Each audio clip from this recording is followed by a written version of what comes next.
progress.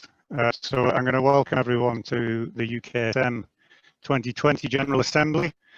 We should be in Leicester, as many of you know. Unfortunately, we're not, so we're doing this via Zoom. We've got some reasonable experience on Zoom, but if things go wrong, as they may do, please solve them. We've got a plan of action, but not all plans of actions work out perfectly, including my sound, but hopefully you can hear me okay. So I'm going to start there. On the screen at the moment, you've got the agenda. From left, day one, which is a review from some of us in the core group. I'm getting a message saying you can't hear me clearly. I'm hoping that's better. I should say if everyone mutes, and also if you disable your video receiving, that often improves the bandwidth, and maybe you'll hear a little bit better. But I'll keep an eye out if things are problematic. So on the left, you have the agenda for day one, which is a review from people in the core group, followed by some invited talks and some international perspectives later in the day. And then on day two, we're going into more of what we might call a, excuse me, I'm just putting on a timer as well for myself.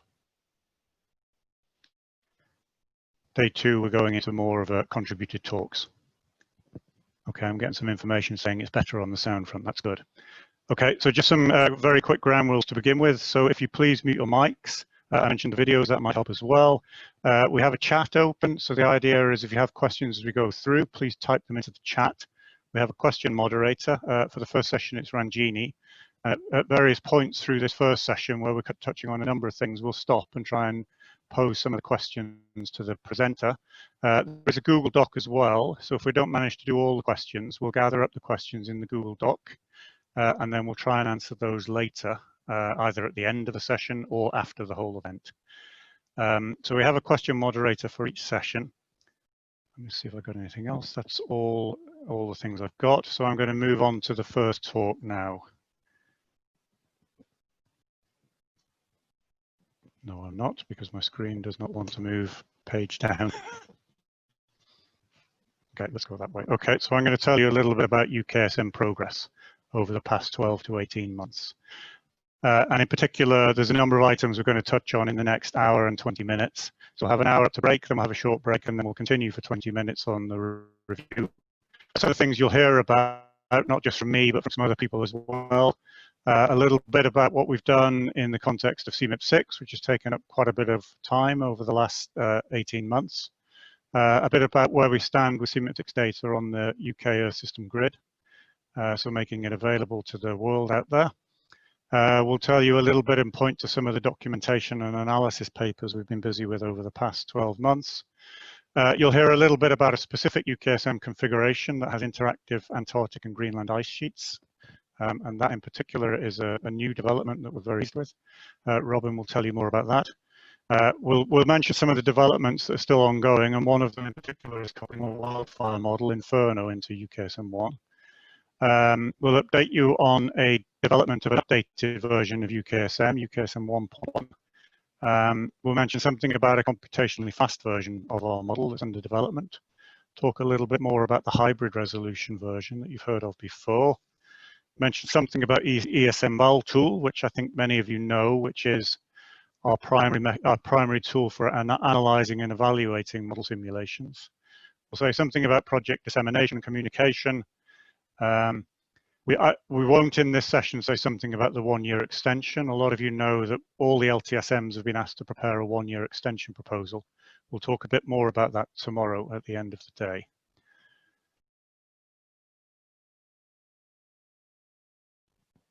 I'm having a little bit of problem moving my slides forward at the moment.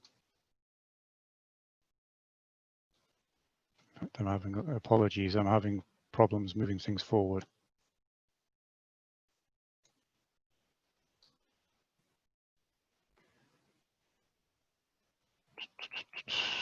I'm going to have to change my screen. 1 minute. Apologies for this.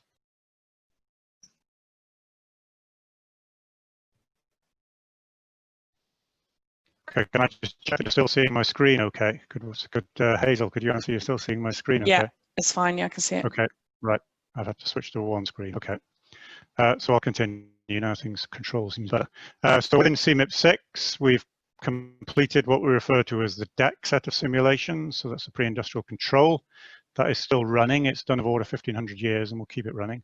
We've done the experiments, the abrupt 4 times CO2, the transient 1%, and we now have 19 members of the historical simulation.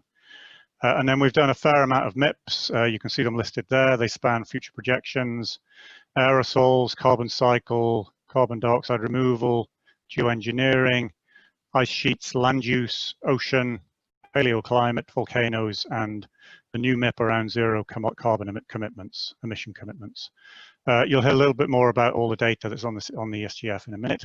I'll highlight particularly scenario MIP, though we've made 5 members of all the tier 1 and some of the tier 2 SSPs. That's the shared socioeconomic pathways, different pathways into the future. And we've made 13 members of 2 particular ones, one that is targeting 2 degrees and one that is SSP 370, which is the one specifically used in many of the Chem MIP experiments. We've also run CO2 in the, UKESM1 in CO2 emission-driven mode, particularly for C4 MIP.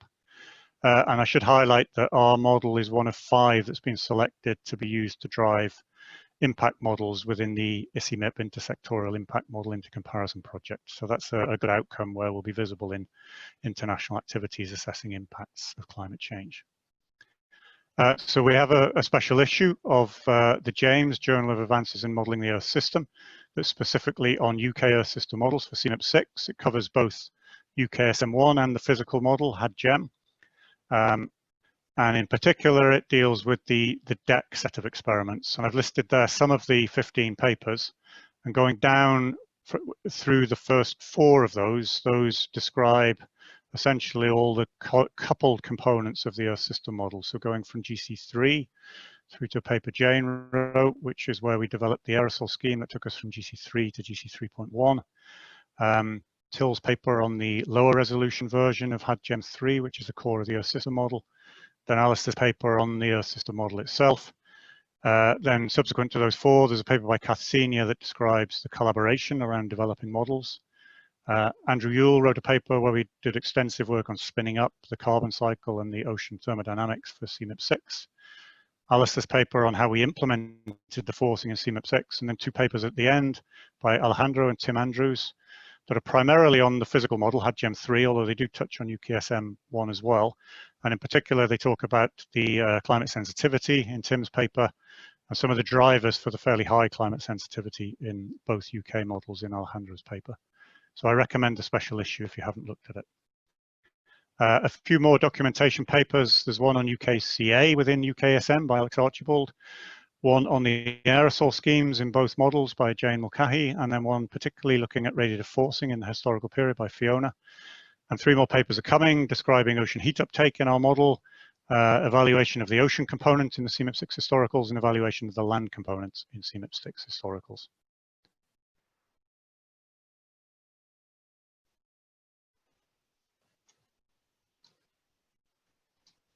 Okay, I'm not able to move forward again. Apologies for this. Okay, no, maybe it's just a delay.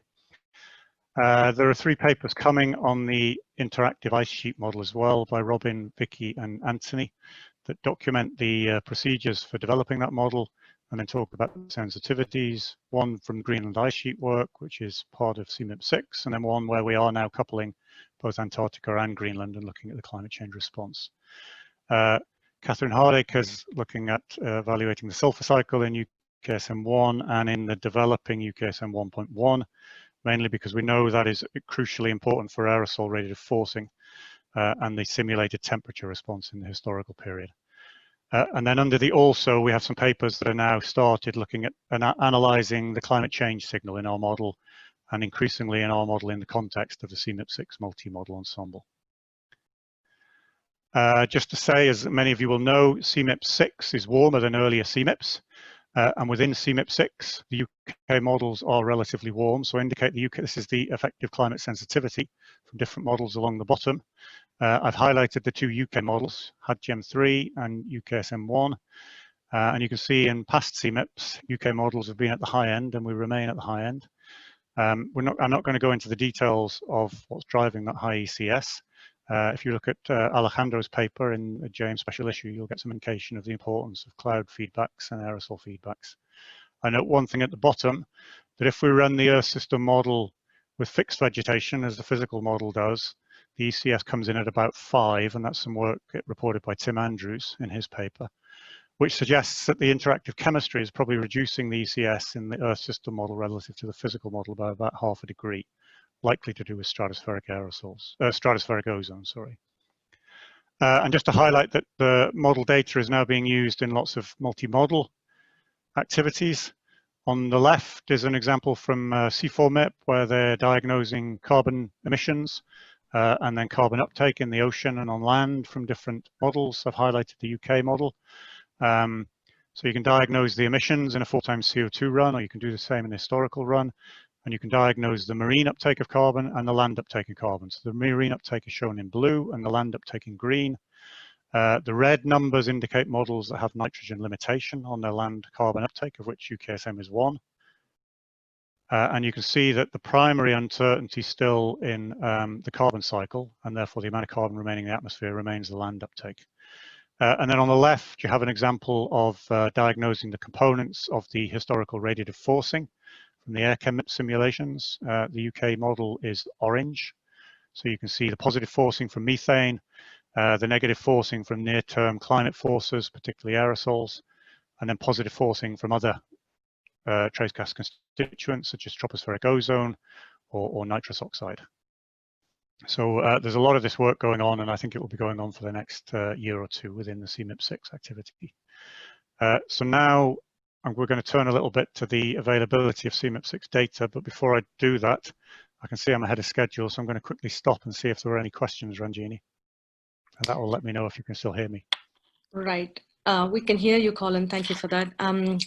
I don't see any questions in the chat window yet. So this is just a reminder that please enter any comments or questions you have in the chat window, and I will collect them and ask them at the end of each talk. And if we don't get to all the questions, then they will be posted on the Google document that Hazel has sent around with the responses from the different speakers. So Colin has finished ahead of time. Is there a question that anyone would like to type into the chat window, or? So I'll just go ahead and ask one as people are thinking about there, okay. What are the differences in the ensembles of historical simulation? Yeah, so they're all made up by different initial conditions drawn from the pre-industrial control.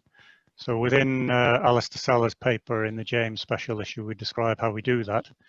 But we run the PI control, and essentially we're taking off an initial condition from it, a coupled initial condition, roughly every 30 to 50 years, with some caveats that we try and ensure that we fully sample the main modes of variability in the pre-industrial control.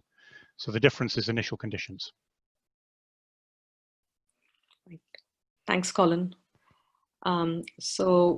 Like I said, you can, all right, okay, here's another question. Which modes of variability?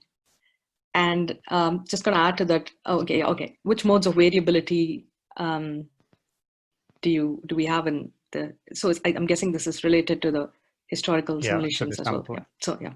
So the question is probably related to which modes of variability do we sample for the initial conditions from the PI control. Right. So we try and sample the model's representation of the variability in the Atlantic multi-decadal oscillation and the Pacific decadal oscillation. So we make a sort of scatter diagram of the models, AMO and PDO, and then try and pick something that samples the range of that simulation. So sampling both the center of it and the corners of the distribution of AMO and PDO. And on top of that, because our model has a fair amount of variability in the Southern Ocean, we also try and represent and capture the Southern Ocean variability, which is on a sort of centennial timescale. So those 3 modes. Right, thank you. And I have time for one more question, Hazel tells me. So are we going to hear about the causes of the very high ECS value sometime in this meeting? In fact, we are not going to hear in detail about that. I can summarize. So if you go to the papers in the special issue, particularly Alejandro Bordas Salcedo's paper, it talks about some of the processes and the feedbacks in experiments with the physical model, which hold for the Earth system model, where at least compared to GC2 that had an ECS of around about, I think about 3.2, 3.3, the increase to 5 to 5.5 primarily arise from feedbacks involving clouds, in particular improvements to supercooled liquid cloud, which we think are model improvements, but they lead to reduced negative shortwave feedbacks from clouds, which ultimately lead to a larger positive shortwave feedback from clouds. So it's feedbacks to do with clouds, supercooled liquid water, and also the updated aerosol and its interaction with cloud microphysics. So that's a summary, but I encourage you to look at Alejandra's paper for more details. Okay, thank you. I think that's all we have time for. So I'm going to hand over next to Jeremy Wharton, who's going to give us an update on the UKESM CMIP 6 data availability. Thanks, Colin. Thanks very much, Ranjini. My first slide, please, Colin.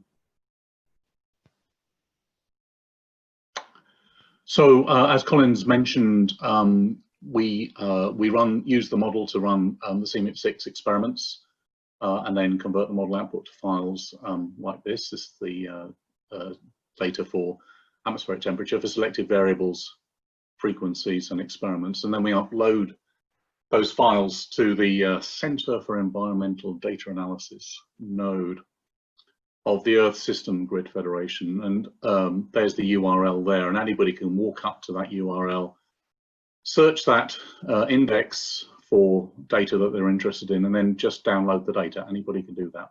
It's been put there for the whole world to see. At the moment, we've got nearly 50,000 data sets calculated using UKESM1, not just from experiments that have been run in the United Kingdom, but also run using the model by our colleagues in Korea and New Zealand. And besides all the data from the UK, there are selected variables from other institutions as well that are available on CEDA. So they've just been duplicated from other nodes of the ESGF for the sake of convenience, so you don't have to go all the way across the federation to get the data that you want. As Colin mentioned, the other UK data that's been submitted is from 3 different resolutions of the HAGM3 physical climate model, with the numbers of data sets illustrated there. If you think all this looks like quite a lot of data, you're right. We expect to have about 5 petabytes of data from the UK in the end submitted to ESGF. And to put that into context, that's more than 3 times the size of all the data from every institution that was submitted for CMIP 5. So that's an illustration of progress there. Next slide, please. So I said it's for selected experiments. Which experiments am I talking about? Well, the DEC, which Colin has mentioned, we have at the moment up there 1,100 years of data from the PI control. But as he mentioned, the PI control is still running. It's come up to about 1,500 years. So we're going to be extending that data set out to however far the experiment is run. Also the 1% CO2, the 4 times CO2, and the AMIP experiments. As Colin's already mentioned, we have 19 members of the historical ensemble. That's up there. And also in terms of future projections, we've run 7 different SSPs, and the tier 1 and the tier 2. And for each SSP, we have at least 5 members from their ensemble that's been put up there. And for selected ones, again, as Colin has mentioned, for the SSP 370, right now we have 13 ensemble members available, shortly to be joined by SSP 126. We've run those experiments, and we're putting the data up there over the course of the next month. And excuse me, again, as mentioned, some experiments from ECOMIP, C4MIP, LUMIP, GeoMIP, RFMIP, and probably some others by the time I finished speaking to you. My next slide, please.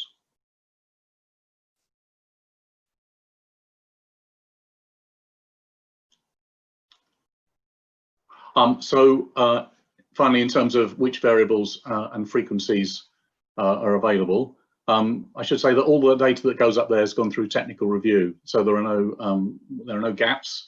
The data, the metadata and everything has been reviewed and is correct. But in addition, before a variable can appear on ESGF from us, it must have been scientifically reviewed. So it won't appear on ESGF unless it's been reviewed. So if you're looking for a variable that isn't on ESGF, that's because a scientist hasn't walked up to it and checked it to make sure that it's scientifically correct. We have most of the data up there is on monthly and daily frequencies, and that comes up to about 700 data sets for example, each historical ensemble member, to give you some idea of the size and the range of the data we've got. We've also started adding sub-daily data, that's 6 hourly, 3 hourly and hourly data frequencies for selected variables and selected experiments. In terms of coverage, Colin's already mentioned the EasyMIP3 list for the impacts community. We've got 92% of those at the moment. There's some high frequency data sets that are still to follow. And there's also a high priority list from the IPCC list, and there we're doing better. We've got 97% there. And again, there's some high frequency data sets which we're in the process of doing. So we think we've got most of the variables that people want. But if there is a variable there that you're looking for and it's not been put up on ESGF, all you have to do is ask for it, and we will do what we can. That's all I have to say. I'd like to hand back to Ryan Genie, and I'll take any questions that are available. Thank you. So there's just the one question from Jane, which your last slide answered about the temporal resolution of data available. I have a follow-up on that last point you made on your slide, which is data is available upon request. Could you tell us a little bit about what the procedure would be to query if a particular variable for an experiment is available, and how to go about requesting it? So the CEDA website that I gave the URL for has a form to fill in to search for variables, frequencies, models, experiments, all kinds of things. So that will be the interface that you'd go through to look for the data that you're interested in. So if it's there after the end of your search will find it. If it's not, then for UK data, then it's time to get in touch with us, and we'll see. Either it might be that we haven't produced it yet, or it might be that we have produced it and it's on the way to CEDA, so we can tell you about that as well. Sounds good. Thanks, Jeremy. There's another question. Is there chemistry data in the PI control, like ozone, methane, and so on? As far as I know, there is, because if the variables have been reviewed as being scientifically correct, and if they're with the subject to the fact that they're monthly or daily frequencies, then yes, it will be there in the PI control. Right, and this would be on the ESGF grids as well, right? Or in the process of getting to? Yes, yes, yes. So for some of these experiments, we've done several passes to enhance the variables that are up there as time has gone on. But they're usually pretty complete, those data sets that we've got up there. All right. Okay. Thanks, Jeremy. And I'm going to now hand over to Jane for an update on UKESM 1.1 development. And as I mentioned before, you can continue asking questions on Colin's or Jeremy's talk in the chat, and we will compile them all together. Thank you. Up to you, Jane. Great, thanks, Ranjini. Hopefully you can hear me okay. Good morning all. So I'm just going to give you a brief update on the UKESM 1.1 configuration. So this is an update to the UKESM 1 model that we hope to release to the community before by the end of the year, hopefully, all going well. Next slide, please. Yeah, so just a little background as to why we're building this new configuration. So really, it's largely stems from the kind of investigations into the role of the aerosol forcing in the historical cold bias that we can see here on the left-hand side, that kind of impacted both the HAJM3, but also to a greater extent UKESM1. And so investigations into, you know, the role of aerosol in this bias kind of highlighted, in particular we were focusing on, as Colin already mentioned, the sulfur cycle, as the bias appeared to be strongly correlated with the SO2, anthropogenic SO2 emissions during this period. And the investigations really brought to light some issues, including a bug, and then led to developments in some of the deposition, the dry deposition of SO2. Furthermore, shortly after the release of UKESM1, a number of potentially important bugs came to light. In particular, we felt some might have the potential for impacting, for example, the aerosol forcing. And also with hindsight, after the subsequent analysis of the historical simulations that's been presented in Alistair Seller's paper, for instance, we feel this is an opportunity to maybe revise some of the coupled tunings that were implemented in UKESM1. So I guess the big caveat here is we don't expect these issues, or these developments, I should say, to miraculously fix our cold bias in the global mean surface temperature here on the left. But at the same time, given that UKESM2 is such a long way off, not really until 2024, we feel it would be of benefit to the community to have this kind of updated model which has improved parameterizations, a better aerosol forcing, and also a number of important bug fixes included. So next slide, please. So just to go into a little bit of detail, I don't have time obviously to go into full detail as to what's included, but just to give you an overview. So obviously the main new science going in here is this new parameterization for the SO2 dry deposition. What this really does is basically take into account the fact that SO2 is highly soluble. This new parameterization, kind of in a similar way to ozone, the way the ozone dry deposition is handled in UKCA, this takes into account the land surface wetness, and so this enhances the SO2 dry deposition over land. Also, we found down here in the red panel, we found a bug in the surface resistance over ocean for the SO2 dry deposition in the UKESM1 model. And so by implementing this bug fix as well, we're enhancing the SO2 dry deposition over ocean surfaces. Furthermore, you can see here, I'm not going to go into detail on these bug fixes in particular, but you can see many of them are related to the sulfur cycle for one, and also other aspects of the aerosol, the chemistry, and the aerosol cloud interactions, as well as some coupled sea ice heat flux bug fixes that came in from NEMO. In terms of revisiting the tunings, so in particular, Colin already mentioned the work of Tim Andrews, which highlighted the biogeochemical feedback of radiation potentially playing a role in the higher ECS. And so this is, with hindsight, again, Alistair's paper highlighted that perhaps this burial of vegetation by snow tuning that we implemented in the model, we're perhaps overdoing it, and the model is a little bit too bright along the snow line. And so this is now giving us an opportunity to improve this tuning and getting it, the present day evaluation here improved against the observations. Also, because with the general warming of the model coming from this SO2 dry deposition change, this now allows us to revisit the albedo of snow and sea ice tuning that we implemented. Mineral dust also we found in my paper, and also an upcoming paper by Steph Woodward. We find that the dust optical depth is actually quite low in UKESM1, so this is giving us now an opportunity to revisit that.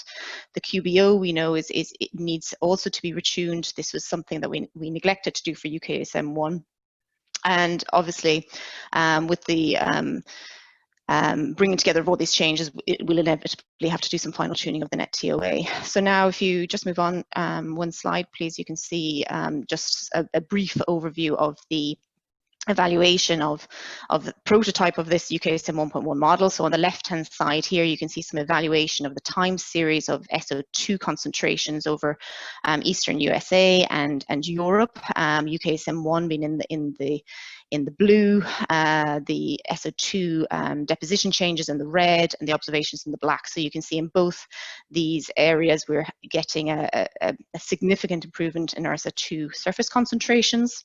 As I mentioned already, in the middle panel, we're not totally solving our historical surface temperature simulation, but we are in the right direction, and we have in some parts of, in particular in the mid-century here, we've got some significant improvements in the historical surface temperature, and also some other climate metrics, including here this on the right-hand side, the March sea ice volume over the Arctic. Again, you can see here in the grey panel, UKESM 1 had a positive bias, a significant positive bias in sea ice volume, and our tests so far suggest that this will be much improved in the new model compared to the observations here in the black dashed line. So moving on, next slide, please. So just finally, just to update on the progress of how we're getting on building this model. So on the left-hand plots here, really just showing how we're bringing together all the different elements of what we're hoping to include in this 1.1 configuration, and we're building this into our fully coupled PI control at the moment. So we have over 400 years of a PI control with the SO2 deposition included, and now we're adding in the bug fixes and various tunings on top of this. So all these, so the black line in all these plots here is our UKESM 1 PI control.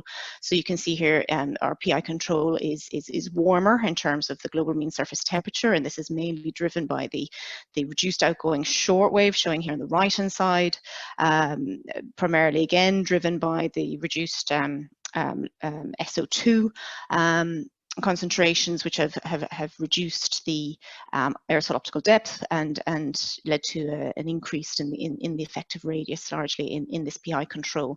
And also some of the bug fixes you can see here, a CDNC bug fix feeding back onto the effective radius here in the bottom right hand corner as well.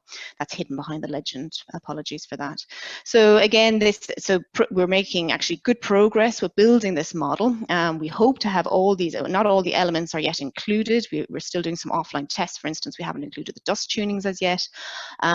So this is all running in parallel, and we do hope to have all these elements included by sometime in July, which will enable us to start running some fully coupled historical simulations, hopefully by the end of the summer. And our main aim is to release this configuration, is to have a configuration to release to the community, hopefully by the end of this year. So that's all I have to say on that. I'm happy to take any questions. Thanks, Jane. We have a few questions here.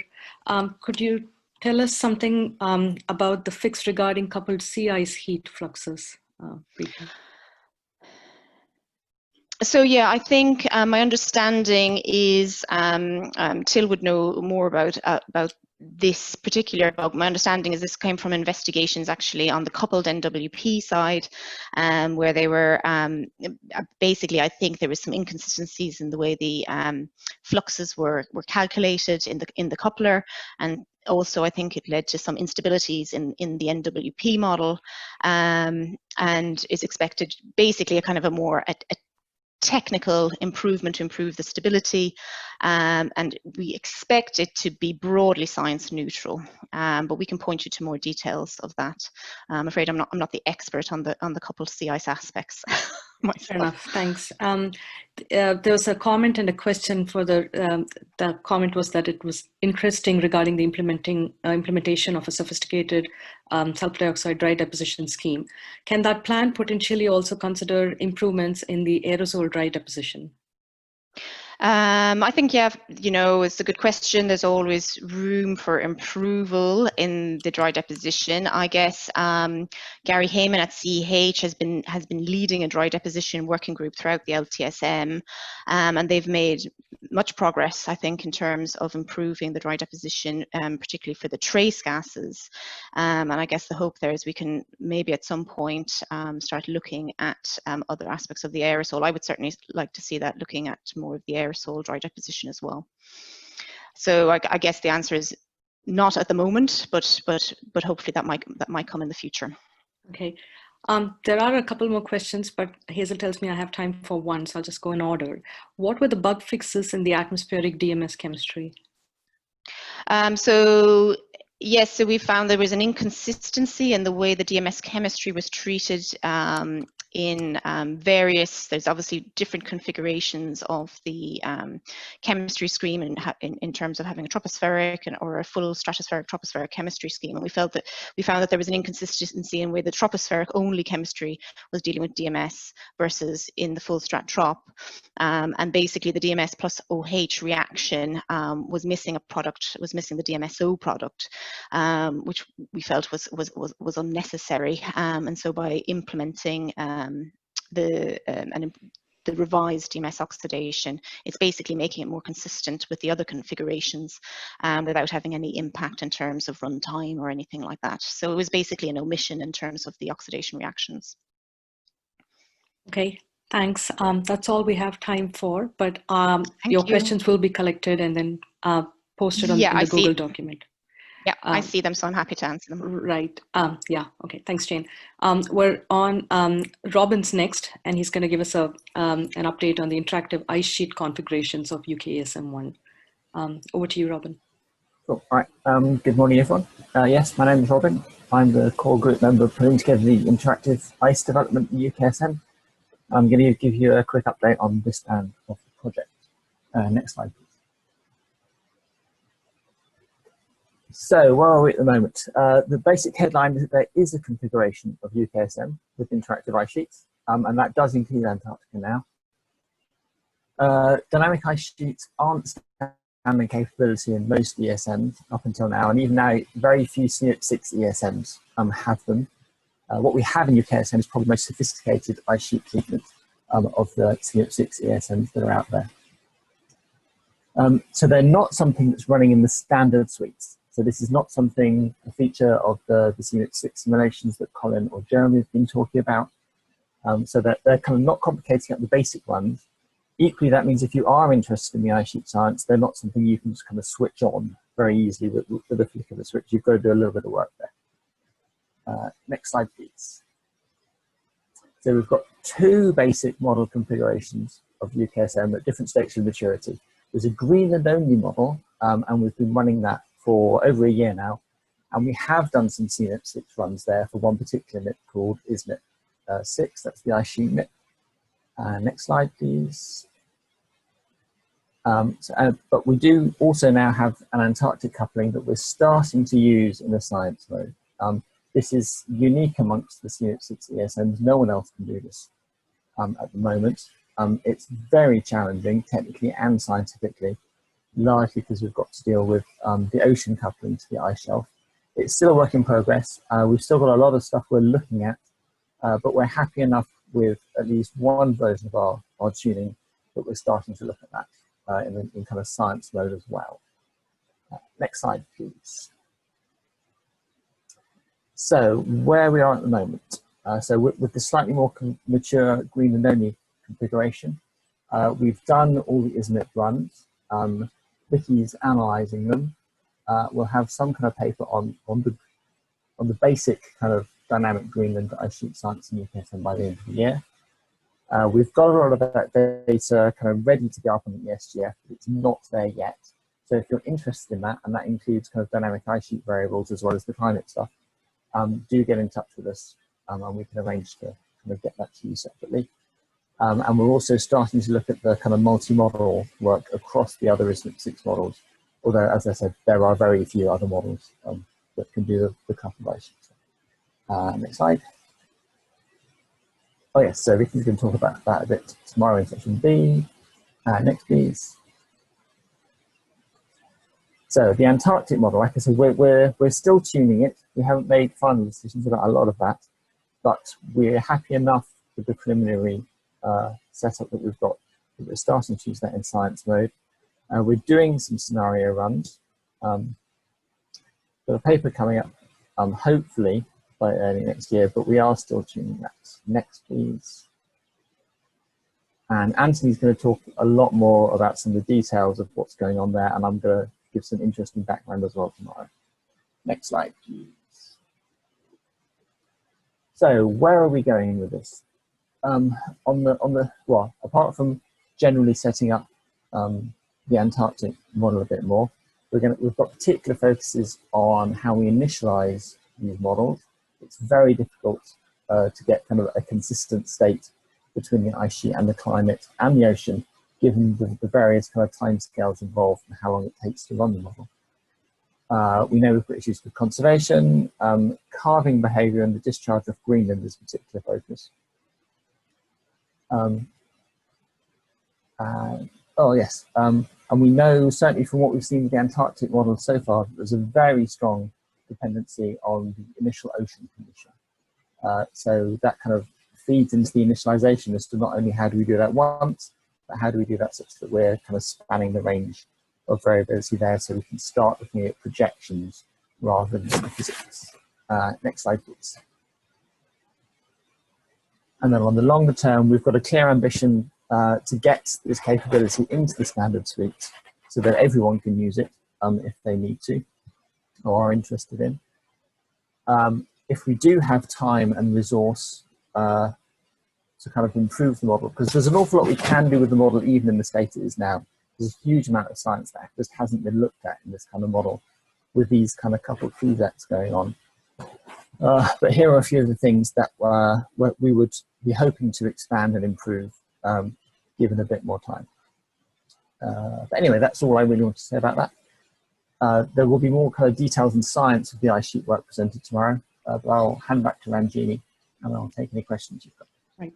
Thanks, Robin. There's one question from Andrew about what the main problems in the coupling are, what you were referring to as main problems in coupling. There are technical problems that are largely to do with a mismatching kind of resolutions between what we would normally consider climate physics and ice sheet physics.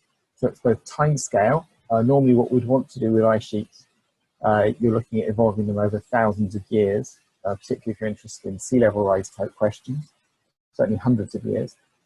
We generally can't afford to run a model like UKESM for that long. And then there are spatial grid problems as well. Some of the things we need to resolve for the ice sheets, we have to resolve down to a sub-kilometre resolution, which again is not something that we would, the sort of physics we would normally have in a global TCM like UKESM. There's also partly simply the question of we don't really know what we're aiming at. We don't have very good observations of a lot of what we need to know about current ice sheets, and we don't have any observations of how they evolve, rapidly retreat under warmer climates other than paleo stuff, and that's difficult to use. Great, thanks, Robin. So Jeremy has a question about whether you can say more about the biological darkening aspiration. Was one of the last points in your last slide. So I can say more about our aspirations. So this is physics that's clearly important to the ice sheet surface, particularly on Greenland. There's lots of observations now, particularly regions on Greenland where you get particularly dark albedos that end up absorbing a lot of radiation and melting more quickly. There's still a bit of an open question as to how much of this is dust and aerosol deposition and things like that, and how much is, as alluded to on the slide, whether it's actual kind of blue-green algae and biology that's growing in the ice surface. To some extent, the way we would parameterize that in the model is fairly similar. There is already preliminary work looking at deposition and albedo changes and then dealing with that in the snowpack in joules. So I've done a little bit of work looking at that. All right. It's one of those resolution things and physics things that we're not going to be able to do the physics explicitly, but we will kind of end up parameterizing the effect at some tech level. Okay. So I'm just going to allude to one thing that, so Yevgeny has asked about whether you can point to reports or publications of the coupling detail, and Robin will put any information in the Google document for everyone attending this talk.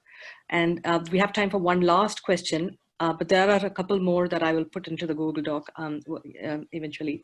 How problematic are the Southern Ocean biases for the coupling to the Antarctic ice sheet? They are enormously problematic. So this again goes back to some of the technical and science difficulties I was alluding to before. So in the Orca 1 model, with the lower resolution ocean, the Southern Ocean biases aren't so bad. We're not too unhappy with what that looks like off the coast, but the spatial detail you get from an Orca 1 model is then very difficult to couple with the kind of spatial resolution we need for ice sheets, both in terms of the detail in the fields there and actually just whether some of those ice sheets are on the Orca 1 grid at all. We originally started off using the Orca 1/4 model, which has a slightly higher resolution. Even that resolution isn't really enough. And the Southern Ocean problems there are so enormous that it's basically unusable. We have so many bits of Antarctica, so many bits of the shelf seas that are just in completely the wrong regime for what should be under the ice there. That at the moment we really can't use that without significant work improving the Southern Ocean and the shelf seas and the Orca 1/4, and that's something that's beyond the capability of our little ice sheet group. Right. Thank you, Robin. So please keep the questions coming, and we will get to all of them either at the end of the session if we have time, or in the Google document after the meeting.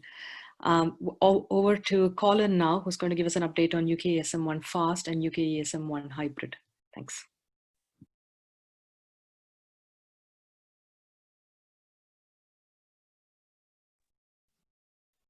Colin?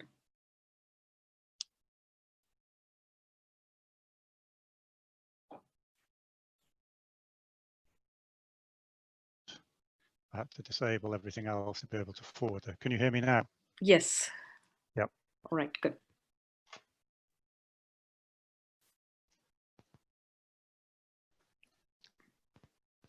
I'm having trouble getting the screen back working.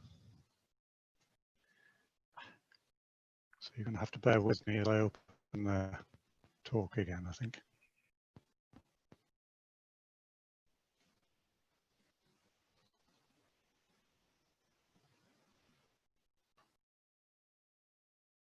If there are any questions on the earlier bit, you can maybe ask them. Do you want to try sharing your screen instead, Hazel? Yes, I'll have a go, yeah. Hang on, it's coming back now. It's coming back. Okay, I'll stop. Okay, all right.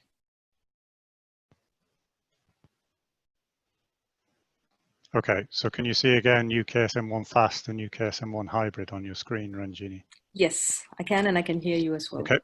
Carry on. Right, then we'll crack on. Okay, so I'll briefly mention first about the computationally fast model, and then about the hybrid resolution model. And Mark Stringer, who's working on the hybrid resolution model, has a presentation tomorrow with a bit more detail. So development of a computationally fast version. So we know that this could be useful for the community for many aspects, long simulations, large ensembles, etc. So the direction we've taken first is to reduce both the horizontal and the vertical resolution of the base model. So everything we've done is to build off the full model, UKESM 1. So the fast model at the moment now runs at N48 as opposed to N96 in the full model. So that's a sort of factor of 2 reduction in horizontal resolution in the X and Y space. It runs with 38 vertical levels as opposed to 85 vertical levels. And a consequence is it also has a lower model top, 41 kilometers compared to 85 kilometers. So in particular, we are somewhat compromised on our representation of the stratosphere and stratospheric processes in the fast model. But we do retain all the science components, so everything is in there. And also, as a consequence of the lower resolution, we're able to extend the time step of the unified model from 20 minutes to 30 minutes. So we did this via an intermediate version where we took the L85 model and just degraded the horizontal resolution first. That we refer to as N48 L85. And that configuration runs at about 6 to 7 years per day, compared to, as you can see a little bit lower down, our standard configuration at N96 L85 that runs at about 3 years per day. And then when we take the extra step to L38, we're running at about 12.5 years per day now on about 33 nodes. So this model is around about, depending on how you count, about 5 times more node efficient than the standard model.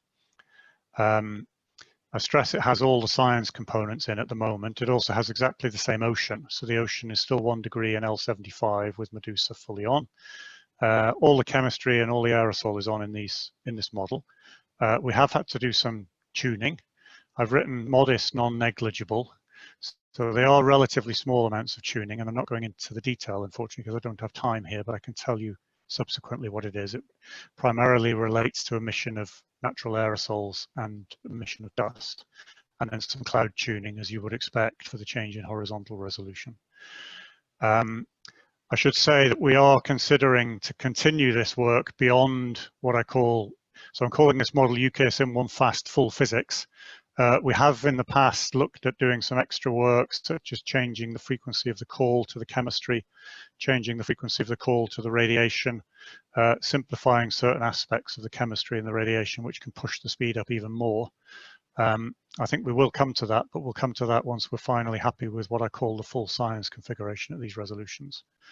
And we do also have what we refer to as a -CN version, which means we run with prescribed chemistry as opposed to interactive chemistry. That version runs at close to 20 years per day on fewer nodes, but at the moment we've shelved that version simply because we would prefer to keep everything active as best as we can. So just one result. So this work is ongoing. This is one result just from the pre-industrial control. So just to orient you, on the left is the global mean top of atmosphere radiation budget, net radiation budget. In the middle is the southern hemisphere, so 30 to 90 south surface temperature. And on the right is the Antarctic or southern hemisphere mean sea ice thickness. The dark blue line is what I referred to as the intermediate N48 L85 model, and then the green and the light blue are two versions of this N48 L38 model.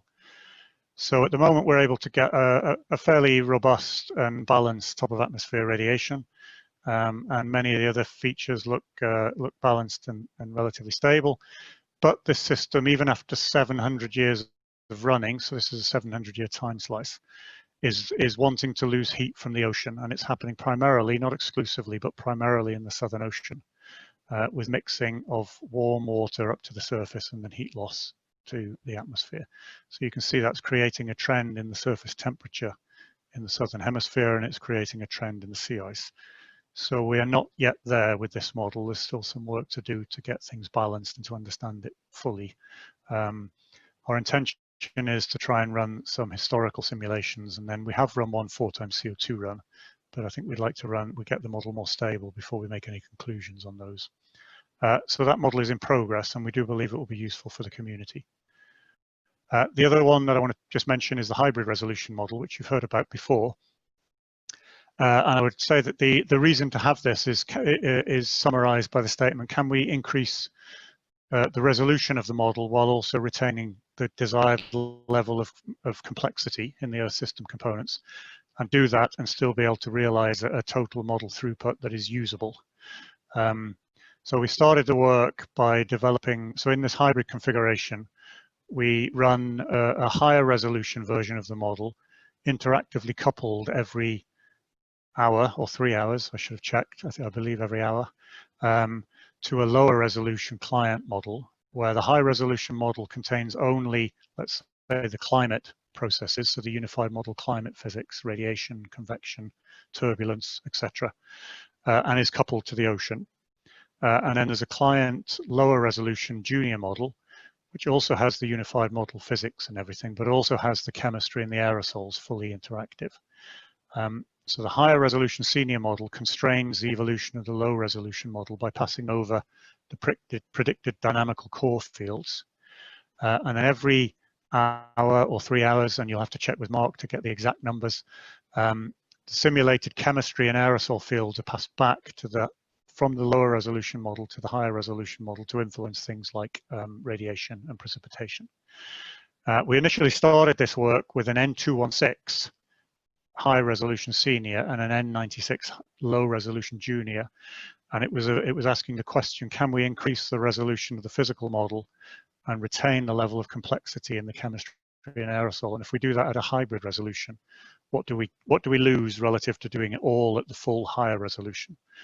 Since then, we've also expanded that work to now have a hybrid resolution model where the senior model with only the climate physics is at N96, so the same resolution as our standard UKESM model, and then the low resolution with the chemistry and aerosol is at N48, so similar to the fast model that I referred to.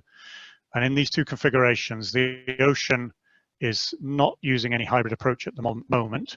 And in the N96N48 one, it's the Orca 1 model with Medusa, and it couples to both models, but it's of primary interest is it's coupling to the high resolution model. But we couple to both because, of course, the emissions of aerosol are needed for the chemistry and the aerosol processes in the low resolution model.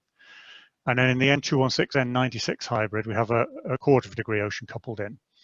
And just to say at the moment, with the same use of nodes, the hybrid system runs about 65% faster or computationally more efficient than if we ran everything at the full resolution. So the N216N96 hybrid runs about 65% faster than if we ran everything at N216.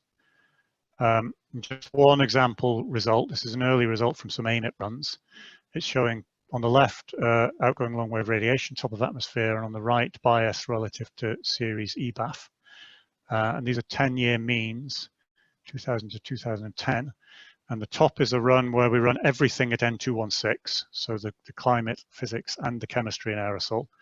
The middle is the hybrid resolution, where only the climate physics is running at N216, and it's plotting the TOA radiation in that senior version of the model. And then the bottom is where we run everything at N96, so chemistry, aerosols, and UM, everything at N96.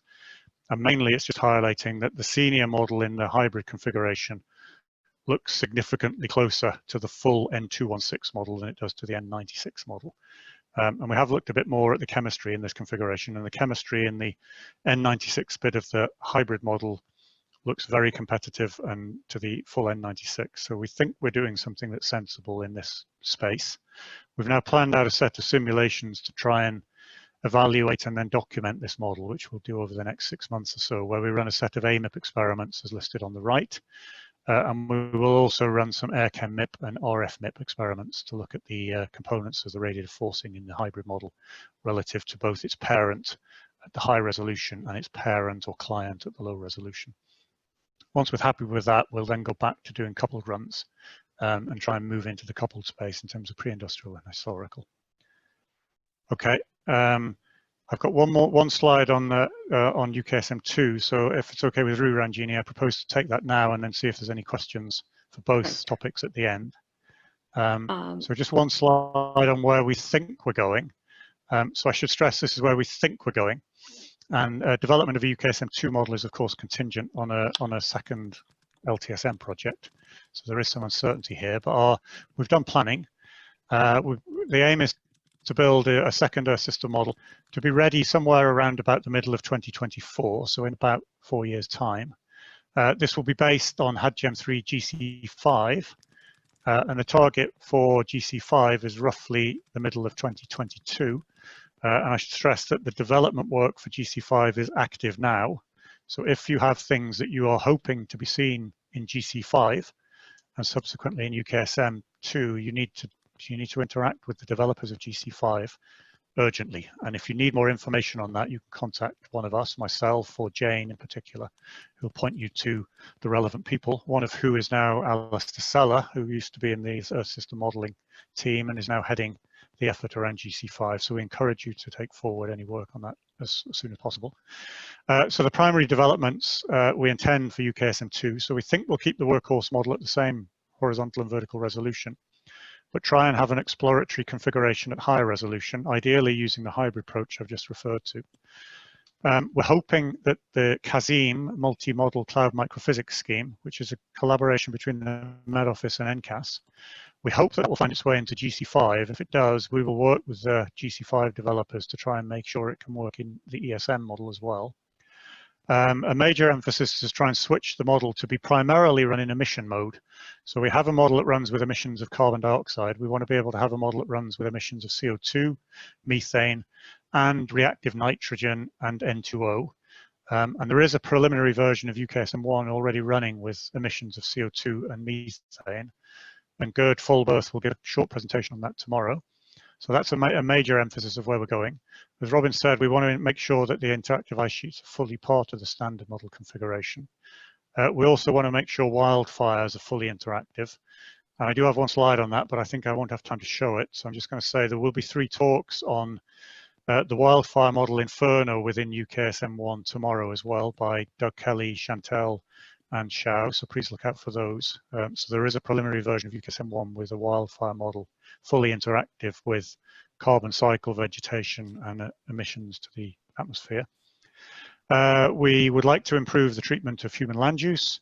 One omission in the aerosol part for UKESM1 is we don't have nitrate aerosol, so we're hoping to have a simplified nitrate aerosol scheme. We'd like to move the treatment of dust into the GLOMAP modal approach rather than the bin scheme we have now. There's work ongoing to improve stratospheric ozone, and once we get to a model again that's working, we will then definitely develop a fast version from that as well. So I'm going to stop there and ask if there's any questions for both, and then I think we're pretty much close to coffee break. So over to you, Ranjini. Thanks, Colin. Yes, there's quite a few questions. Right, so if we have time, then maybe I could just go ahead and ask one question. And I'm hoping this will be a short one. So Fiona had a question about what airchem MIP runs we are planning with the hybrid model. Yeah, I think number one, they're not fully, the plan is not fully evolved, Fiona. We need to discuss with you about that. But number two, we would like to repeat the ones where we can pull apart the radiative forcing of each of the different components. So all the experiments that are required to be able to make a clear statement about the radiative forcing, the total radiative forcing and the components that make up that radiative forcing. So the aerosol forcing, the methane forcing, the ozone forcing, etc. So we have a good feel that the model is operating in an acceptable way relative to the standard model. And Fiona says thanks, and that she'd be interested in contributing to that analysis. So that's great. Unfortunately, we don't have time. We will need her help. Yes, so we don't have time, but we have plenty of questions. So I'm just going to hand over to Hazel now, who's going to kind of lead us into the break and tell us what's going to happen afterwards. But I will collate all these questions, and please check with the Google document after the meeting, or if there's time after the next session, we can finish up with some of these questions. Thanks, Colin. Over to you, Hazel. Hello, everyone, and welcome back. Hope you managed to have a quick break. So we're carrying on our session with the overview of the progress over the last year. And first up is Ranjini talking about ESM VELTOL progress and updates. Ranjini, if you'd like to go ahead. Thanks, Rob. Good morning again, and welcome back from the break. I'm going to give you a brief update on ESM tool itself and the UKESM core group's involvement with ESM tool and ongoing activities. So just as a reminder, and for those who are not familiar with the ESM tool, we see here a pictorial representation of what the tool comprises of. So I'd like to kind of highlight three important components here. So there's this large blue box with a lot of these yellow boxes, and that represents ESM tool's powerful preprocessor functionality. And I should probably just say the first thing about ESM tool, that it's a community-driven tool for Earth system model output evaluation. And we can also use it to evaluate observational data sets with climate model data and so on. So I'm just coming back here. So this large blue box is represents the pre-processing functionality. So different things that we would need for evaluating climate model data, like regridding them all to the same resolution, doing multi-model statistics, extracting spatial and temporal bits of the data, and so on. The next box that I'd like to kind of draw to your attention here is the red box that says diagnostics. So those are actually scripts written in different programming languages such as Python, NCL, or R or Julia. ESM tool itself is open source, so it supports quite a few open source languages. And the diagnostics is typically where a user would write the evaluation metric or the diagnostic. We are free to use any of the existing diagnostics or adapt the existing ones to suit our needs or come up with new ones. The purple box that says recipe is what combines the data and the diagnostics together. So it's a YAML file that basically specifies what data sets to use for our analysis, what preprocessors to apply on those data sets, and what diagnostic script to call to compute the diagnostics. So,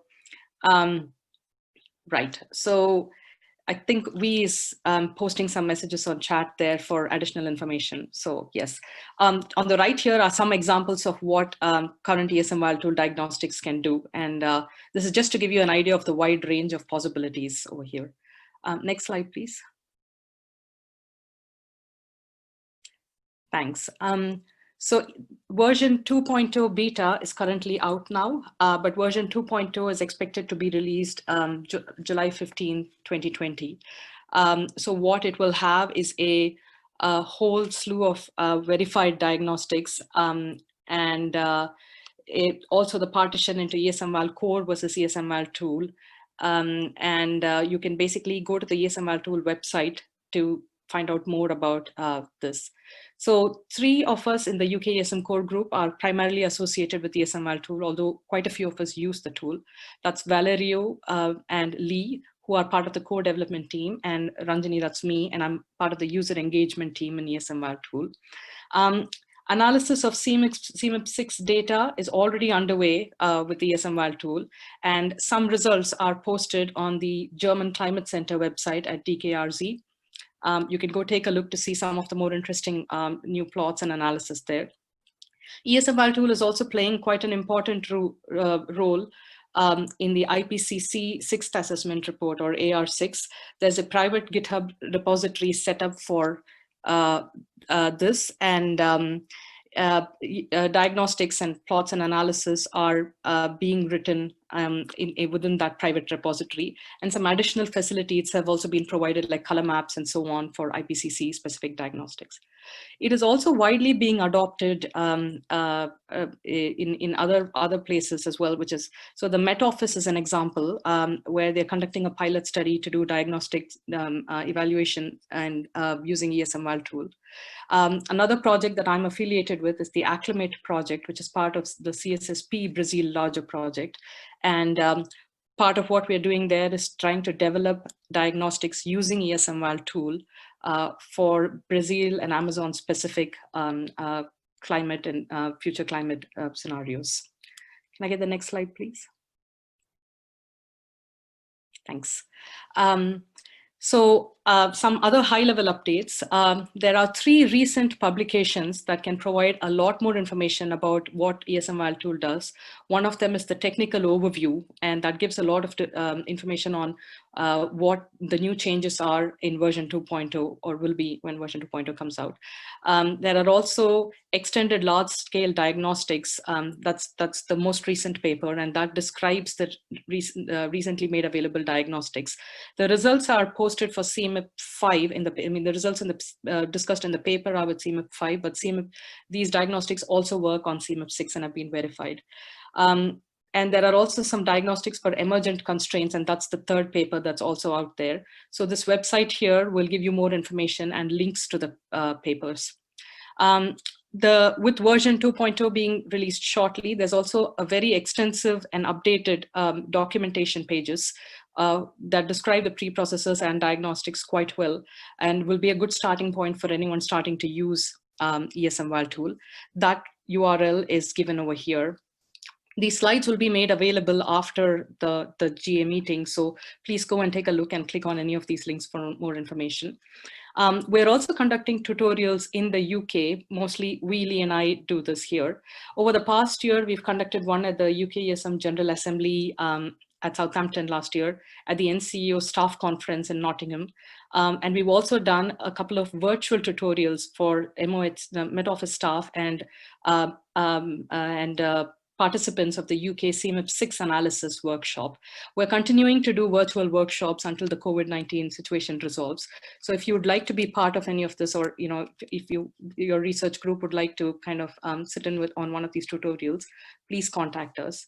Under preparation is also a central tutorial repository using software carpentry. So this is an EU-wide initiative with the ESM tool, where we're basically trying to put together material in an easily accessible form for different levels of users.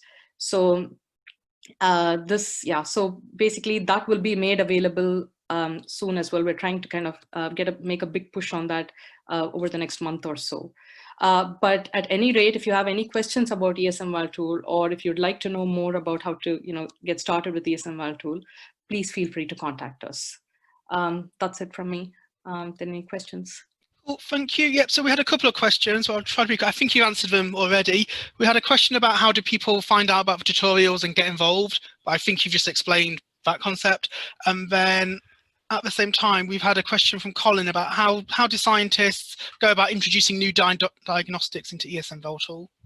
If you could maybe quickly just elaborate on how do people kind of get involved and get their own science into it? So if you are really looking to contribute to the tool and to write a new diagnostic, you could potentially just check out the code from GitHub and write your own Python script for the code. So alternately, if you already have something that's working for you, you can stick it in with the ESM Val tool and just use the pre-processors that are available in the recipe. The documentation pages do tell you how to do that, but it would probably be best for you to just contact us so we can give you some sample exercises for you to get started with. But it's really explained stepwise, both in the documentation and in our tutorial material, and we'd be happy to share either or both with you. Yeah. Well, thank you. I think that's time. There's a couple of other questions coming in at the last minute, but I'll put those in a document for you to answer offline. Great. Okay. Thanks, Rob. Cool. Thank you. Next up is Hazel, talking about the dissemination and engagement activities that we've done as part of UKESM over the past year. Hazel? Thank you, Rob. So every research project needs to communicate and engage different audiences about what it is doing and in the results it produces. For UKESM, we're focusing on 3 key audiences: scientists, policy, and the public. Part of our approach is to refresh the website, and this is a mock-up of a new website front end. And this will be focusing on different audiences and tailoring the information and using it to link to the different facets of UKESM with other sources of information as well. This will go together with some focused events and use of our social media, Twitter and Facebook, and our newsletters that we send out regularly. Engaging the public in what UKESM is doing requires more visuals to communicate what we're doing, along with a narrative, which I think really needs to be focused on climate risk and solutions and how the Earth system modelling community contributes to this. We are focusing on a few key engagement activities. There's a NERC public engagement showcase and a New Scientist Live, both of which were supposed to take place this year, but unfortunately been moved to 2021, although that does give us a bit more time to prepare. Last year, the group participated in Blue Dot Festival, combining music and science. I'm sure they had a really good time there, and it was a great way of sort of engaging different types of public audiences, bringing those things together. These events also provide a really good training ground for young scientists too. And I think one of those things is to access different groups in the community to engage young scientists in these activities. Lockdown has enabled us to participate in other things. So my colleague and myself would be involved in I'm a Scientist Stay at Home, which is great for engaging school children, quite challenging from the feedback that we've had back. So I recommend that's still going over the summer period. You've heard quite a lot about publications and data this morning already. We're also planning a few roadshows to engage a broader range of scientists when the conditions are right for this. And in terms of policy relevance, UKESM features heavily in CMIP6 and hence the draft IPCC reports. And when we know more about COP26, which is now going to be November 2021, we aim to contribute towards the evidence base for that too. And I think just to finish on, ultimately we're more effective in our work when our broader communities involved in dissemination engagement activities too. So do let us know of any relevant activities that we can feature on our web or retweet, or things we can contribute to as well. So thank you.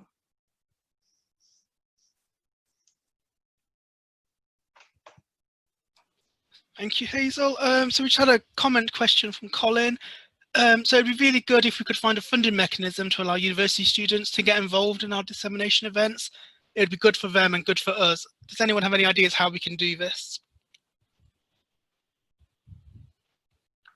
That is a good question. At the moment, I'm not aware of anything, but that's certainly something that we could look into.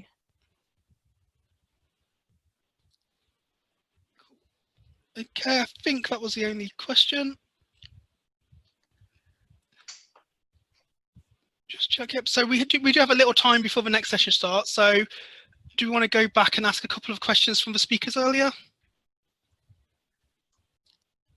Yes, I think that would be good. So, do you have them to hand? Yep, I do. I'm just flicking through them now. Yep, so Peter Cox asked a question earlier. Are we going to calibrate our future models to fit the observed record of global warming? And I think that probably goes to Colin. So this is when we were talking about the UKESM2, etc. so developments. I'll have a bash at answering that. You can hear me okay, Rob? Yep. Yep. So I think calibrate might be taking it further than we want to go. We definitely will concentrate much more significantly on ensuring that we have an acceptable simulation of the historical past, in particular surface temperature evolution, but not only that. But I mean, as Peter is fully aware, we would like to get the right response for the right reasons. So one thing that's maybe important to highlight, or two things. So the development of GC5, the Met Office has started one of their PEGs, which is a process evaluation group. They will have a PEG specifically on the historical performance of GC5. And that's, as I say, to try and get the right simulation for the right reasons, let's say. And Alejandro Bordas Salcedo will coordinate that, and will be heavily interacting with that. And I mentioned the 1-year extension that we're writing, and one of the topics we're going to have in there is to try and have a stronger emphasis on using observations to understand where we are going wrong in our present model and where we can go better in future models, in terms of, again, constraining the processes that underpin the historical. So that's a long answer to say yes, but more nuanced than calibrating. Cool, thank you. A question for Robin. So do we have plans for model validation, e.g. icebergs or freshwater fluxes, and what are the plans if you have them? So in terms of looking under the shelves around Antarctica, Anthony will show some of that tomorrow in terms of how he's evaluating and looking at that. Compared to the iceberg stuff, Vicky's done some work on that. I am not sure precisely what product she's looking for, how that's being done. So it's not a very good answer. Cool, but Anthony's talk tomorrow will cover some of that. Anthony's talk tomorrow will cover some of this. Perfect, cool, thank you. I think we've still got time for one or two more. So going back to Colin again. Yeah, so people want to know, could we say a little bit more what you mean when you talk about land use change in UKESM2? On human land use change, sorry. Well, yeah. So in the same way that Jane is not an expert on land use, I'm definitely not on CI. So I'm not an expert on land use. So certainly, as we move towards UKESM2, we want to have the capability to look and investigate, particularly aspects in relation to potential land use mitigation, and therefore to be able to better simulate interactions between changes in vegetation, either be they deliberate, meaning human influenced, or natural, meaning a climate response. So it's mainly to increase our capabilities. The people that could answer that better are people like Andy Wiltshire and Chris Jones, if either of them are online. So it's primarily at the moment that to indicate that we have a long-term aspiration to be able to far better capture the interactions between planned human land use that may be deliberate mitigation activities, the climate response, and the subsequent climate vegetation response to that. Cool, thank you. And sorry, Colin, you're still up. There's quite a lot of discussion at the very start about the climate sensitivity. There are a couple of questions focused around that. Do we know where there's a higher climate sensitivity regionally? And are we going to hear any more about the causes of this very high sensitivity throughout this meeting? Okay, so to answer the second one, unfortunately, it's primarily no. There are papers that are documenting some of the processes already. So I pointed to Alejandro Bordas Salcedo's paper and also Tim Andrews. So ECS is, of course, a global measure. It's not a regional measure. So it's a global response. But you can ask the question, are there parts of the planet where there are feedbacks that are most important for driving that response? And again, Alejandro would be able to answer this far better than I could, but from his paper and from the analyses that has gone on, two of the things that are standing out are, as I mentioned earlier, the response of supercooled liquid clouds to a change.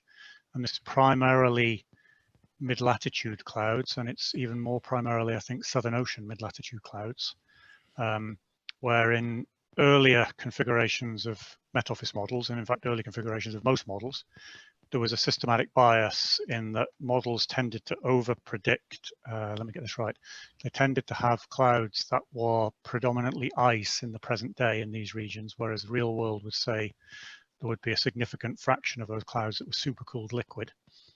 And as those models ran into the future, those ice clouds would melt and become liquid clouds.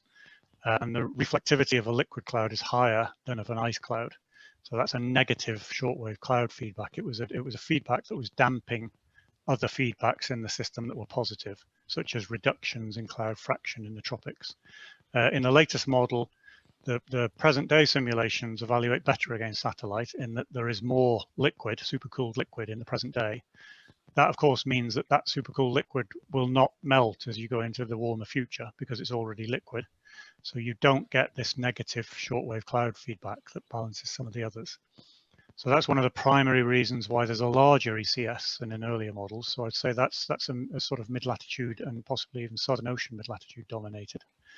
And then one of the main reasons that one of the main positive feedbacks relates to cloud again, and it's a reduction in cloud amount, particularly over the tropical and subtropical oceans. And that may not have changed significantly from earlier models to present models, just that we don't have this compensating feedback in the Southern Ocean mid-latitudes now. So cloud feedbacks remain very central to the ECS, would be my answer. Cool, thank you. Yep, so I think we've covered most of the questions we had. There's a couple of follow-up ones and things, but again, they'll all be on the Google Docs for people to comment on and answer. I think that's the end of this section on reviewing our past progress. So Colin, do you want to introduce from here on? Yep, okay, so we're just switching gears now. So we've been looking back a little bit, and now we're going to try and start looking tentatively forwards a little bit. So before I introduce Rowan, as you know, the funding for UKESM from the NERC side comes from what's called a long-term science multi-center project. There's around different large-scale activities. Development of UKESM was one of them. So as I mentioned, we have been asked to write a one-year extension, and we'll talk a little bit about that tomorrow. But discussions are going on now at sort of NERC Centre Director level about what a second LTSM program might look like and what opportunities there would be. And Rowan's going to tell us a little bit about where that stands. Discussions are still ongoing. And Rowan and I drafted a paper for NERC Centre directors sort of motivating a potential set of science topics for a potential UKESM-like LTSM2. And the 4 invited talks we've got that follow Rowan touch on those potential science topics. So that does not mean that there will be an LTSM2 on those science topics, but it means we are trying to encourage NERC to produce an opportunity where we might be able to apply for something that is around those opportunities. So with that somewhat garbled introduction, I'm going to hand over to Rowan. Hazel, I assume you're still running the screen, is that correct? So you'll move forward Rowan's slides, or will Rowan do that? No, Rowan will share his presentation. Okay. So are you ready to share your screen, Rowan, then? I am. Can people hear me? Yes, Yeah, I can hear you fine. Yep. Okay. Good. And Hazel, you will let Rowan know when he's got 3 minutes to go, yeah? I will do. Thanks. Off you go, Rowan. Yeah.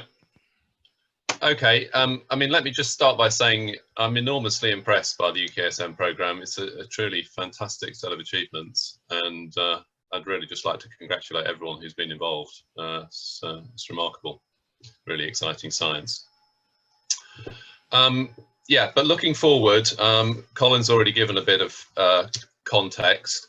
So I think everyone knows, or most people know, that UKESM is one of 5 LTSM programs that were commissioned for the period April 2016 to March 2021. The other ones there, Axis, Orchestra, Locate, Assist. And as Colin has already mentioned this morning, all of them have been invited to submit proposals for one-year extensions, and those proposals will be submitted in early September. but what I'm going to talk about more is what happens after that. So NERC has stated it intends to commission a new set of multi-centre programmes to start in April 2022. And this is a pretty big activity. So the budget for the current 5 LTSM programmes is about 40 million over 5 years, and the anticipated budget of the new set will be kind of similar. So that just gives a sense of the scale of the activity.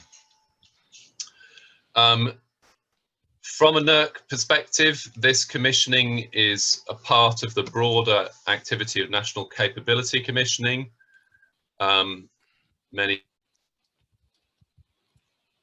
will know that national capability 4 funding streams, NC Science, of which UKESM is a part, and then there's services, facilities and data, large research infrastructure and national public good. NC Science is all about science at scale, addressing long-term problems that could not be addressed through NERC's other funding mechanisms, many of which are rather short-term. And there are a set of very clear expectations that NERC has concerning NC Science programmes. For example, providing wider benefit to the UK community, research community, benefit to government and wider society, leading and supporting international partnerships. Now, under NC Science, there are actually several different categories. There are so-called single centre programmes and multi-centre programmes, and there's another stream on ODA, in fact. So the multi-centre programmes are, as you might expect, specifically intended to address research challenges that require multidisciplinary collaboration and more than one NERC centre, and indeed other partners where appropriate. Now, the particular new context that we have is the new NERC delivery plan. This is called a delivery plan, but essentially it's a strategy document. And this was published last year. It doesn't actually have a title, but if it did have a title, that title would be Environmental Solutions. And it is, I think, entirely correctly making the case for the critical importance of environmental science in providing various, in helping to solve various problems that society faces and delivering benefits that we would all like to see, which could be couched in terms, well, which are couched in this document in terms like a productive environment, a healthy environment, a resilient environment. So the absolute thrust of the NERC strategy is obviously to continue to address challenging science problems, but also, and very much, pretty much equally emphasized, I would say, is delivering tangible societal benefits. Now, impact has always been important to NERC and other research councils, but obviously in the context of UKRI and so forth, the solutions agenda is much, much stronger than it was in the past, and we all have to take that very seriously. Now, I'm mentioning this here because it is a specific requirement for the LTSM2 programmes that they will contribute to delivering the ambitions of the NERC delivery plan. So that means both addressing challenging science problems and delivering tangible societal benefits. And there's a note there that that often requires partnerships, and indeed often partnerships beyond environmental science. So that's the context. Where have we got to with the process? Well, it's a slightly unusual process. The announcement of opportunity will not in fact happen until January next year, but there is a lot of preparatory work before that.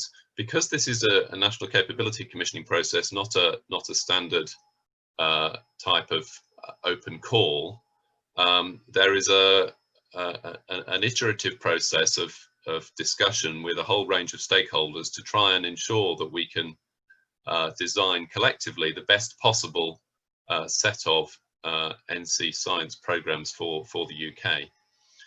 And this slide just lays out the process. So at the moment there are, as Colin mentioned, there have been discussions between centre directors and centre science directors about an initial list of topics to be scoped.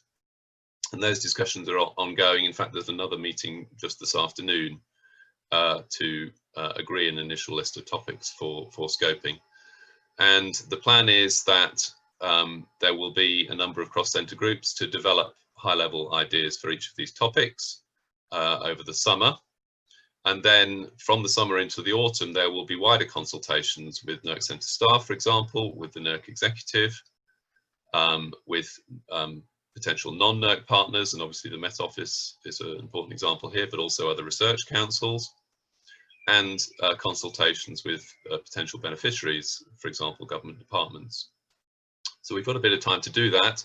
And then there is a discussion at NERC Council in December where, well, at least from my perspective, if all's gone well, as in there's been enough consultation along the way, there should be rather strong agreement at that point that collectively we've got a very strong set of programs to develop in greater detail in 2021. And then the AO comes out in January 2021, and then there's a preparation of proposals and so forth. Just in terms of this initial process of scoping the ideas at a high level, so this is we're actually working up a template, but this is the flavour of the template. It starts with the science challenges. What are the big science questions that we need to address?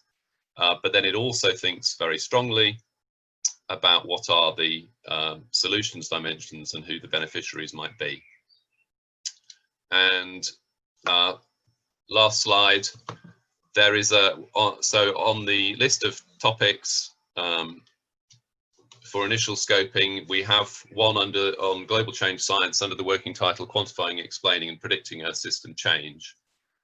And this is obviously a particular opportunity for UKESM, although actually UKESM may have opportunities to contribute to some of the other programs that may be developed. So that's where we are at in the process, and I'm happy to take any questions now or in follow-up. Okay, thanks, Rowan. There's one question from Pat Hyder. Are there any LTSM projects focused more on the science communication and in particular translational science to bridge the so-called valley of death between science and societal benefits? Perhaps these activities are inside the LTSMs, or would there be a specific? Yeah, so you wouldn't have a separate LTSM on such activities, but absolutely looking at the opportunities to embed such activities within LTSM2 programs would be extremely valuable, and any ideas in that direction would be really great to hear. Okay, and I've got a follow-up question along the same lines. So the LTSM itself provides funding for NERC Centre scientists and NERC centres, but as you indicated, for some of these areas, particularly connecting with societal benefits and societal needs and impacts, we need to be collaborating with either other research centres or university departments. So is there any mechanism to try and bring those groups into these projects, and of course bringing them in with some kind of funding as well? Under the NC funding itself, there is no simple mechanism to do that.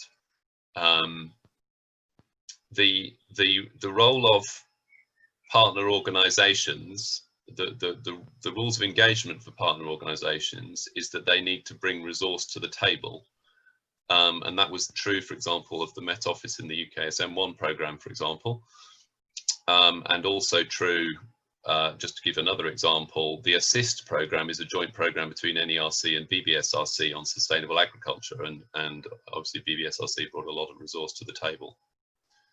So that's the current rules of engagement. I can't change those rules. I understand where the question's coming from, but that's, you know, we have to work out how to work within the rules we have at the moment. Okay, right, great, thanks. So I think we're going to have to move on for the sake of time now. So thank you, Rowan. I'm going to hand back to Hazel, I believe, at this point to kick the next series of sessions off. Hazel? Thank you, Colin. Tim, if you're online, are you ready to share your presentation? I am, Hazel. Hi, Tim. Hi, everybody. So Tim Lenton from University of Exeter.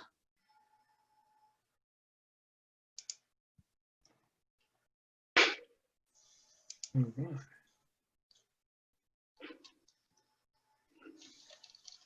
Done.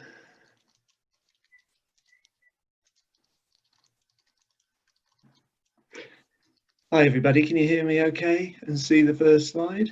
That's fine actually, thank you Tim. Yeah, big thanks to Colin for inviting me to speak and Hazel for helping with the logistics. So Colin's asked me to address the question of how UKESM might be useful in this broader topic of investigating the risk of abrupt and/or irreversible changes in the coupled Earth system. So I'm going to take abrupt, potentially irreversible changes to mean tipping points in simple language. You can reinsert the broader phrase in your head if you want. So I'll say a tiny bit about what's the current state of knowledge on climate tipping points, but then my exam questions were to say something about what is amenable to investigation with Earth system models and what are the key requirements of those models to make them helpful or useful in this hopefully you recognise important scientific issue. So I'll start with a little movie constructed by my long-standing collaborator Chris Bolton. It's just showing a system with two alternative stable states, and it's being slowly tipped by some steady forcing like global warming from one state eventually into the other. But before that tipping happens, there on my screen, there are some characteristic changes in the dynamics of the system and the state it starts in, and we'll come back to those a little bit later because they bring with them some potential early warning signals for tipping.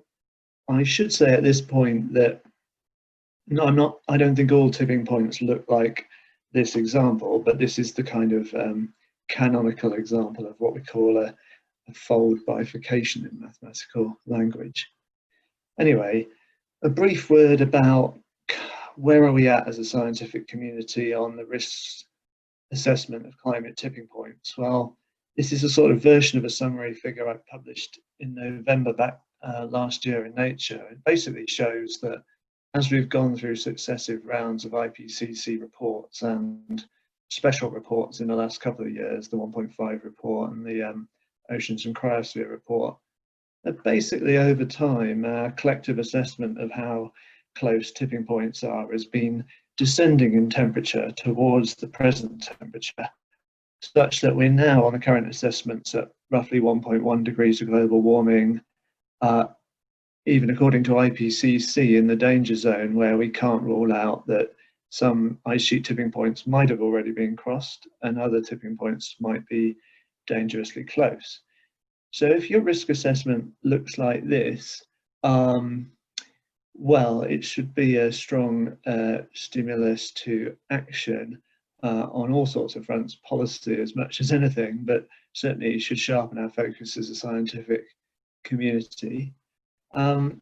Just one more summary slide about, what is the observational knowledge that might have come in the last decade or so that would be consistent with this assessment of greater risk from potential tipping points. Well, basically a whole lot of what I called the tipping elements in the climate system are showing some signals of accelerating change. I don't expect that all of these turn out to have true tipping points, but then there might be some other things we missed off the chart. Things of particular recent concern are that it's hard to rule out that part of the West Antarctic ice sheet is already in an irreversible retreat of the so-called grounding line. And the same could be true in a part of East Antarctica, the Wilkes Basin. And as for the Greenland ice sheet, the jury's still out on whether it's certainly an accelerating retreat. Will it magically restabilize when it gets up onto land and takes its sort of icy fingers out of the ocean? Well, we're not sure, and models differ.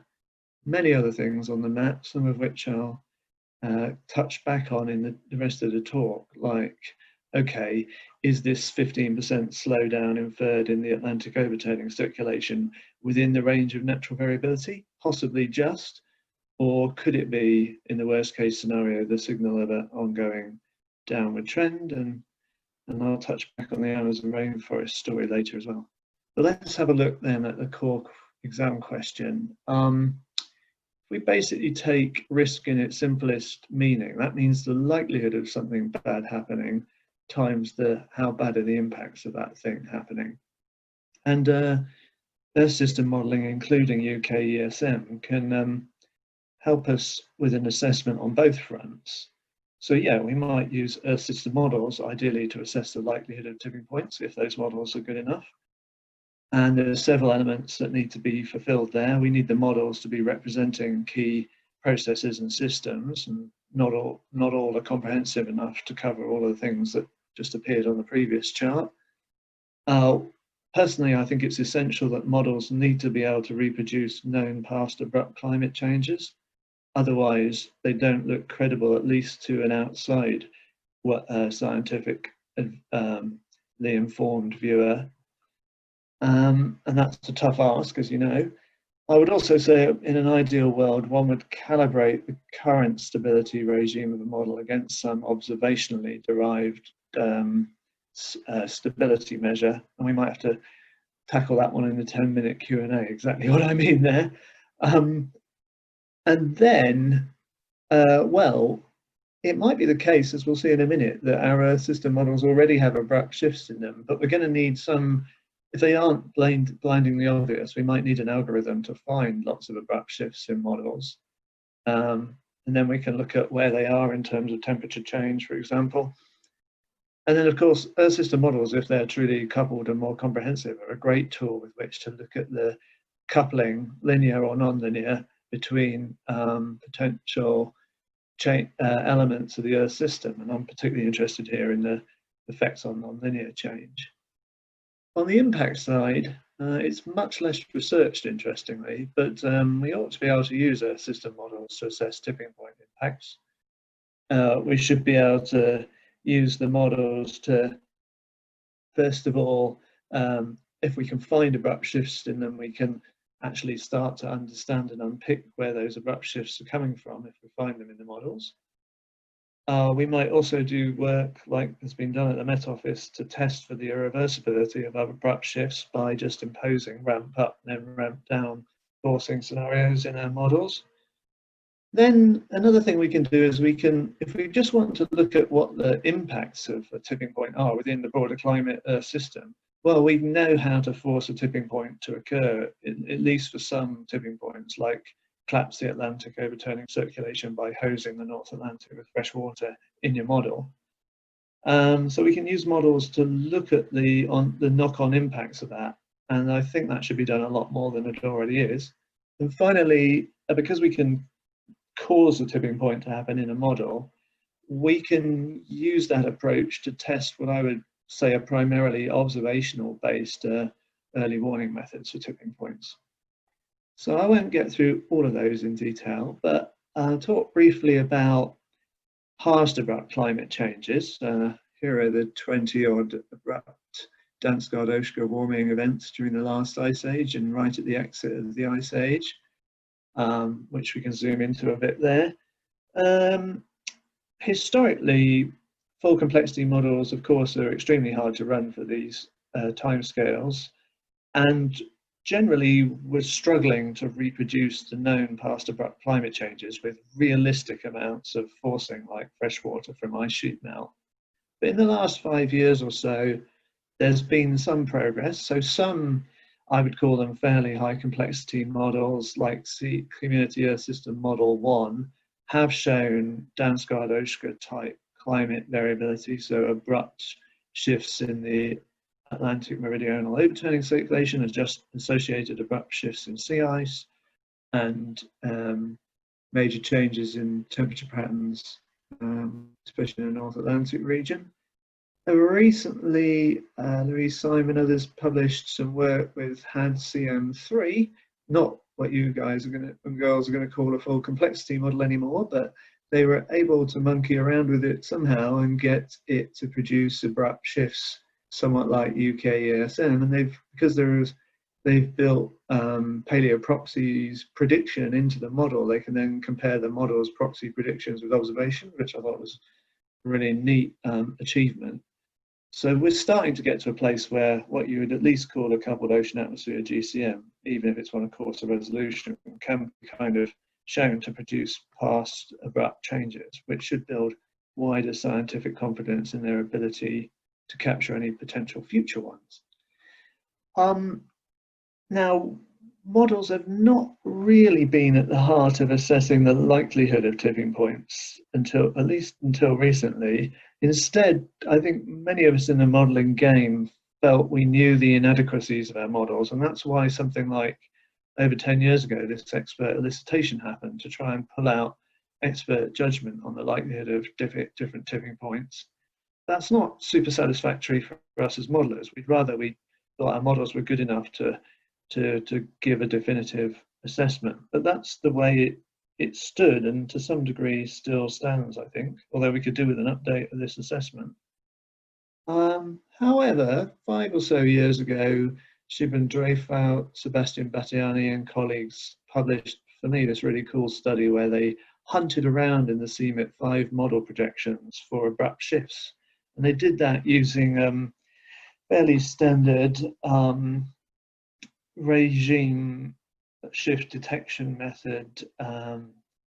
And they found lots of abrupt shifts in the time series coming out of the models, some of which you would, if you took a careful look at them, you would throw away and say that's something wrong with the model, but several of them aren't like that and are quite interesting. And doubly interesting is the fact that a load of abrupt shifts were concentrated at around 1.5 to 2 degrees warming above pre-industrial in those projections. Note, by the way, that there are relatively few projections at the higher levels of warming, which is why there isn't another massive hump as you ramp the temperature up further. You need to kind of mentally correct for that bias here. But still, the hump at 1.5 to 2 degrees is still real and begs a whole lot of questions about whether the models, for example, were tuned to be stable at plus or minus, I don't know, let's say 0.5 degree or 1 degree from pre-industrial. And then they hadn't spotted that there was a load of things that kicked off at when you strayed 1.5 or 2 degrees up.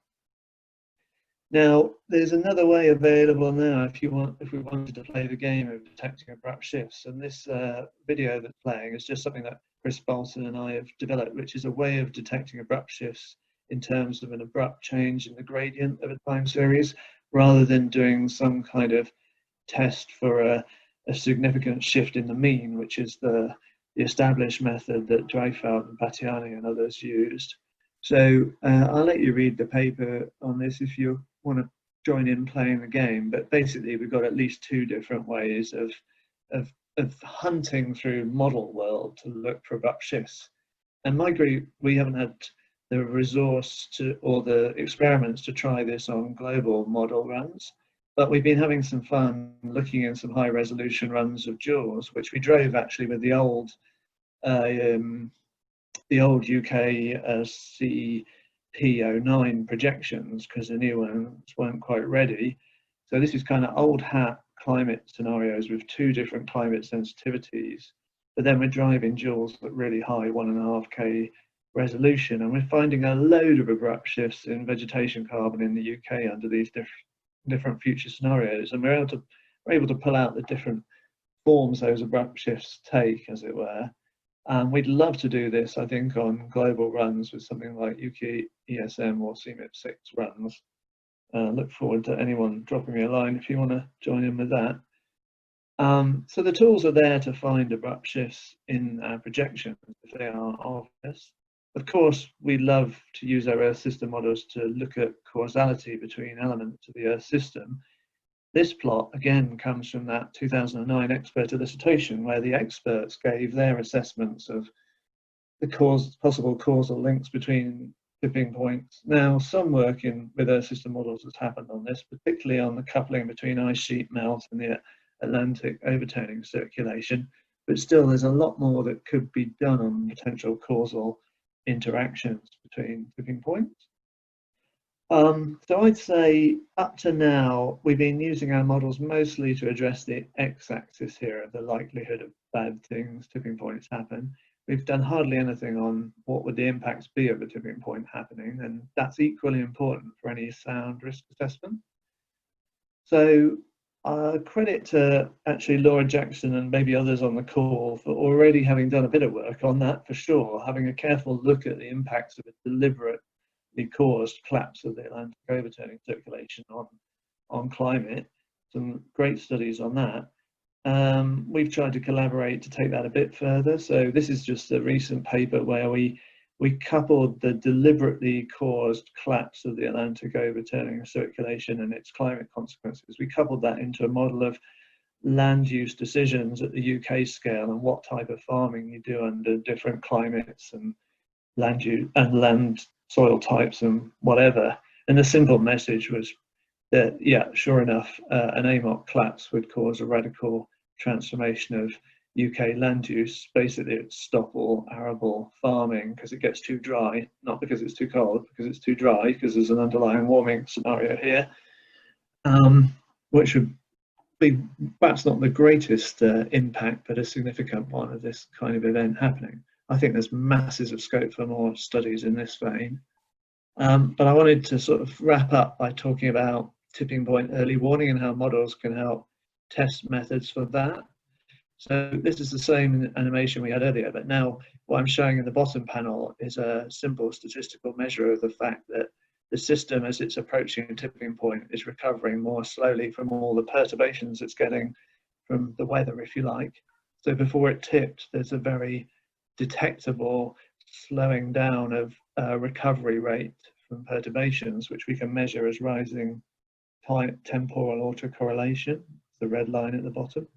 We tested these methods of tipping point early warning on known past abrupt climate changes, but it's also very interesting to see if they work in the world of our system models. So at one point— 2 minutes left, Tim.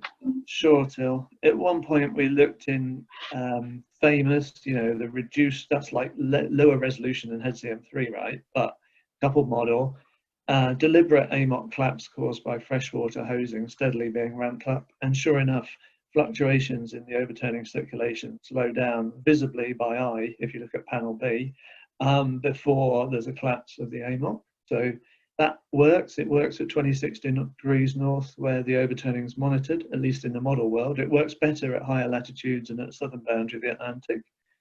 And I found on my hunt through the literature yesterday some recent studies like this one. I think it's with CESM, and it's showing unforced AMOC collapse actually in a long integration. But then the authors here are able to pull out, well, which measurable surface indicators like ICE or SST or whatever are giving reliable early warning signals of this AMOC collapse in this particular model.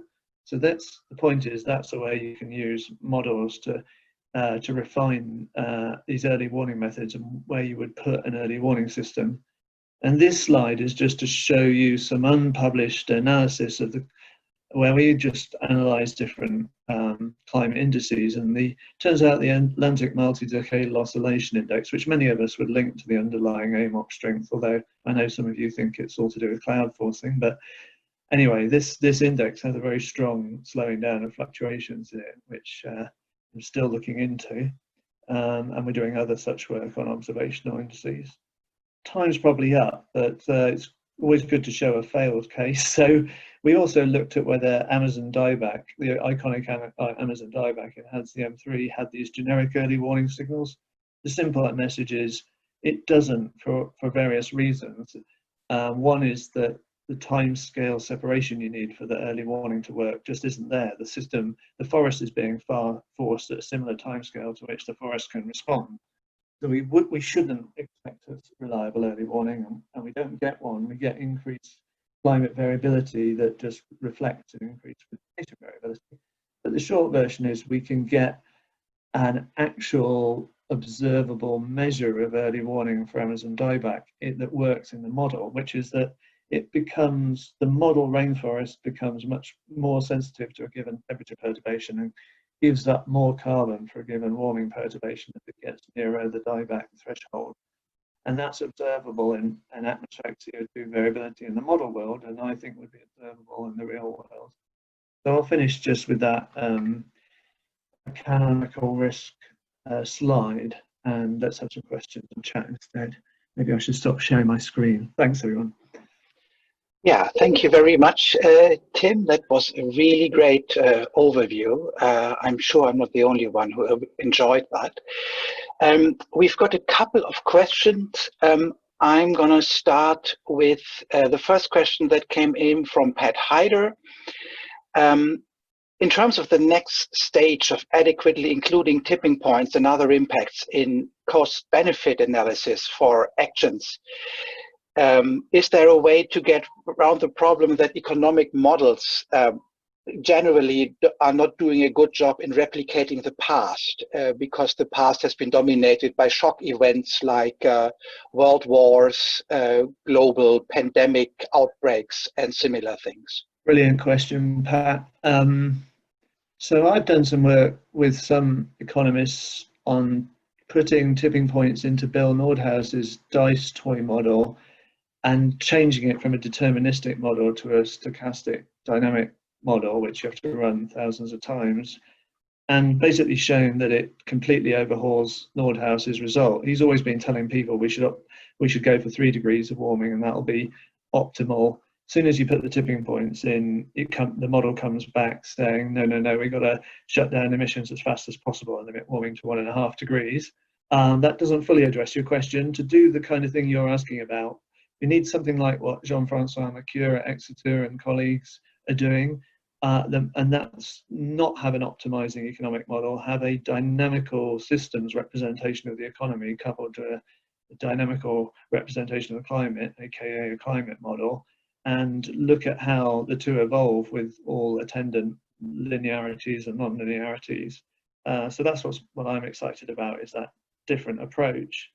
And we certainly need a community to gather around that. At the moment, what McCure and co are doing is currently using Gini, which some of us helped develop, rather than using UKESM or something fancier, because as ever, there's some computational limits, but I think there could be room to put a better Earth system model into that approach. That's yeah. Okay, thank you. Yeah, there's another question. Colin put that, and I had it as well. And this is about these stability regimes and these early warning measures that you showed so nicely in your animations. Often the problem with these is that you need very long time series to detect them. Like you showed in the AMOC time series, you need centuries to derive these.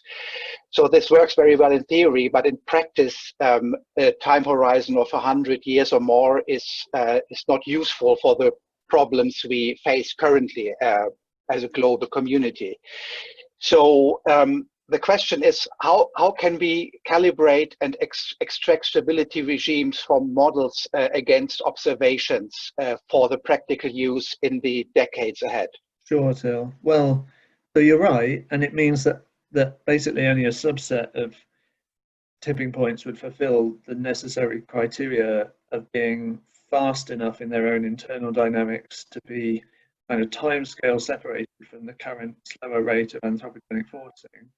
But that would still leave monsoon shifts as, for example, as a candidate tipping point that might in principle show early warning signals and would certainly have huge impacts. So I think we should perhaps divert a bit more attention to that subclass. And then, yeah, to take your question in the spirit it's intended, to extract stability measures from observations. Well, the only case study which I think has been done in any depth is looking at whether we can deduce from fluxes at the southern boundary of the Atlantic whether the Atlantic meridional overturning is in a bistable or monostable regime. And that's largely based on a kind of blend of models and of the actual observations. And the last time I read the literature, the jury was a little bit out on whether we even had a generally agreed way of doing the observational based constraint on stability. But I think it should be possible in principle from the maths and the physics of it. And that ought to be possible for several other candidate tipping points. So I'm not pretending I've got the answer to that. I just think theoretically that you're asking the right question, and I'd love it if some other people wanted to join in with establishing how we do that. I think the ideal, in a world where we've invested so much in building really fancy models, the ideal has to be something that's not exactly the 4D data assimilation that we do in weather forecasting, but has some element of data assimilation, if you want to call it that, into our Earth system models. And that would be an assimilation not targeted at getting the initial, well, targeted in a different way at getting the initial stability regime right, rather than the sort of weather forecasting initial conditions problem. It's got similarities. Yeah. Enough. Yeah. Okay, thank you very much. That's very good to hear. And I mean, there's lots of questions here in the comments. Yeah, I can see Rowan's one. To summarize quickly, I mean, I'm sure that Colin Jones and Chris Jones were saying that we would be happy, we would certainly be happy to make our data available for studies on tipping points. And I'm sure there's kind of like practicalities to it, but a lot of the data are already available on the ESGX. So there's definitely something to take forward. And indeed, I would like to come, maybe that's, we can do 2 more questions until time is over, but I would indeed like to bring up the one from Rowan, which he put. So what is the solutions value of, in the sense of UKRI, what is the solutions value of more information about tipping points beyond simply saying, let's go to net zero as soon as possible? So what are the most important specific priorities we can set in this remit to inform policy? Yeah, it's a very good question. Part of my answer is, yeah, we've got net zero by 2050 as a target written into law, and we need to do that globally, as we all know, but we're nowhere near being on that trajectory. So it's words, not action at the moment, and words aren't good enough. We need the action. So I wrote the piece in Nature last November because I feel there's something clearly missing in the message we're conveying to society as a whole, because it simply isn't. We're not treating the climate emergency as such. We're not. We kind of have these targets in words, but we're not compelled to act. And in my view, we should be compelled to act. And it's not the only source of information that should be compelling action, but I certainly think our current assessment of tipping point knowledge aids a compulsion to action, shall we say? And I believe that if I might you can, because there could be. You might tell me that you think it can. But your answer actually is not a call for research. I mean, I'm slightly putting words in your mouth. It's actually a call to scare people more effectively. If I can be slightly it's a call. It's really a call to convey the outcomes of our research in an accessible form. To be frank, I don't think I wrote anything that wasn't already in those recent IPCC special reports, etc. I just don't. I believe we failed in our communication. It's my opinion, and I'm sure you and perhaps others have a different one, but I believe we're not communicating climate risk to society as effectively as we could be, and that we've systematically underrepresented some things which should be more on the collective radar. That's my personal view. I totally agree on that point, but we still need to good. Research priorities. So to try and answer your question a different way, I'm actually putting my energies into working on, could tipping point dynamics help us identify more effective and rapid paths to decarbonisation? So this is completely switching from the climate realm into the social, technological, policy realm, but I'm working with COP26 Cabinet Office, Simon Sharp and others to identify the tipping points that have already happened in shutting coal burning out of UK electricity production and making electric vehicles more popular than diesel and petrol in Norway. Those are policy-triggered tipping points that have already happened, and I'm working with Simon and others on what further policy interventions could cause those tipping points to cascade to a global acceleration of decarbonisation.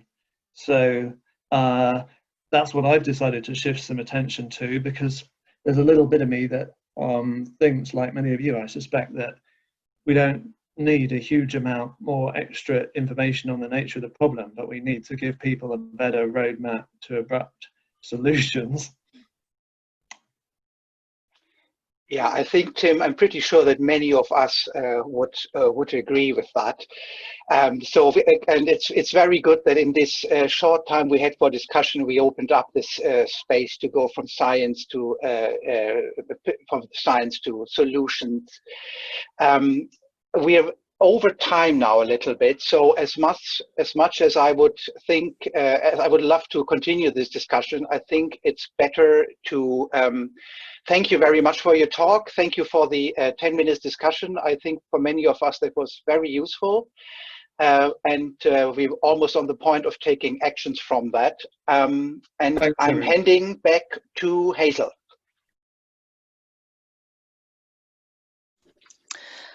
So thank you everybody for joining us for this afternoon's sessions. So we have 3 speakers in this session: Chris Jones, Fiona O'Connor and Kat Scott. Then we'll have a break, and that will be followed by a more international perspective and a summary and concluding remarks. So I ask you, if you haven't joined us this morning, the questions, please put any questions or comments in the chat facility, and our moderator for the session will ask the questions at the end of the presentation. There may not be time to answer all those questions, in which case we'll capture them in a Google document, and I'll put the reference in the chat in a second. We are recording these talks, hopefully for further use and for putting out there so that other people can see it. And also, if you could keep your microphones muted throughout, that would be really helpful. Just keep the bandwidth down. Thank you. And I'll give you a reminder before about 3 minutes from the end, Chris. So over to Chris Jones, our first speaker. Great stuff. Okay, thanks, Hazel. That's Colin. Hi, everyone. All right. Hopefully, can you see that full screen now? Yes, that's fine. Brilliant. Okay, so yeah, I'm just going to talk a little bit about carbon budgets and how we use CMIP data to inform those.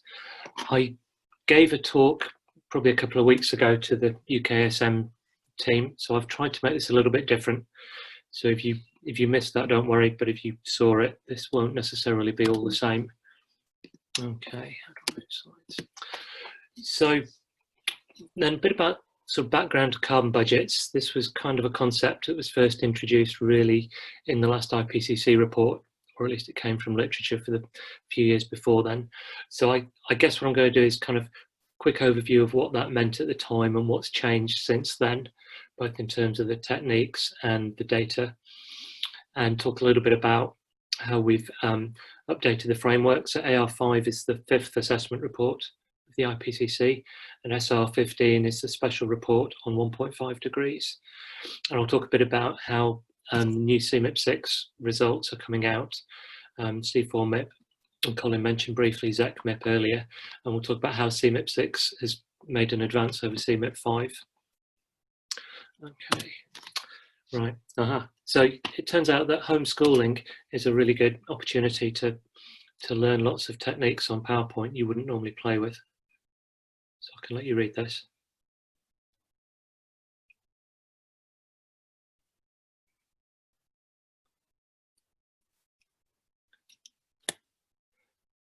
So basically what we're saying is that the idea of a carbon budget to hit a climate target was something that emerged about a decade ago.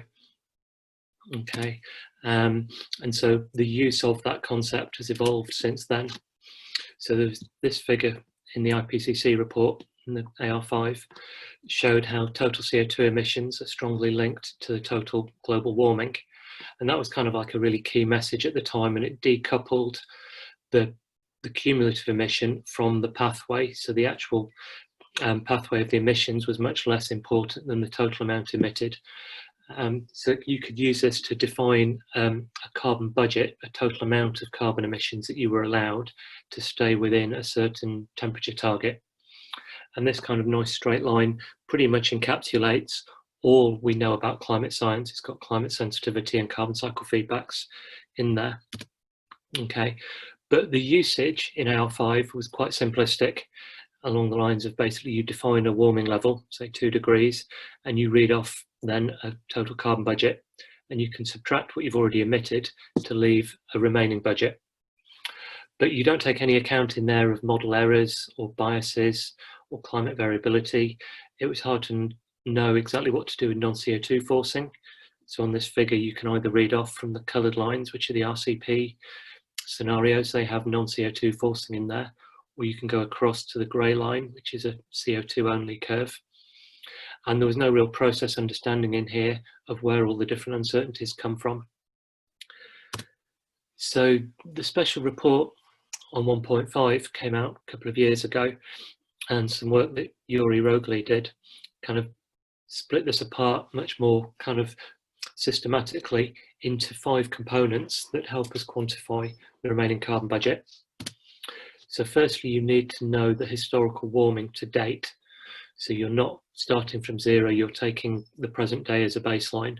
And it's important to note that this is the human-induced warming, which might not be exactly the same as the observed warming. So if you've got periods of above or below kind of forced warming, you can take that into account with an attributable warming. And then from that point, this is where you draw your line. Hopefully you can see my cursor. So this relationship between warming and emissions, the TCRE gradient here, goes from the present day. But before you can read off a budget, you need to make a couple of more adjustments. So you adjust for something called a zero emission commitment, which I'll talk about later, but essentially this is how much the climate would continue to change after you stop emitting.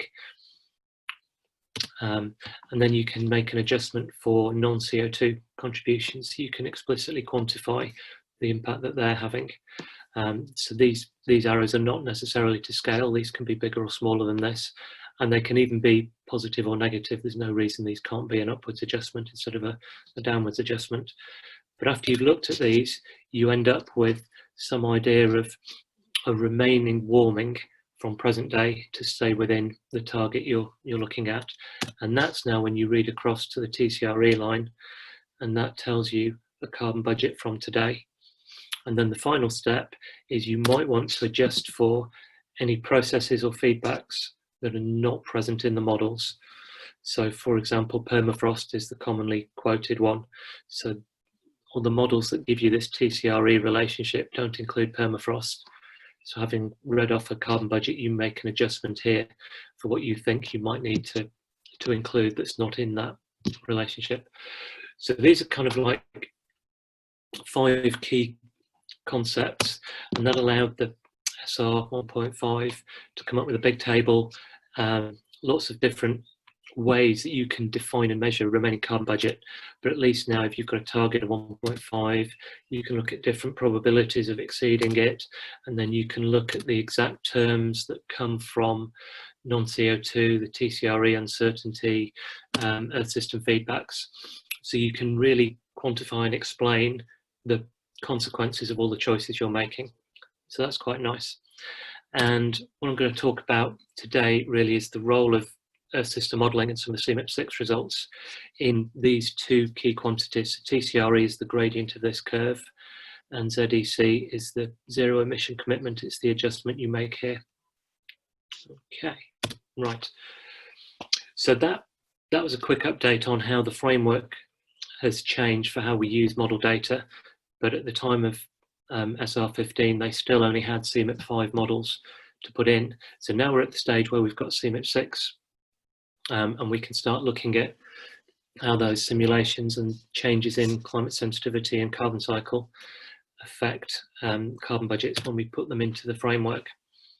So a quick recap then of how we do the carbon cycle feedbacks. So we have this metric called alpha, which quantifies how sensitive the climate is to changes in CO2. So this is effectively the transient climate response, TCR. And also how the carbon cycle responds to both changes in CO2. So that's a metric called beta. So this is how things like, for example, CO2 fertilization of vegetation drives carbon sinks, and then how the carbon sinks respond to temperature change. And that's this climate feedback term called gamma. And we can run simulations with various parts of the model turned on and off, kind of coupled or decoupled runs, to sort of diagnose each of these terms individually. So kind of assembling CMIP, C4 MIP data from CMIP6, we can look here on the left, the blue plume. So you can see it's quite wide, so there's still a big model spread, but this is the simulated land flux in the 1% simulation when the carbon cycle is responding to both CO2 and climate. So this is the total coupled response, this blue arrow. And you can break that into the green curve, which is the response to CO2 alone, and the red curve, which is the response to climate. So basically, CO2 in the atmosphere stimulates a big carbon sink, but climate change offsets that a little bit. And what you can do is you can actually use those feedback metrics to calculate the terms you're interested in, like TCRE or the airborne fraction, which is how much of the CO2 we emit stays in the atmosphere. So even though you can measure these directly from the model, being able to reconstruct them from the feedback metrics is nice, because that allows you then to really pin down which bits of the models are causing the behaviour you see. So the plot here just shows, for example, that the reconstructed TCRE taken from this equation kind of matches the actual model TCRE very closely across the last 3 generations of carbon cycle models. So the original C4 MIP going back to 2006, CMIP5 and CMIP6. So this technique is quite powerful then for understanding why we get what we get, rather than just measuring TCRE as an output. And then so you can kind of trace through where the uncertainty comes from for the quantities of interest. So the bars here are showing the percent of variance explained in the airborne fraction on the left and TCRE on the right. A portion within those feedback metrics, the alpha, beta and gamma, and I've split the beta and gamma into the land and ocean components. So you can see, for example, that the airborne fraction, the uncertainty in that is almost completely dominated by the beta term. So it's the response of the carbon cycle to CO2 in the atmosphere, and that determines how much is left in the atmosphere. For TCRE, it's a split between the airborne fraction, so the beta term has a big role to play in determining TCRE, but also the climate response to the amount of CO2 in the atmosphere. So TCRE is actually just simply the product of the airborne fraction times by TCR. So it's actually a really nice mix of both climate and carbon cycle feedbacks. But what you can see is it's changed quite markedly between CMIP5 and CMIP6. So the uncertainty now is much more loaded towards the climate sensitivity in CMIP6 than it was, whereas previously it was about 50-50. So we've seen this sort of shift going towards CMIP6. And I won't talk through this slide, but this just shows that you can assemble the alpha and beta and gamma terms from all those generations of models, but then you can translate these into the airborne fraction and TCRE. So if we look at the TCRE first, so the triangles and circles here are CMIP5 and 6, we see that actually the magnitude and spread between CMIP5 and CMIP6 is very similar, doesn't appear to have changed much. But when you look at the airborne fraction, the spread of that is only about half of what it was at CMIP5. So even though we're seeing the same overall behaviour in TCRE, and this is what's going to be important for carbon budgets, the controls on that are very different in CMIP6 than they were in CMIP5. And we think this is largely because we've got a lot more models now with a nitrogen cycle that are constraining the response of the land a little bit. Okay, so quick step forward now. So the other set of results I was going to talk about is ZEC MIP. So this is the zero emission commitment. And this is trying to quantify how climate will continue to change when you completely stop CO2 emissions. So these are CO2 only definitions. So the idea of the experiments, if you look in this plot down here, is to follow the 1% increase in CO2. But after you've emitted about 1,000 petagrams of carbon, you branch off here and you run in what we call an emissions driven mode, but with zero emissions, and we allow the climate and the CO2 to recover. So you can see these models here reduce the amount of CO2, and therefore the temperature response is approximately level. So this is what we knew beforehand, that if you stop emitting CO2, the global temperature response remains fairly close to zero, but this had never been explored properly in a multi-model sense. So we kind of initiated a MIP on this to explore this across all the CMIP6 models, and also some intermediate complexity ones. So we've got a total of 18 models now have kind of contributed these simulations. You see they all see this rather rapid decrease in CO2 as the sinks persist and start to flatten in time. But the temperature response, so this right-hand plot shows how the temperature changes after you stop emitting over the next 100 years. And you see some models continue to warm a little bit, some models cool a little bit, some are close to zero. UKESM is this brown line, so it actually warms the most over the next 100 years. But a relevant metric, we think, is this warming commitment after about 50 years. So we call this ZEC 50, and it's slightly negative, but it's effectively zero, give or take the model error. So the assumption that the SR 1.5 made, that the zero emission commitment was about zero, is actually valid, but now we can properly quantify that. And the paper that looks into this digs into some of the details behind the results as well. Okay, so what does all that mean for carbon budgets? So on the face of it, not very much. So 3 of the 5 components that go into that framework. So the zero emission commitment was assumed to be zero, so we don't need to change our assumption, but now at least we know we can justify it. In terms of TCRE, again, on the face of it, there isn't a huge change from CMIP 5 to CMIP 6, but that hides quite a big change in how the models have behaved. And in particular, we think the nitrogen cycle has reduced the spread in the land carbon. And then the final aspect, I'm just going to talk a little bit about, if I've got a couple of minutes, is this idea of unrepresented processes. So making an adjustment to the carbon budget for feedbacks that are not present in your ESMs. So the framework we've got allows you to do that at the end, but what it can't yet do is offer any treatment of what I might call mixed complexity. So when you've got an ensemble of models and some of them include a nitrogen cycle and some of them don't, for example, how do you include that in your framework where your TCRE line, you know, partially includes nitrogen and partially doesn't, and then you don't know how to actually accommodate that in any adjustment. So something we haven't done yet, but I'm quite keen on exploring, is whether we can make a sort of model by model adjustment for any processes that are either that model does or doesn't include, so we can hopefully try and homogenize the ensemble a little bit in terms of the process representation. And this could also be a nice kind of inroads for things like emergent constraints. If we have constraints on particular parts of the system, like responses to temperature or CO2, if we had responses of permafrost, for example, we could start to bring this in to help correct models that don't include some of those processes. I thought it was interesting to just have a quick look at how the complexity has changed between CMIP 5 and CMIP 6. So I kind of sketched out this sort of Venn diagram where the yellow colours are basically any system model with a carbon cycle. And then I've picked what I think are 3 key additional processes that some models have and some don't. So we've got the nitrogen cycle, permafrost and vegetation dynamics.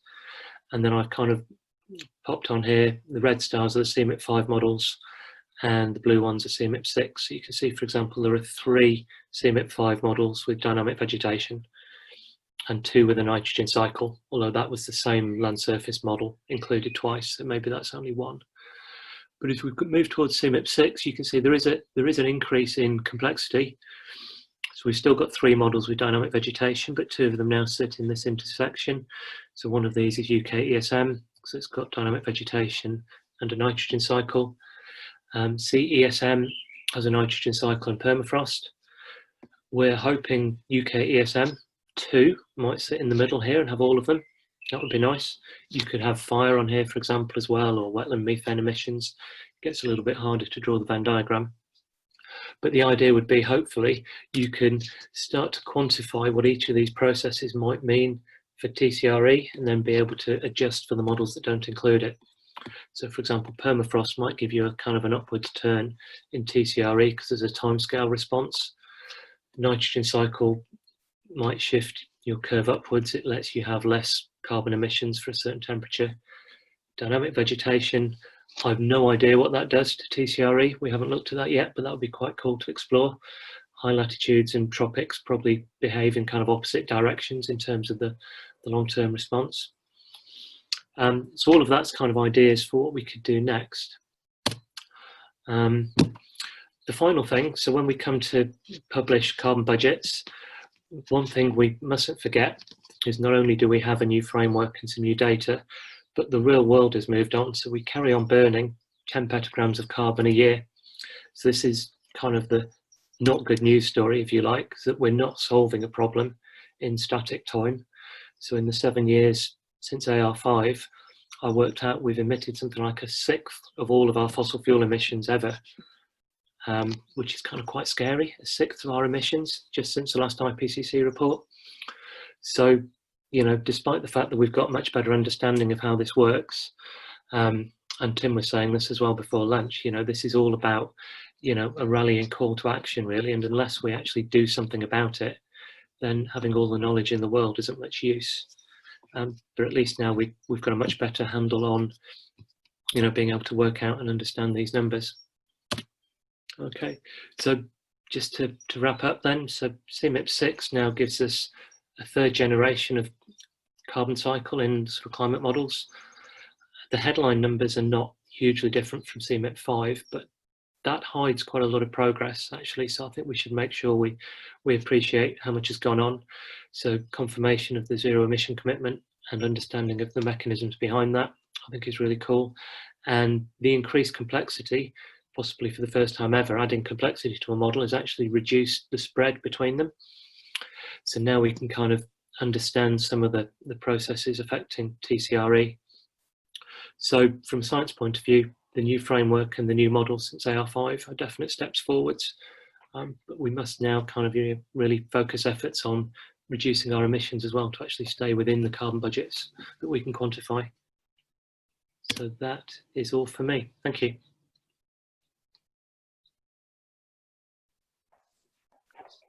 Thanks, Chris.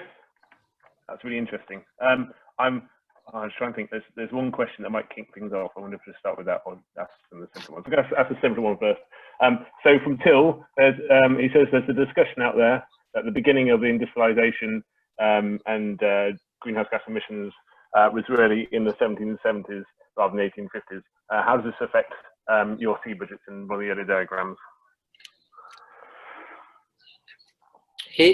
Yeah, that's true. I mean, certainly at that time, fossil fuel emissions were very small. It was mainly around land use. So it wasn't until, you know, mid-20th century that fossil fuel emissions became bigger than land use change. But certainly deforestation, people think you should go back to 1750 instead of 1850. And that does have an impact of, I can't remember what the numbers are, something like 15 or 20 petagrams of carbon.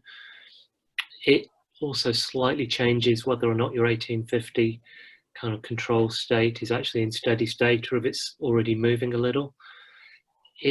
I don't think it's a leading order uncertainty, and typically we've resisted doing it because the computational expense of making all of our runs 100 years longer and the slightly less well observed climate at the time, you know, they also have kind of cons as well as pros, but it's definitely something people have thought about doing. It's stuff you could do offline, for example, with Jules. Actually, on the land use thing, I was wondering, so obviously changes in land use will affect the land's ability to take up carbon, so your carbon sink, but it wouldn't necessarily, would that show itself in the alpha, beta and gamma terms? I was trying to get my head around that. Because obviously there'll be an initial carbon release from that, but then it would also, after that, then affect the ability for land to take up carbon. Potentially, yeah. I mean, so we do also have variants of the historical simulation, for example, where we turn on and off some of the feedbacks and processes. So you can diagnose beta and gamma. There's a HIST RAD and a HIST BGC pair of simulations. They do get rather complicated in terms of actually understanding what they mean, because you've got your simulation that's CO2 only and therefore technically isn't picking up climate change, still has other climate forces in like methane and other greenhouse gases. So it gets a little bit messy. So I think the betas and gammas are best served as almost like a process understanding. sort of you're looking at the response to CO2 or the response to climate. And, you know, we know that that's not going to be precisely the same under different scenarios, but it's more of a comparison between models than a real world thing for me. Cool, thank you. And I got one from Peter Cox. Oh yeah, don't you know that effective TCRE directly, don't you know effective TCRE can directly be observed from observations? Have I read that right? Can you detect TCRE from observations? Potentially, yes.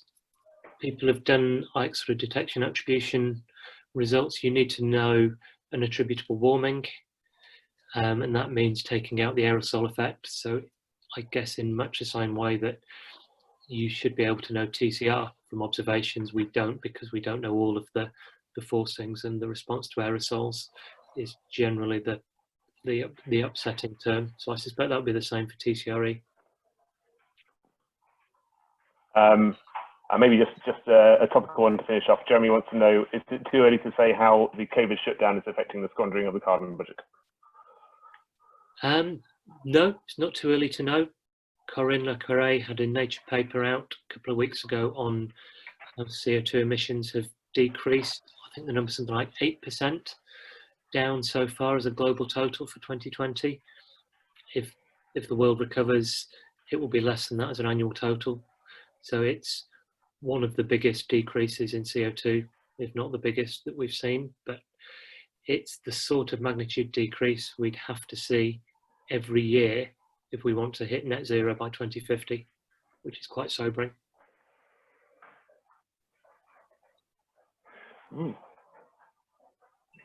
Actually, and I think there might be one for time for one more. So Pat Hyder says, do the models adequately include any potential impacts of ocean acidification on the marine carbon cycle? And is this effect thought to be significant on 100-year timescales? And he says, great talk as well, which I think everyone else would say. Oh, cool. Thanks, Pat. Yeah, good question. I guess, so that sort of probably comes under my banner of mixed complexity. I'm not the expert on what the ocean BGC models contain, so I suspect most don't, but some might. And Yule or Julian or somebody might know more details. It's definitely a possible term. I don't think it's leading order. Again, the ocean carbon uptake is dominated by the chemistry rather than the biology, but the biology plays a role in creating particularly a vertical profile of what the background carbon is that then controls how sensitive it is to changes in circulation, for example.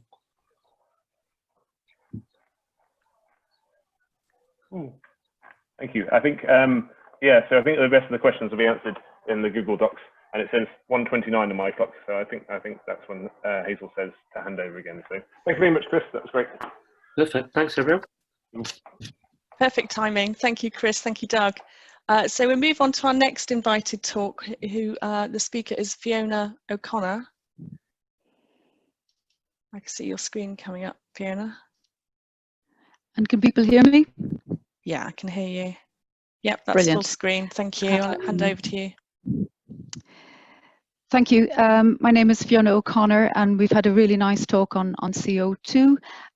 So I have been asked to consider what key requirements we might need from Earth system models if we want to quantify the mitigation potential of non-CO2 short-lived climate forces and potential co-benefits for regional air quality. So I'll first of all explain what we mean by short-lived climate forces and why they might be important. And then rather than focus on mitigation itself, I'm going to take a more historical perspective, looking at emission changes, how well do our models respond to those emission changes, both in terms of composition, but also in terms of our representation of climate forcing. And then I'll conclude then with some key analysis that's still needed, as well as outlining some requirements of future Earth system models. So what are short-lived climate forces? Well, they're effectively atmospheric constituents, both in the gas and the aerosol phase, and they have a residence time in the atmosphere much shorter than CO2.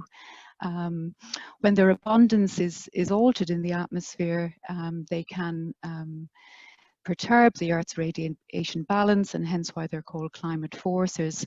And they include a range of constituents from shorter-lived greenhouse gases, like ozone, through to secondary gas and aerosol phase pollutants. And a subset of them can be called short-lived climate pollutants because they have a direct impact on surface air quality. So ozone and black carbon are two examples. So why are they important? Well, some high-profile publications suggest that aggressive action at reducing emissions of methane, black carbon, and other short-lived climate forcers may contribute substantially towards the goal of limiting global temperature rise to a particular threshold. However, the plot on the left is showing that really reducing short-lived climate forcer emissions will mitigate climate in the near term, but you can see that the rate of global mean temperature rise following that yellow curve is still comparable to a business as usual pathway. So in the longer term, it isn't really reducing our risk of passing a temperature threshold, it's simply delaying the passing that threshold. And so really what we need to do to mitigate climate both in the short term and the longer term is to combine action on short-lived climate forcers hand in hand with emission reductions of CO2. And we've seen from Chris's plot how the temperature response relates to cumulative emissions of CO2. Of course, some of the short-lived climate forces, so this plot on the left is focusing on those short-lived climate forces that exert a positive forcing on climate, but of course some of them exert a negative forcing. So it's important to consider in looking at both climate response and air quality, how different technologies or different measures might affect emissions of the different short-lived climate forcers, so that then we can map out in this quadrant space how changes in different emissions of the different short-lived climate forcers may impact on both air quality and on climate. So for example, from an air quality perspective, we might want to reduce SO2 emissions. You can see this here in the upper left quadrant. So we might implement flue gas desulfurization, which of course has been implemented in Europe and North America. So although that will have a clear benefit for air quality, it is to the detriment of climate, because sulfate aerosol exerts a negative forcing. So we do need to consider where different emissions might sit in this quadrant space. So here's an example of short-lived climate forcer mitigation in action. These are quite new results because these are from new simulations that were proposed as part of AirChemIP. So we're currently running them at the moment. So effectively on the left, you can see the different shared socioeconomic pathways, and I want you to focus on the two red ones. We've got a high climate pathway, SSP 370, but then AirChemIP has proposed this new experiment where it's implementing very strong levels of air quality abatement alongside methane mitigation, but no other mitigation action on the other long-lived greenhouse gases. So you can see on the right then we're clearly getting a very strong response in surface ozone, with differences of about 7 parts per billion in the global annual mean by the end of the century. Again, if we look at the aerosol burden, we can see again marked reductions out to 2050 and then remaining steady after 2050. And the plot on the right then is showing that by the end of the century there's a 1 degree temperature difference between the SSP 370 pathway and the mitigation pathway. Of course, global mean temperature is still rising here because these two pathways didn't include any mitigation of CO2 or other long-lived greenhouse gases. So that's looking at short-lived climate forcer mitigation in action. So that rises, so it means that when we're assessing how Earth system models might be used to quantify climate mitigation potential of action of short-lived climate forcers and on their quality, two key questions arise. So one question, and it's a very challenging question, is how well do Earth system models represent all the steps in this chain illustrated on the right, from emissions changes through to concentration, through to radiative forcing and climate response. And indeed, this figure misses out on feedback loops from climate change through back to emissions and concentration. And I guess a subset of a question then is also how well do global Earth system models represent regional surface air quality and indeed responses in air quality to emission changes of short-lived climate forces. So over the remaining slides, I hope to try and cover at least some of the aspects of these two, as I say, challenging questions. So I'll first of all start off with methane, partly because it's the second most important of the greenhouse gases after CO2, so has the highest potential in terms of mitigating climate in the near term, but also has an impact on air quality. So on the left, I'm showing emissions over the historical period that were produced by Hoseley et al. And published in a paper in GMD. And the different colors there are just showing the different source sectors contributing to the global total emissions over the historical period. On the right, then, I'm showing new results from UKESM 1. So the black line is showing a historical simulation from a concentration-driven configuration of UKESM, where the observed concentrations of methane are used to drive the model. And the red curve then is showing an equivalent simulation for the historical period, but here we're driving the model with anthropogenic emissions of methane along with an interactive wetland scheme. So the emissions it's using is these CMIP6 emissions in the bottom right there on the left side of the slide. So you can see that in the early part of the historical period, the two configurations of UKESM match extremely well. But after about 1920, you can see that they start to separate, such that by the present day, the emissions-driven configuration is biased low relative to the observed concentrations by about 18% or so. So Gerd Folberth will present more on this configuration tomorrow, but some key questions we might ask is, why is the model biased low? Is it due to errors in emissions? Methane emissions particularly, but also NOx might play a role. And indeed on the left here, if you look at the comparison between CMIP5 and CMIP6 emissions, with the CMIP5 emissions shown by the black dots, you can see even in the global totals, there's quite a discrepancy between the two data sets. So what role do uncertainties in emissions play in this? Of course, it could also be due to problems with the model, or for example, is the sensitivity of the model to emission changes incorrect? Is it due to the modeled methane lifetime? And this latter question is something that I will look at in the next slide.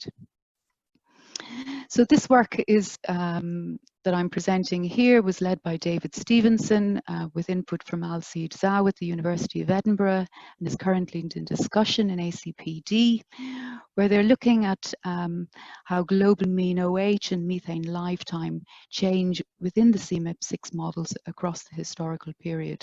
So this study includes three models, one of which is UKESM1 in the green here. And the plot is showing anomalies in tropospheric OH. So the inverse of this is roughly showing anomalies in methane lifetime. And And all of these models are being run with the same anthropogenic emissions. And even so, they're showing incredibly consistent behavior through the historical period. So we can see that there's little change in global mean OH or methane lifetime throughout the historical period up until about 1980.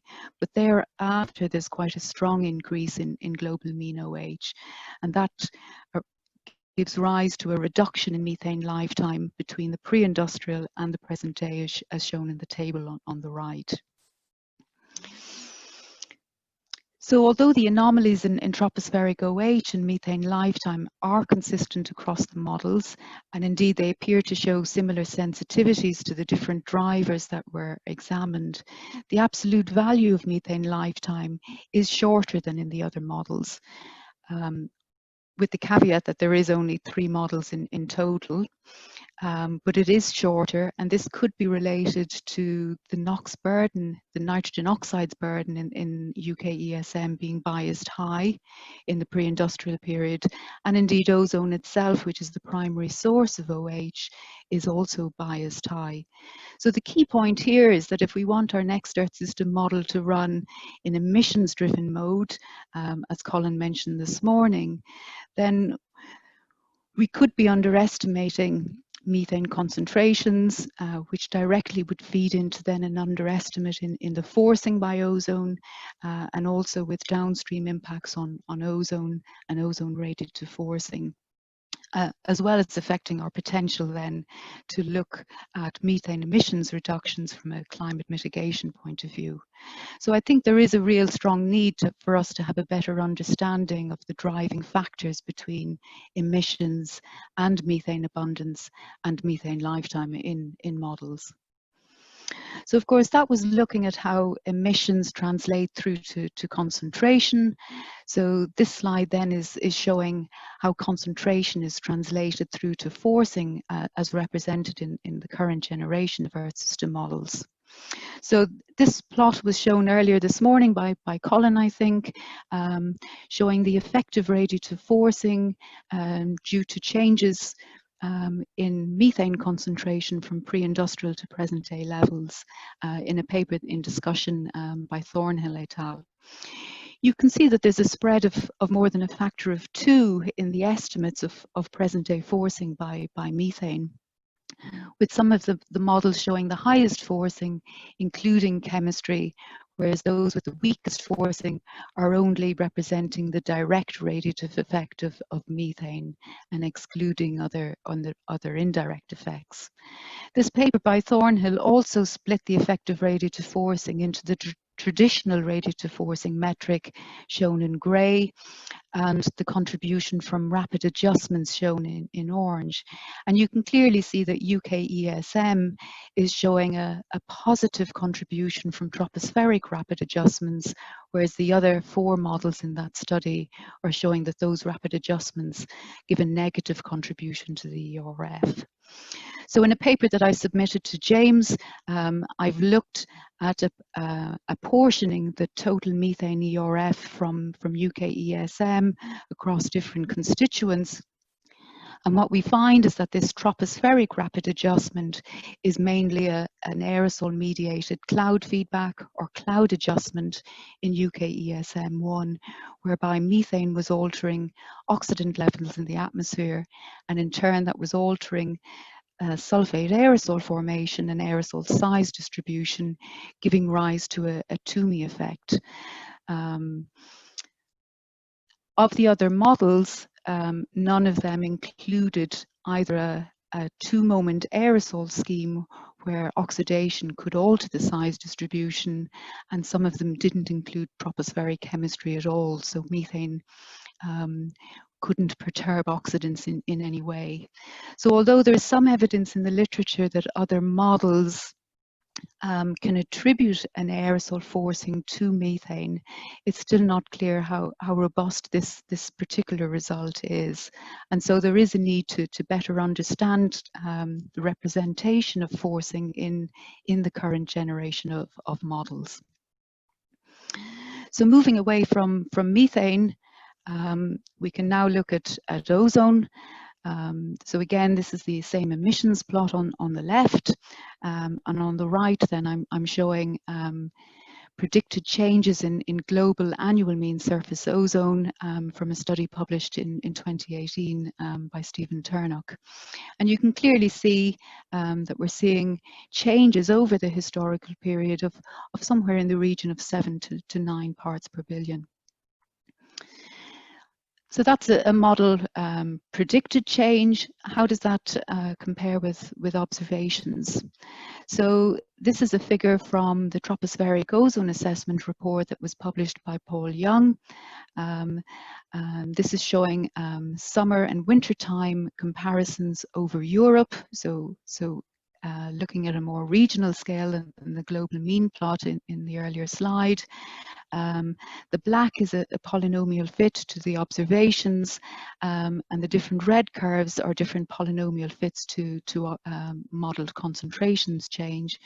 And you can clearly see that the models capture only half the long-term trend. And obviously that has implications then for using model-derived changes in surface ozone to derive health impacts, or indeed may even affect radiative forcing estimates. It's also true to say that UKESM has quite a poor diurnal cycle in surface ozone. And of course, if we wanted to, for example, couple ozone to the terrestrial carbon cycle through ozone damage and uptake, then clearly we would want a better representation of the diurnal cycle.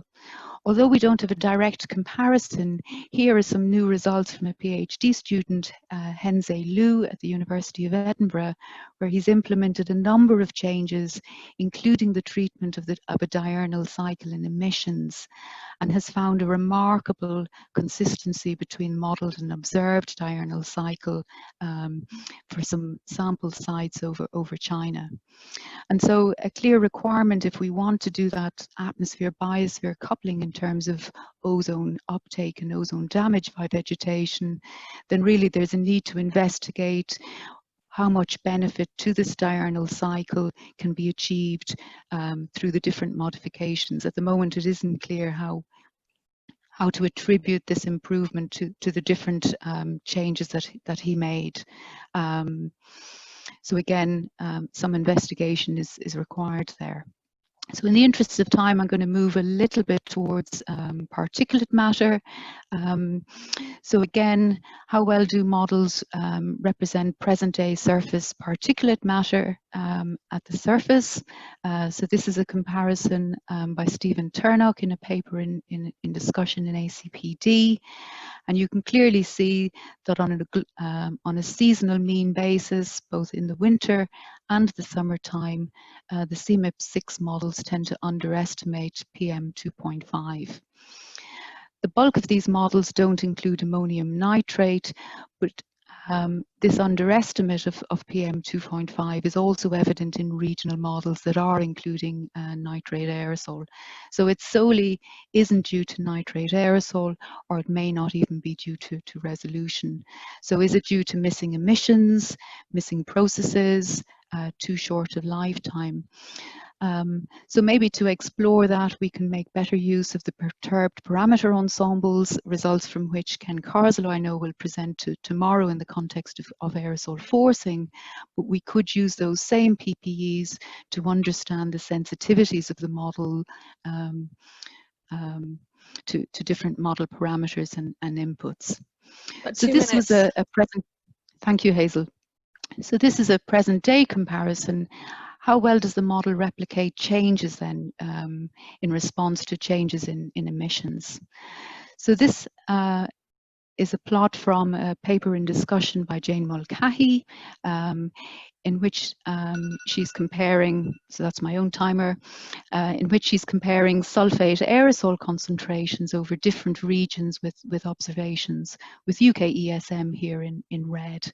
You can clearly see that UKESM is biased low relative to the observations in the polluted regions, but is able to capture the trend remarkably well. So that's some aspect of how well our current Earth system models can model changes in concentration due to changing emissions, but how well do they represent aerosol forcing? And these are results from 2 model and comparison projects, RFMIP on the left and AirChemMIP on the right. You can clearly see that aerosols in terms of forcing are offsetting about half the forcing from CO2. And you can see from the right, if you look at the forcing by species, that SO2 is the dominant contributor to the overall aerosol forcing. And of course, if we look at, if we're considering the short-lived climate forcers, black carbon and organic carbon, and of course, black carbon is muted as being one of those species that potentially can contribute to near-term climate mitigation, it's important to realize that black carbon and organic carbon are co-emitted, but they have opposing signs in terms of climate forcing. And so whether reductions of black carbon really win out will depend on the relative strength of the emissions of black carbon to organic carbon from that particular source sector. I've said very little about climate response, but it was alluded to earlier that so although UKESM 1 sits within the mid-range of the estimates of these aerosol forcings, in terms of the climate response from UKESM 1, the aerosol forcing does appear to have a disproportional impact on the climate response. So here is just looking at the change in global mean temperature between 2 historical ensembles, and all forcing 1. Sorry, it's looking at the change in global mean temperature between the pre-industrial and the present day. And when we include the aerosol forcing alongside all the other forcings, we're actually seeing a cooling over the northern hemisphere continents, which is inconsistent with the observational record. And indeed, if we remove that aerosol forcing from the historical ensemble, we can then see changes in the northern hemisphere consistent with the abundance of aerosol greater than 2 degrees. And Jane Mulcahy presented this morning some efforts to try and improve the representation of sulfate aerosol so that we can reduce the impact that sulfate aerosol is having on the historical evolution of temperature. So I've tried to cover quite a great deal in the slides in answering those questions about how well our current generation of Earth system models represent forcing and regional air quality. And so I've drawn some key conclusions in terms of next steps or key requirements, both in the context of methane, but also in the context of ozone and aerosols. So if we're moving towards an emissions-based capability, then we clearly need to have a better understanding of the drivers of methane and methane lifetime, and perhaps an improved understanding of the forcing by methane, particularly in view of the impact of rapid adjustments.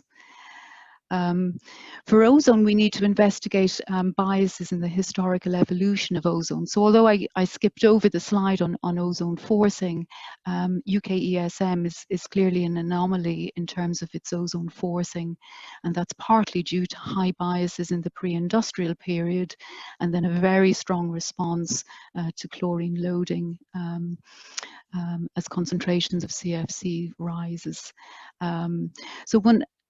So there's a list of changes of potential next steps there, including chemistry mechanism into comparisons, improved understanding of the role of resolution, particularly if we're interested in regional air quality, but also improved diurnal cycle. And in terms of aerosol, so again, the role of resolution and scale effects in aerosol forcing is something that was pointed out in a review paper by Nicola Bellowin, which he will present tomorrow.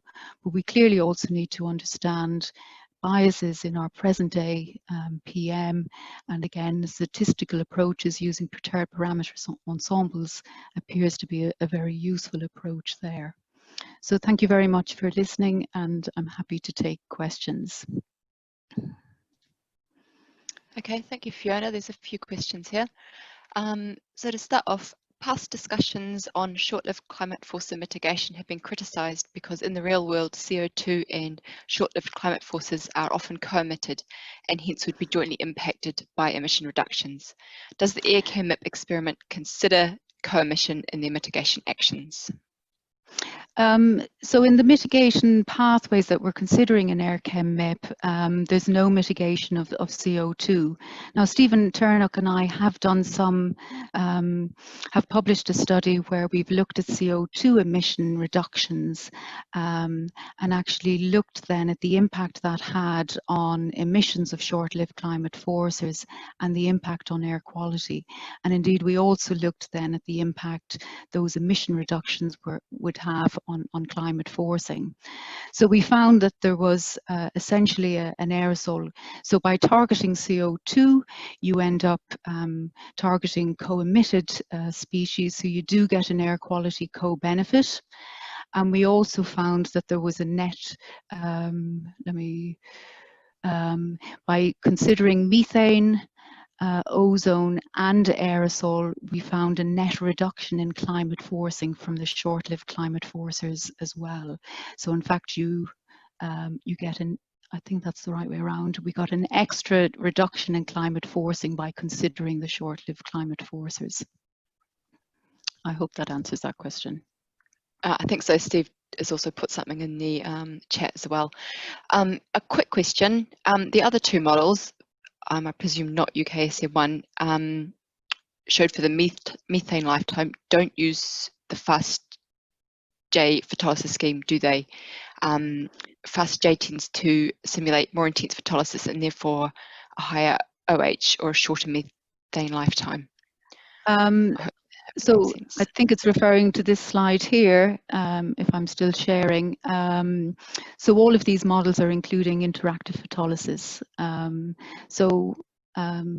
I'm not sure who asked the question, but photolysis has a huge impact on methane lifetime.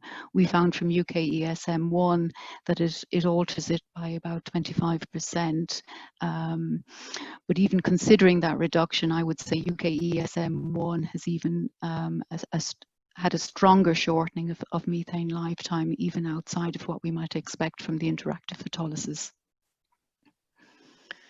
Okay, and one here from Jane Mulcahy. We haven't really prioritised particulate matter-based metrics in our development of UKESM 1 and have focused on forcing metrics over air quality. So the biases are maybe not surprising. Would you recommend we shift or adapt our focus here, for instance, for UKESM 2, for example, bringing in nitrate? I'm not necessarily would advocate a shift. I think maybe they could be used in conjunction, particularly if we wanted to expand the usefulness of an Earth system model like UKESM to consider both climate aspects as well as air quality. So I think we need to look at them both hand in hand. Okay, and another question here from Colin. Aside from the obvious spatial resolution issue, how suitable is UKESM 1 for investigating co-benefits of climate mitigation on air quality? Are we missing key processes? So for example, nitrate aerosol, but what about others? I think that nitrate aerosol is clearly a missing component, and indeed, you know, a lot of the mitigation pathways aren't touching ammonia emissions at all, and in fact nitrate aerosol is increasingly becoming the most important secondary inorganic aerosol in pollution episodes in Europe and North America, where SO2 emissions have reduced. So it clearly is a missing component. Having said that, regional models do also have low biases in their PM, despite the fact that they're including nitrate, but it would certainly help bridge some of the gap. Okay, thanks Fiona. There's a few more questions which can go into the chat, I think, but it's 13:59, so I'll hand back to Hazel now. Thank you. Thank you very much. So if I could invite our next speaker, Kat Scott from the University of Leeds. If you can share your screen, Kat.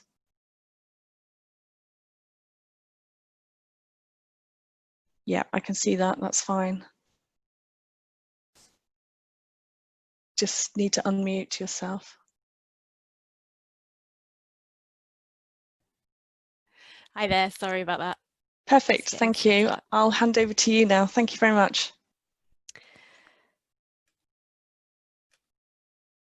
There we go, brilliant. Okay, thanks very much for inviting me to speak this afternoon, and hello from Leeds. It's great to see a few familiar names and faces on the call this afternoon. So Colin asked me to say a few words about assessing aggressive climate mitigation strategies, and in terms of the area that I've worked in previously and what I'm hoping to look at in the future, I focused here on the role of land-based climate mitigation strategies. And I think we're all quite familiar with the fact that we're trying to meet the aims of the Paris Agreement, which commit us to limiting warming to below 2 degrees, but actually pursuing efforts to limit the temperature increase to only 1.5 degrees above the pre-industrial level.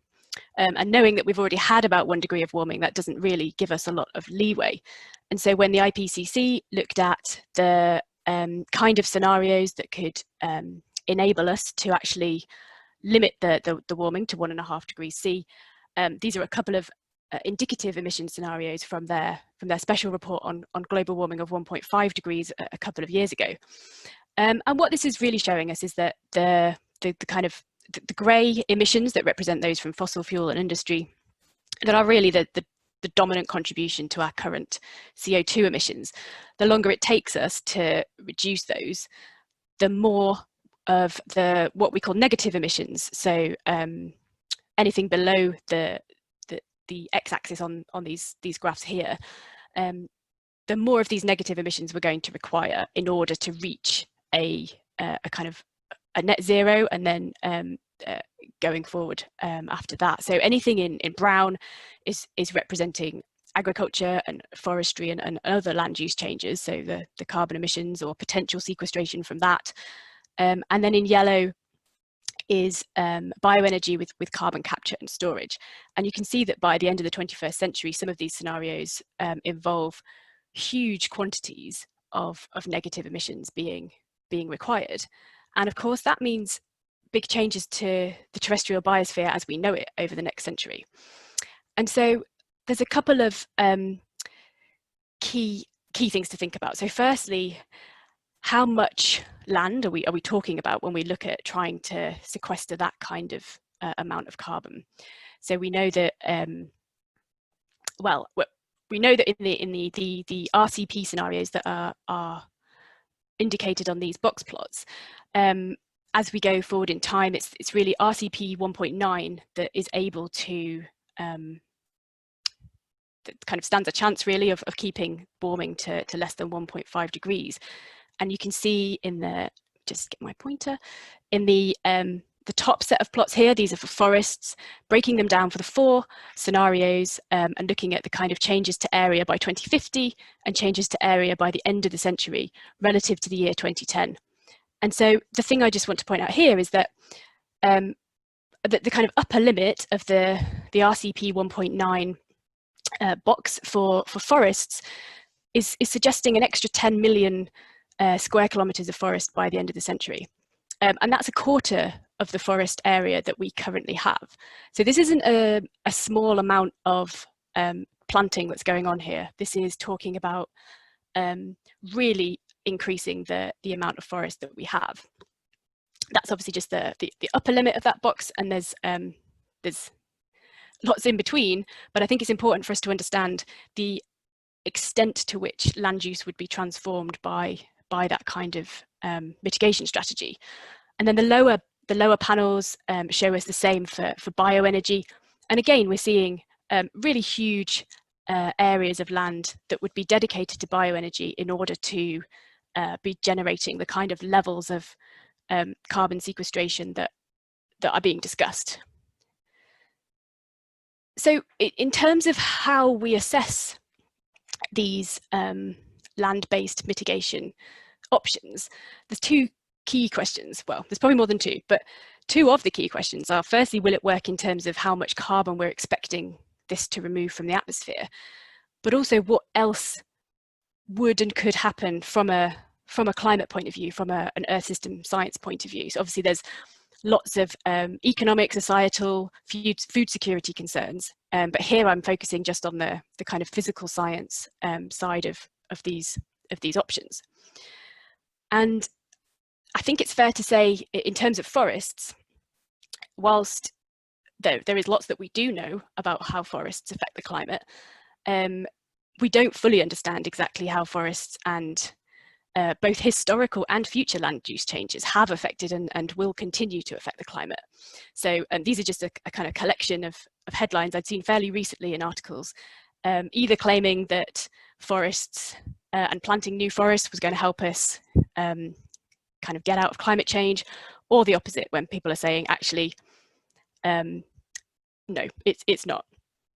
And so some of this disagreement comes from how we frame the amount of carbon that's being taken up by these schemes, but of course some of it also comes from our understanding of the actual impact on climate when you plant a lot of new forests. So part of that uncertainty is looking beyond carbon and thinking about what else forests do, and we know that trees in particular have a very dark colour, which gives them a low surface albedo, especially when compared to surfaces on the land in parts of the world that would otherwise be covered in snow. And this really stark contrast is then the dominant influence on the surface energy balance in places covered by forests. And so in those locations, the presence of forests is actually having a warming effect on the climate. We've got the carbon storage and exchange, which I've touched on, which in terms of the intention of adding a new forest is certainly to take carbon out of the atmosphere and contribute to a net cooling. And in terms of other aspects of the surface energy budget, the presence of vegetation really plays a very important role in the transfer of moisture from the Earth's surface to the atmosphere. And the presence of vegetation itself allows evapotranspiration to occur, which can result in a local cooling, but can also have implications for cloud cover. And so there's been a lot of studies over the years that have tried to look at how these effects balance out in different parts of the world, and we sort of know broadly what the dominant effects are in different places. I would say the temperate part of the planet is where we see the most kind of uncertainty, where these effects tend to be smaller, and so they're playing off against one another more so. So just to touch on a couple of studies that have been done over the years. So this was actually 13 years ago now. It's quite scary. A study looking at if you basically remove forests from different parts of the planet, how much of an impact does this have on the climate? And so in terms of thinking about the impact of future forests, sometimes it's useful to look at how much do these kind of idealized experiments to look at how much of an impact those forests were having.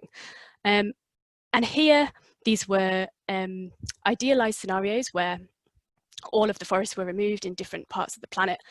And the key thing that they found here was that when you took away all of the world's forests, there was actually a global cooling due to the size of this surface albedo effect. So the strength of effect that comes from forests just being dark in colour was actually dominating the global effect of taking all of those forests away. A few years later, this study looked at the more realistic afforestation efforts, as they described it, and said that only small temperature benefits were to be found. And so what they'd done here was to look at taking all of the world's agricultural land, and where forests could be supported, they would convert that land to forest. Now they've said small temperature benefits, and they're getting a global average temperature reduction of almost half a degree. So I think we'd probably say now that that was actually quite a useful impact on temperature. But this is when you've converted all of the Earth's agricultural land. And so here they were looking at both the biogeophysical effects in terms of energy and water transfer at the surface, and also the carbon cycling effects. This is the combined effect of all of those processes. And just to give an indication, the level of afforestation in these simulations was equivalent to an extra 20 million kilometers squared of forest. So that's even more than the amount that we're talking about in the RCP scenarios. But just to pull out one other thing from this study was that, in fact, when they broke down the impact of afforestation in different parts of the world, so they were looking at the boreal region here in orange, temperate region in purple, and the tropical region in green, they actually did see a temperature decrease for every climatic zone when the new forests were added. So there's a couple of things here that they were, as opposed to the Bala study that I spoke about a couple of slides ago, they're looking at slightly different things in terms of forest removal and then the addition of new forests, also different models. But I think that just is a useful indicator of how the kind of spread of outcomes it's not clear. If we add and take away forests from different parts of the planet, in different models we are not getting the same results. And so just to bring things up to date a little bit, there was a paper that came out a couple of years ago looking at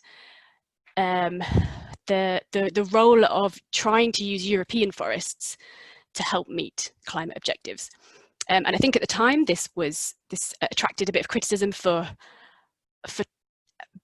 because people felt that it was presented in a way that was kind of overstating how much Europe was relying on using forests to meet its climate targets. But in fact, it was still a very useful study because it looked at if you were wanting to maximize the amount of carbon that was stored by or actively taken in by European forests, how would you do that? And if you were in fact focused on reducing local air temperatures, how would you do that? And so what the small pie charts are showing is so they broke Europe down into three different parts, but the total effect for Europe is shown in this top left-hand corner. And what they showed here is that taking our kind of business as usual distribution of forests, which is in the middle, we've got a split of coniferous versus deciduous tree species. And if you were trying to maximize the carbon sink, you'd move in this direction, and you might change your management to encourage more carbon sequestration. But if you were actually trying to reduce local air temperature, so you're more interested in keeping the albedo low and also encouraging evapotranspiration, that you might move more towards deciduous tree species and a different kind of management. So I think it was useful in terms of highlighting not only that you could take different approaches for different, if you had different priorities, but also that different results will be obtained if different things are done in terms of species selection and management options. And I thought it was really nice at making that point, but it didn't quite go as far as saying, okay, so how do we then optimize what we do with our forests to try and meet these multiple objectives? And I think there's a useful next step there that we could take with our models. So just to bring things back to my comfort zone and where I've worked before is more in the atmospheric composition area, and trying to quantify what the impact of forests is through short-lived climate forces. So Fiona was just discussing a number of these short-lived climate forces, but the reason that forests can contribute is through the emission of biogenic volatile organic compounds that go on to form both secondary organic aerosol, but they can also go on to contribute to the formation of methane and not the formation of methane, sorry, they contribute to the chemistry that depletes OH and gives you more methane. but they do contribute to the formation of ozone. And by doing so, they're having contrasting impacts on climate. So this a potential increase in the amount of greenhouse gases will obviously give us a warming, and the potential production of these particles and the growing of existing particles to larger sizes can have both a direct radiative effect on the climate, but also enable the formation of cloud droplets and have an indirect cooling on the climate in that way. And so we did some work a couple of years ago to try and look at how those two effects, warming and cooling, how those two effects balance out. And so we sort of replicated what had been done in the Barla study that I showed at the start, where they just removed forests across huge chunks of the earth, and then quantified how much of an impact the removal of that forest, the reduction in the emission of these biogenic compounds, and then the subsequent changes in atmospheric composition, how much of an impact that had on the climate. And what we found was that there was a positive radiative forcing because of the removal of the cooling aerosols, and a negative radiative forcing because of the reduction in these greenhouse gases. And that the way that these balanced out was to give us a net warming effect. So this was using offline atmospheric chemistry and aerosol model at Leeds, combined with the offline radiative transfer model. And so when we compare that to the other things that forests are doing in terms of carbon dioxide and albedo changes, we get a kind of net effect from short-lived climate forces, which means that the net effect of deforestation in this case was being made warmer by about 10%. And I've just shown on the right-hand side how that was broken down in different parts of the world, to indicate really the kind of potential for these effects to be having an impact on the climate in these different regions. And that's important because when we're thinking about where 10 million kilometres squared of extra forests are going to go, it's not immediately clear. And there was a study that came out, I think late last year, that attracted an awful lot of attention for suggesting that there was around 1 billion hectares, so 9 million kilometres squared, of land on Earth that was climatically feasible to host trees, and they sort of termed this as a potential tree restoration area. And the reason really that the study I think generated a bit of controversy was because of the claims that were made about how much carbon could be taken up by these kind of forests, and how that amount of carbon compared to anthropogenic carbon emissions. And it was felt widely that the amount of carbon that could be taken up was kind of being overplayed in terms of how it fitted into the overall carbon budget and remaining carbon budget. 3 minutes, Kat. Sorry? 3 minutes, Kat. 3 minutes, okay. And so really the point is that it does matter where we put these new forests. And so just to come back to the idea of whether new forests can be kind of trusted, I suppose, to be taking up more carbon, I just wanted to show, so it's, that the carbon cycling of global forests could be a whole talk in itself. So I just wanted to highlight a couple of recent studies that sort of bring out things that are coming from the observational community that we need to be taking into consideration. So this study here is from a team at Leeds who've worked on networks of forest plots across the tropics over the years. And what they're finding is that the intact old growth forests that they're monitoring are losing their ability to take up carbon dioxide. And they're attributing this to tree mortality that's been driven by climate change. And so whilst there's lots of uncertainty in terms of understanding the impacts of new forests, we also still have a way to go in terms of understanding what the existing forests that we've got. And you could argue that the best thing to do for climate change, the best thing to do for forests would be to prevent as much climate change as possible, so that the existing forests can just continue to do their job. And on that note, another very recent study highlighted the potential impact of elevated carbon dioxide concentrations. So this is just one forest in the world, but these experiments are quite rare.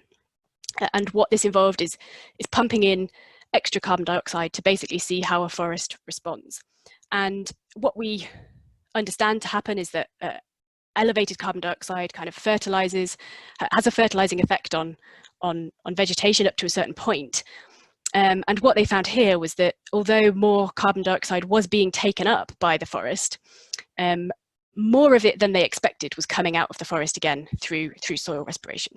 So the forest was still acting as a carbon sink, but the level of enhancement that they were expecting because of this carbon dioxide fertilization was less than they saw.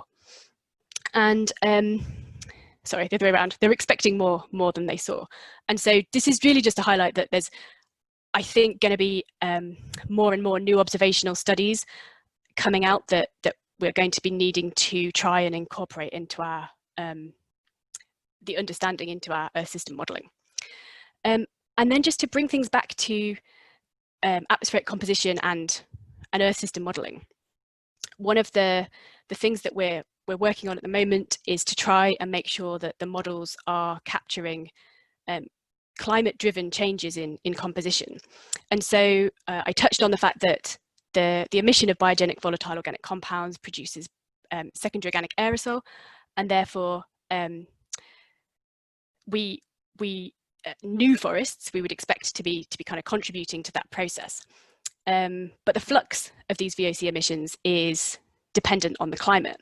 And so it's really important for us to make sure that our models are capturing that relationship, the relationship that exists between climate and existing forests, in order to confidently predict what the impact of new forests will be. And so I'll just finish on some results from the Crescendo project, where we're looking at not just UKESM, but a collection of European Earth system models. And what this figure on the left is showing is the relationship between air temperature on the x-axis and the amount of organic aerosol that's being observed in the atmosphere. And the observations from a site in Finland are given in black.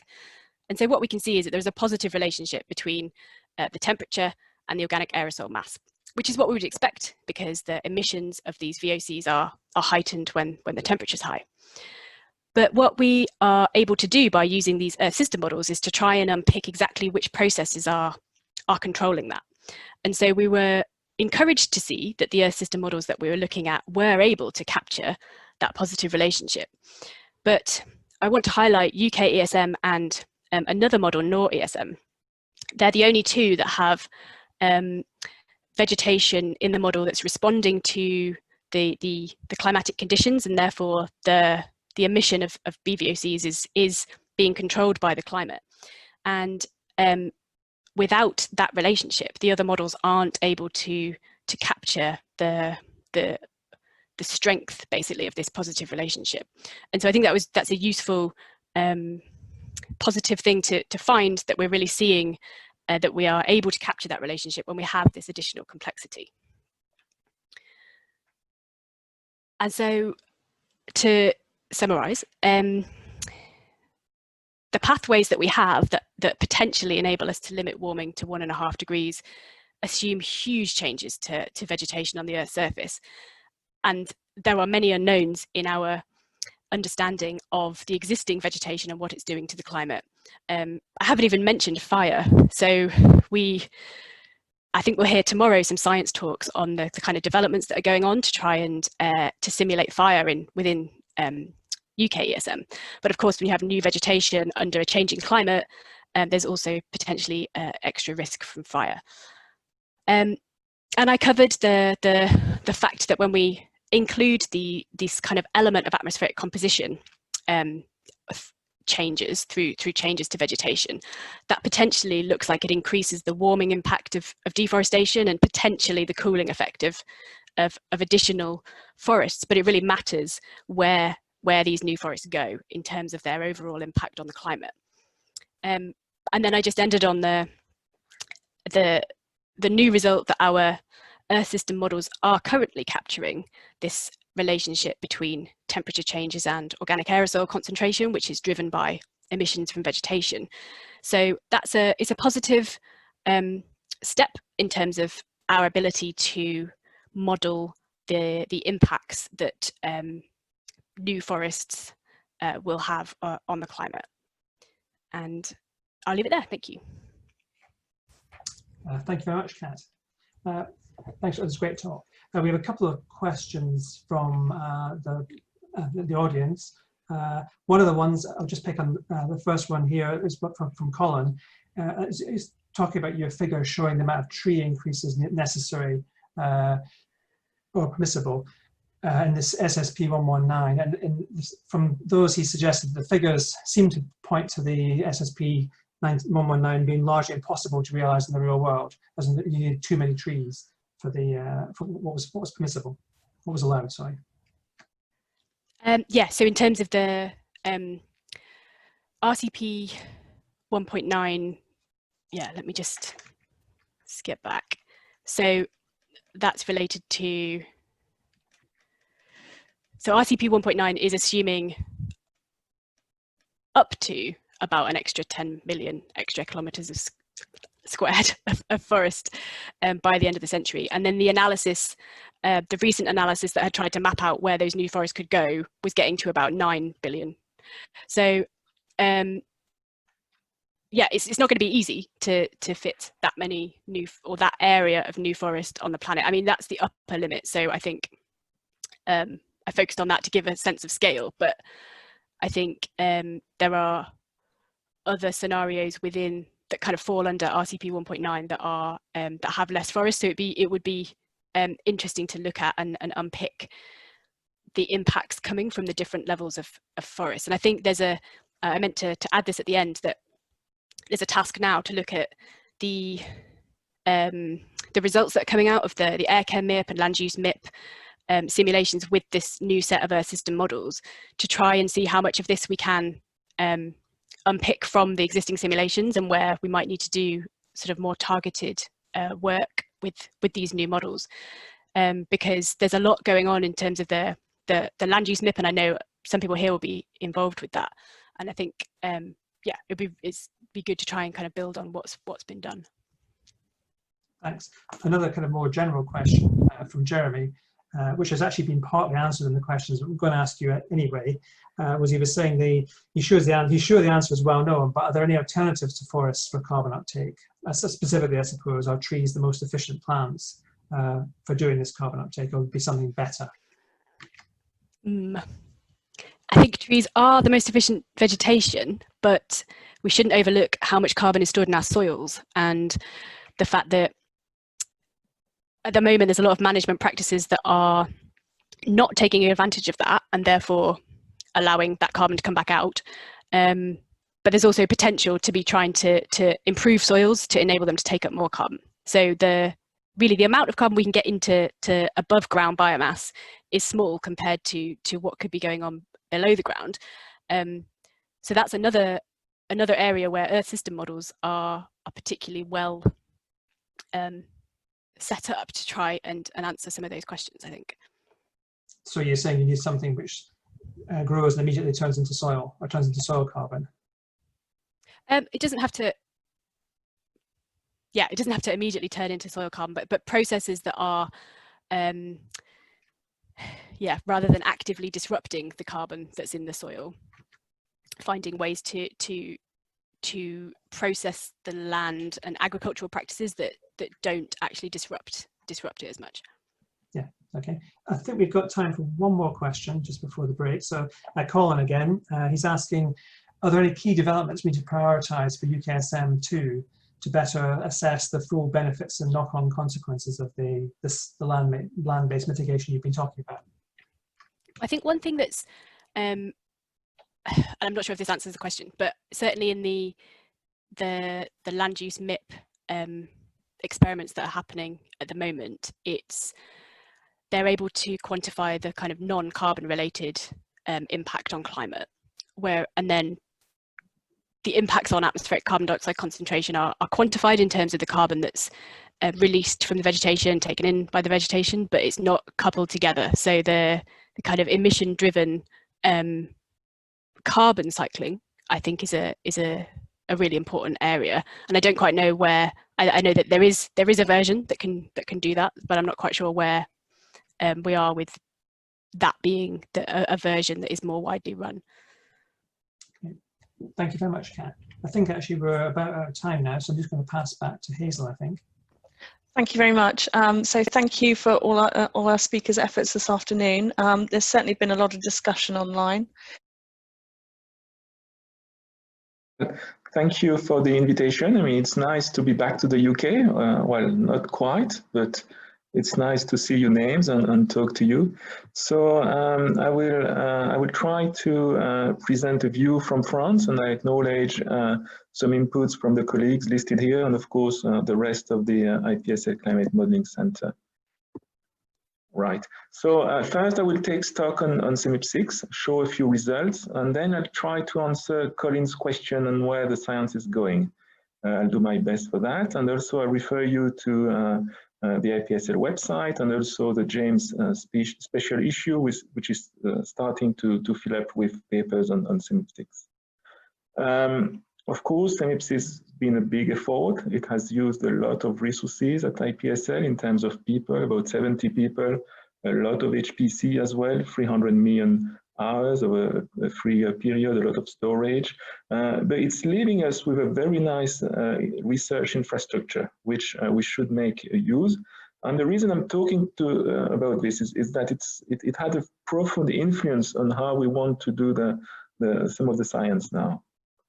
So we ended CMIP5 with 3 models, a workhorse model, which was 5 ALR, a medium resolution, and then a sort of a prototype model with a new physics package for the atmosphere, which was 5B. The 5A model has been recycled, improved, and recycled into a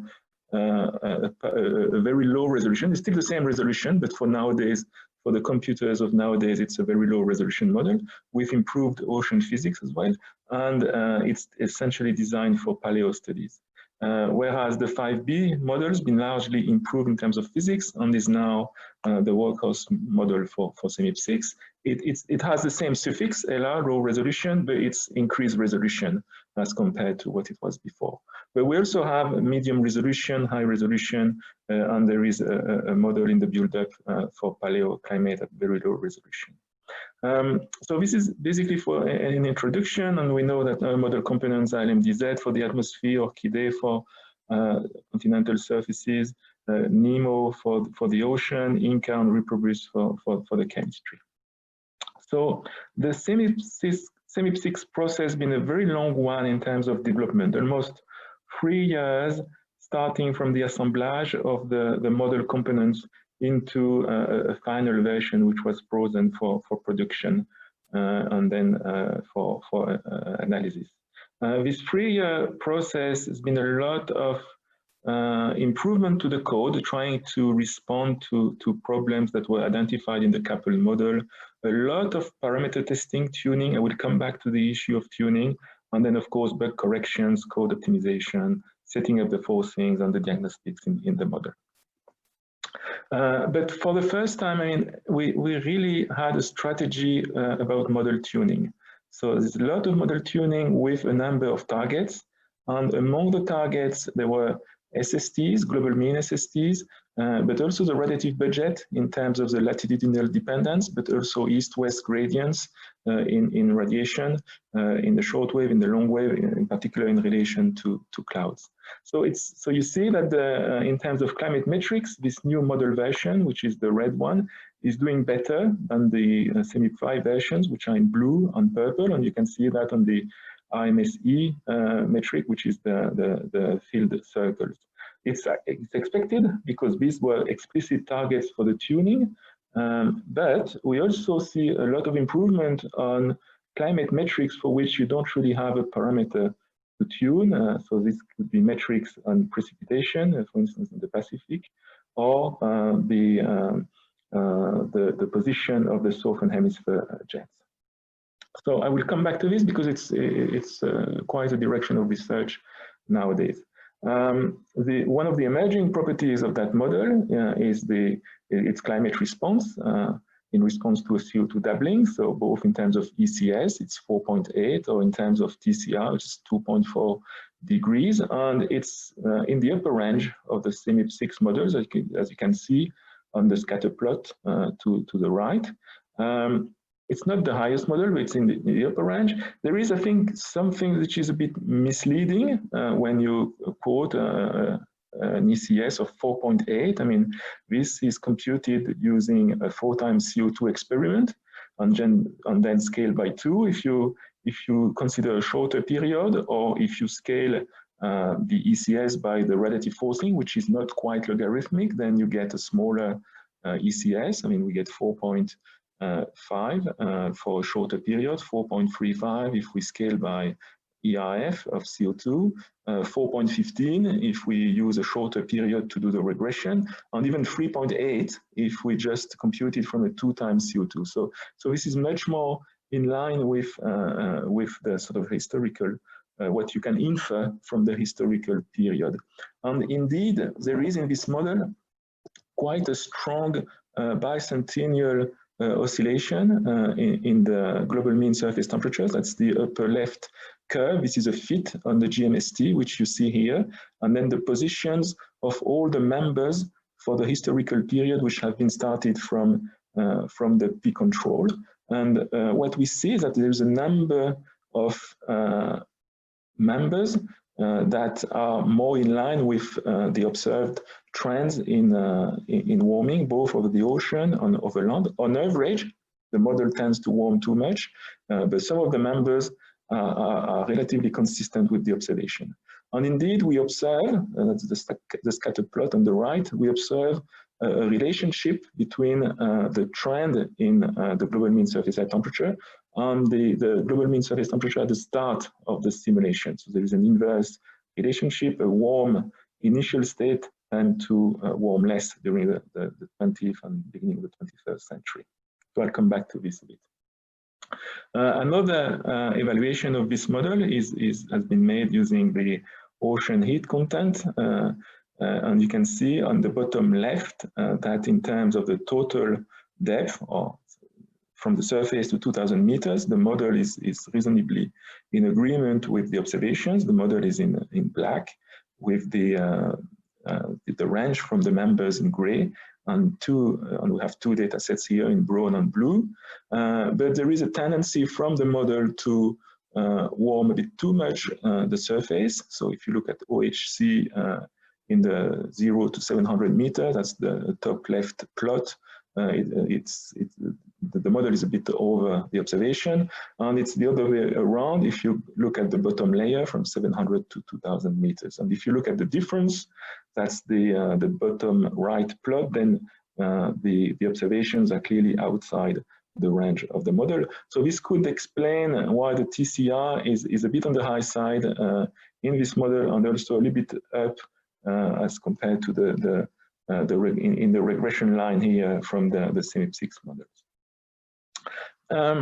So that's basically the basis of where we are, and trying to define what the next science questions are. I mean, clearly our strategy is not fully developed, and I don't pretend to have a global view of what's happening at IPSL. I mean, in IPSL, the research aims are largely driven by willingness to improve mitigation and adaptation policies, but they also largely remain driven by curiosity. So here is more like, I can tell you about the trends, what I observe, on a number of new developments in that context, and I will try to link it also to the model developments which we envisage in the future. So first adaptation and then mitigation. In terms of adaptation, clearly where we get asked questions is the European fronts, overseas territories, and also in some developing countries. I would say that's mostly on Europe also as a whole, but that's basically the regions which maybe we are more focused upon. There's been a long strategy and a long trend in the IPSL to look at statistical downscaling techniques. And these techniques, I mean, they address both the issue of bias correction and downscaling with a focus on extremes, and also an activity of attribution, detection attribution, and also some of that is done in near real time on heat waves and on other things. So this historically has been a strength, and there's been a number of dynamical downscaling activities going on, but there's been more driven by sort of regional understanding of the climate rather than adaptation. And now, I mean, there is a renewal in that, and there is a clear tendency to do a better job at dynamical downscaling, and also bring much more consistency between the global and the regional. The tool that is enabling this is Dynamico. So Dynamico is the new dynamical core model at IPSL, which has been coupled to the global atmospheric physics package from LMDZ, and there is some thinking going on to find some alternative physics package to go at some very low, very high resolution. There is also a willingness to bridge with the air quality modeling community, which is very in demand of this of downscaling techniques to have boundary conditions for the model. So just a couple of words on Dynamico, which is the dynamical core developed by Thomas Dubos, Yann Nordessoif, which has been especially thought for scalability, and it's based on the icosahedron concept, and you can basically read the Earth at any resolution without any problem at the poles. It's targeted for a number of architectures, so it's rather versatile in that respect, whether it's CPU or GPUs, and it's also scales fairly well, both on CPU and GPUs, especially at high resolution. These are the bottom red curve for CPU, blue curve for GPU. The high resolution scales very well. The low resolution, of course, flattens a bit, saturates, especially for GPU, because there is you're not giving enough to eat to these processes. But that sort of opens avenues for either going higher in resolution or doing more ensemble runs. I'll come back to this because you get these GPUs for relatively cheap. However, a big issue here is the optimization of the rest of the code. And here, I think here we also a little bit lacking a strategy or how we want to tackle that particular issue of IOs and the optimization, the physics. So going back to my adaptation slide, I mean this background of what we've done in the past and where the strengths are, I think there's still very strong motivations for understanding modes of variability. There is lots of motivation for decadal prediction. Here I show one result from CMIP6 that shows the observation in blue for the AMV index over the 20th century, the range from the CMIP6 ensemble in gray, the ensemble average in black, and then one particular member which we think is particularly in phase with the observations. And then looking at this ensemble, I think has been really a revelation about the importance of natural variability for the 20th century and for a lot of what we want to do in terms of adaptation and mitigation. I mean, if you look at the individual members rather than the ensemble mean, then I think there is a lot more information.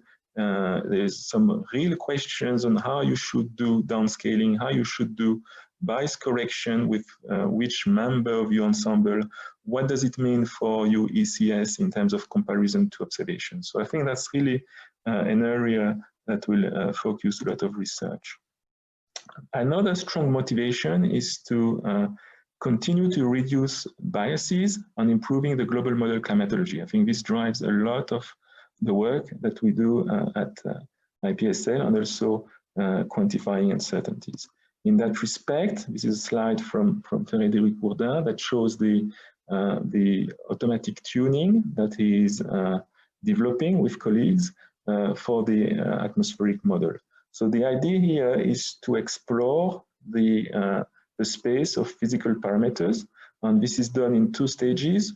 First on in terms of 1D test cases with the 1D physical package, in terms of a number of selected test cases which are important in terms of cloud regimes. And with that, it's very fast. You can first limit the space of parameters. Then there is a second stage, which is to do a number of simulations in atmosphere-only configuration to further tune a number of parameters to fit a number of targets on cloud relative forcings, both north-south gradients, but also east-west. And then once this is done, there is another tuning of some parameters to get the global SST right. And then you can verify how you coupled ocean atmosphere model compares to observation. So this has been used quite a bit in CMIP6 in a sort of a semi-automated way. And now the idea is to make this really automated. It's sort of working fine since CMIP6. There's been already 2 or 3 new model versions at higher resolution, medium resolution, 1 degree in the ocean or 1/4 of a degree. And you see that once you apply this automatic tuning, then these models are doing well in terms of, here is the RMS on the average seasonal cycle of SSTs in the tropics. So this is clearly driving some of the science here. Another thing we want to try is to have this bias correction not as an offline procedure, but some of it being online, at least in terms of correcting the mean, try to correct the mean online in the model. And this is really driven by applications, trying to get a model that is suited for adaptation questions. And of course, it's not really driven by a science where you would really want to improve the model on a more ad hoc basis. The adaptation, we do see increased ties to the private sector with a range of questions, a range of projects coming in the energy sector, the water sector, with a strong focus on hydrology, agriculture and insurance. The approach so far at IPSL has been to work on pilot projects. There is a project funded by Ministry of Environment on this to build on Copernicus, but also to build capability. So we have better models, and then some of it will be done in-house, some of it will be done outside. It's not clear yet who. There is a whole organization to be set up here, but there are some tensions here on a single model approach with our systems versus multi-model approach, which is more what is driven by Copernicus, for instance. Who is doing the more applied work, and then also whether we should give imperfect answer now versus a better answer later on. 3 minutes. Okay, so moving to mitigation now. As I said, a lot is driven by curiosity, trying to improve things, and there's a lot of focus on climate feedbacks, whether that's cloud feedbacks or more like biogeochemical feedbacks. A lot of work relates to paleoclimate, which very often tries to relate past crises to future risks. And one good example of that is the ice sheet modeling, which is hopefully starting now with obvious link to sea level rise.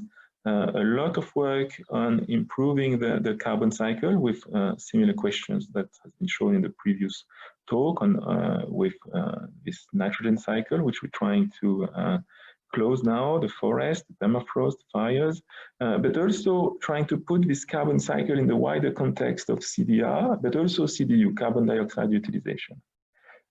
There is some work going on overshoot scenarios, on short-lived climate forces. I mean, just one example to show the importance of both subjects. Here is a collaboration with Katsu Tanaka that shows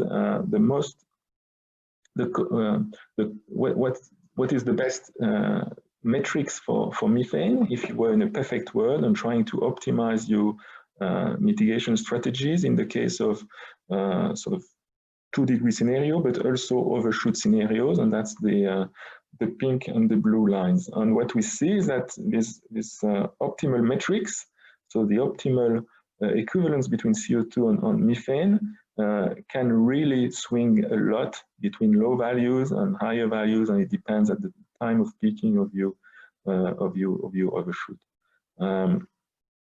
So that's, I think, raises some fundamental question also for the Paris Agreement. The the additional cost of not being optimal is not negligible. It's about 5 to 10%, and even more for some countries. At least that's what we can estimate.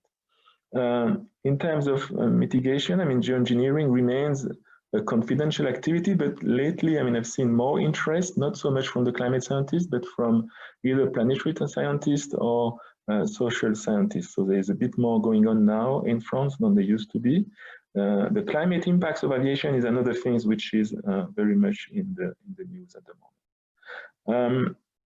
Right, so how does this translate into model development? Again, I wouldn't say that a strategy is very developed, but there are a few tendencies. Clearly, we go towards a more continuous development process, and we have a range of models. We are able to produce a new model, test a new parameterization much quicker now, and that relates to the automated tuning. There is a tendency towards more ensemble runs, whether it's what you require for the tuning, whether it is for decadal prediction or to study variability. We go towards increased resolution, but not very fast. I mean, that's not a primary interest. We want to explore higher resolution, but it's not an objective per se at IPSL. At least that's I feel it. We're going to more configurations. We have more applications also with the chemistry and the Earth system modeling. And there is really a question of how many we can manage. How many is too many in terms of the Earth system modeling. And that's the final slide, which maybe I can leave for questions if the time is over, but it's a little bit a summary of the development, what's in the pipeline, what we hope we can do, what we would like to do, but we're not quite sure yet how to resource it. So I think I will leave it here, Hazel. Thank you. Thank you very much, Olivier. Lots of interesting information in that talk. Thank you for joining our General Assembly to speak to us today. We've got a bunch of questions in the chat. First of which, going back to the downscaling work, can you say any more about your plans to work with the AQ community? Right.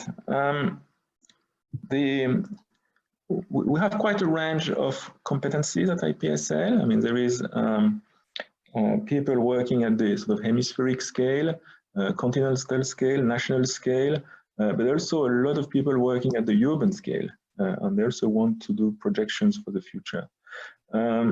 What we would like to do, and it's very ambitious, is to link all these scales. How long it will take is not clear, but we have tools at most scales, but at the moment they're not well linked.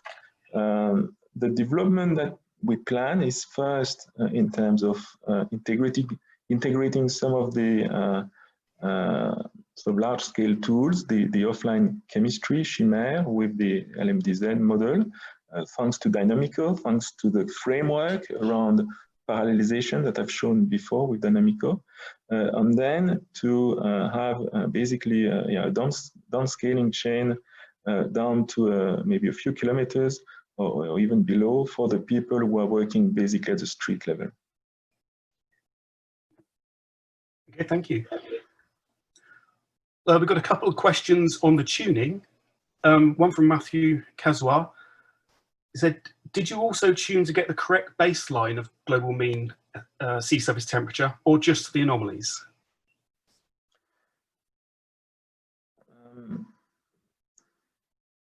We tune the global mean SST, and by global mean, I mean, we have different definitions. We've tried different things, but usually, I think in the end, is more or less 60 south to 60 north, because we don't want to be too bothered by the sea ice and what the models does in the Arctic.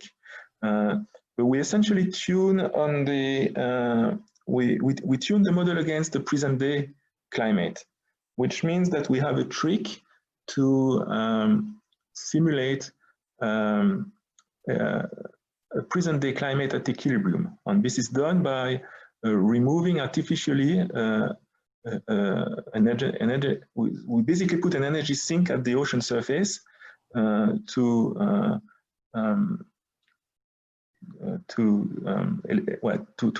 eliminate the increase in ocean heat content in the current transient climate.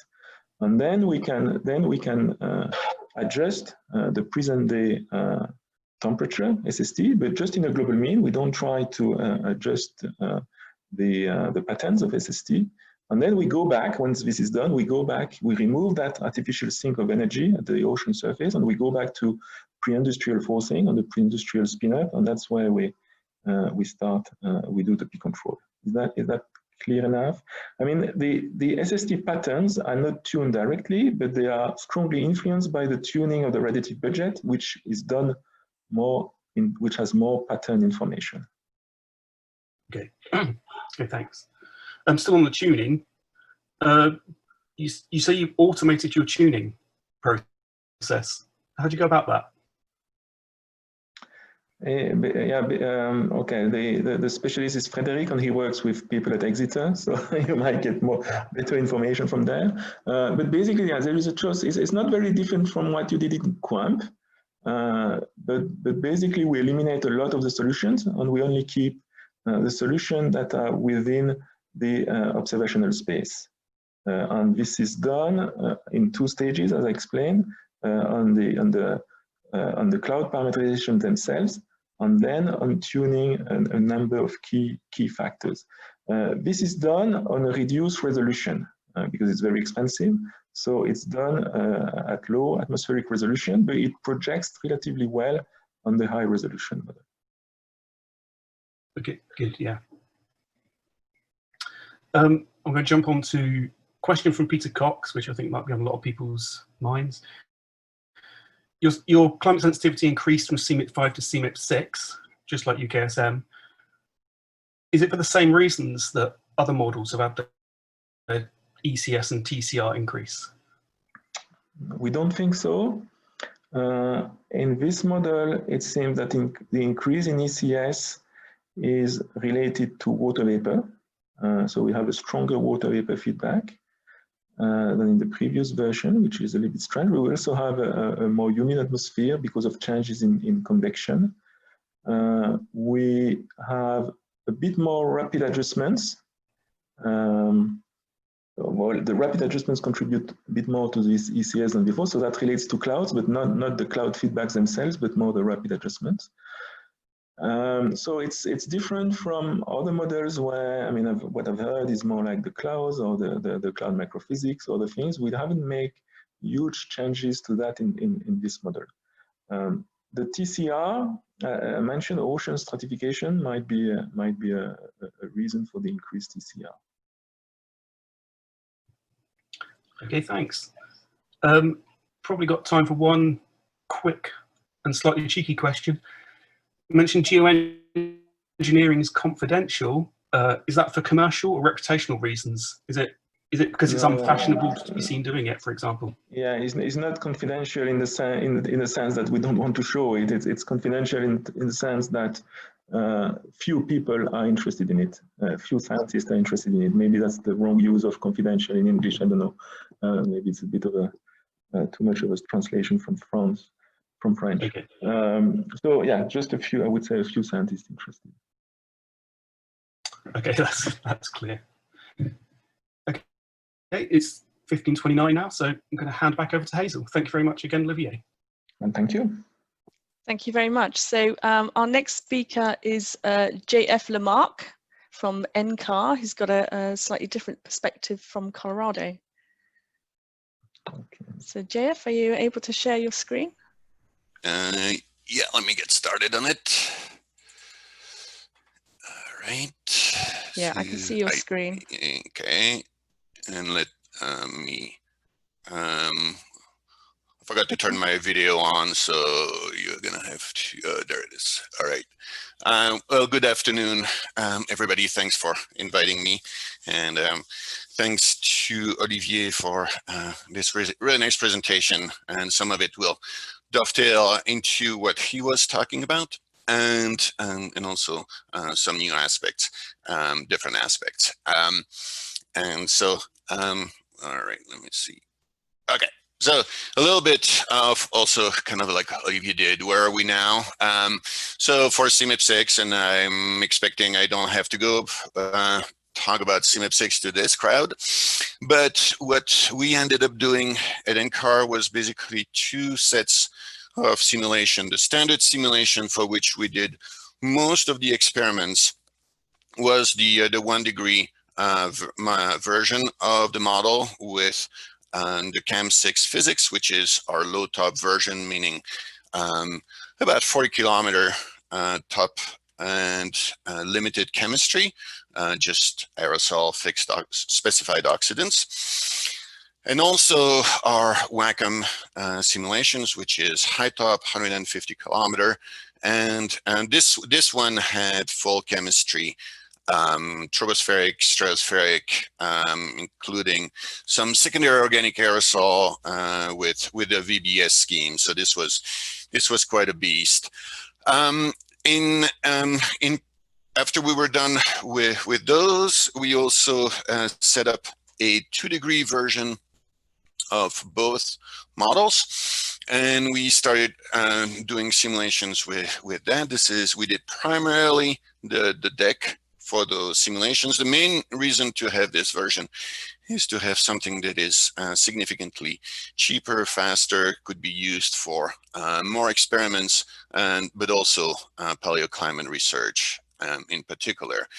So our structure for the model development was to try to have both models, meaning the WACM and CAM, to be as consistent as possible, meaning that we would have to run WACM first to generate all the oxidants, nitrogen deposition, whatever we needed in terms of chemistry before the CAM low top model. So there was kind of a complicated, well, not so complicated, not as complicated as some of Olivier's diagrams, but this was the overall approach here, with 3 ensemble members for WACM, including historical.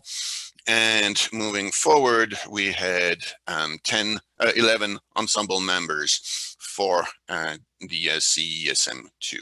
One thing that we were able to achieve was a really very, very, very similar top of the atmosphere imbalance between the 2 models. They were built consistently, sorry, including the vertical resolution was made to match, such that in particular tropospheric clouds would be represented similarly between the 2. And it really means that whether it's the long-term drift of the pre-industrial control or the overall TOA were very closely related between the 2. So we've done a lot of simulations, and I'm not going to go through this.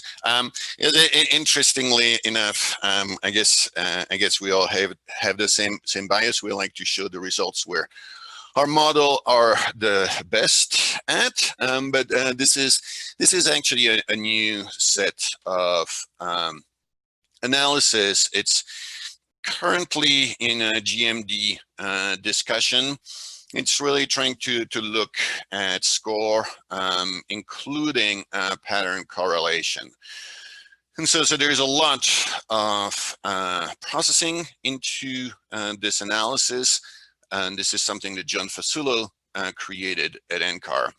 And the upshot was that we had some of our best representation, and definitely the best representation of ENSO that we've had compared to the previous version of the model. This is an analysis of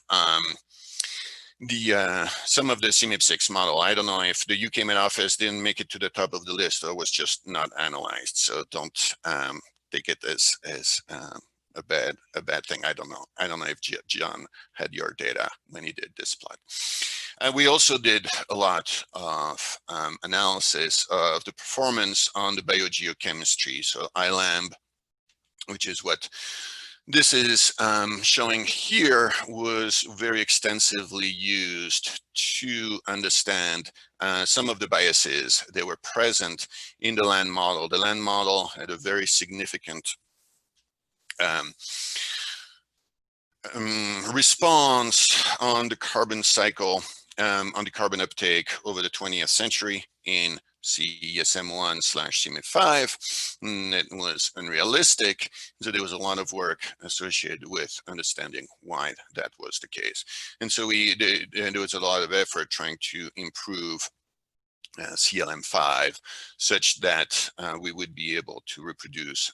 And a lot of what I'm talking about is actually discussed in this paper. So I would refer people to look at this and a lot of the analysis that are present in the special issue. So just as a reminder, so this is the current state of the simulations. The green line is where we were about 2 years before we ended up having the simulations in blue and red. So we had, as you probably remember, as I mentioned at the Paris meeting, some interesting exercise there in very strong feedback associated with cloud aerosol interaction. We're still not completely sure what happened. I think this would require a lot more analysis than we've decided to spend the time with. But I personally would like to go back to it now that we're pretty much done with CMIP6. So I don't have the numbers, but we, as you probably know, we also have a fairly high climate sensitivity associated with this model, which I think is showing up here in some of the rapid increase in the late 20th century in the post Pinatubo. Very similar between CESM, between CAM and WACM in both cases. Interestingly, our TCR did not change all that much, but our climate sensitivity did change. And going back to the question in the previous talk, there is not a single silver bullet that's associated with the increase in climate sensitivity. Part of it is related to changes we did in the representation of mixed layer cloud, mixed phase clouds, but this is not the only reason. So as I mentioned, this is the link to the publication. There's about 40 papers here, so that should give people the ability to look at much more of the details than what I'm describing here. We're obviously trying to use CESM2, which was released about 2 years ago, as much as possible to build on the CMIP6 simulations and all the understanding we will get from that. The first thing is a large ensemble. We had a lot of very interesting science coming out of the CESM1 large ensemble. So this is very similar in concept. This is done in collaboration with South Korea, where most of the simulations will be performed. The idea is to have in total something on the order of 100 ensemble members. This will have both, I don't know if this is standard nomenclature of using micro and macro initialization. Micro meaning changing the initial temperature in the atmosphere by 10 to the minus 14 or something on that order. And macro is changing the ocean initial state. So it will be 100 ensemble members. I think maybe something on the order of 40 would be for the full model, for the full forcings, but we'll also do single forcing ensemble simulations under the exact same framework. We're doing some, in collaboration with other groups, we're doing some variations basically on the CMIP6 emissions. One is something that it's like a world avoided, but in this case it relates to air quality measures, trying to focus on the US Clean Air Act and and follow on to those measures, trying to understand in the past, using as much data as we can, what was the impact of those air quality measures. But we are setting ourselves up such we can also do the same thing for Europe, Asia in particular. So this is work being done with Steve Smith, who was in charge of the historical CMIP6 emissions. So we can create consistency here, or as much consistency as we can. We're also, and so I know that Chris is, I guess Chris is on the phone. We're planning COVID perturbations simulations as are being discussed right now. And there's quite a bit of variations that we're looking at. Those are two examples. We also just recently received enough computing time to start redoing decadal prediction ensemble.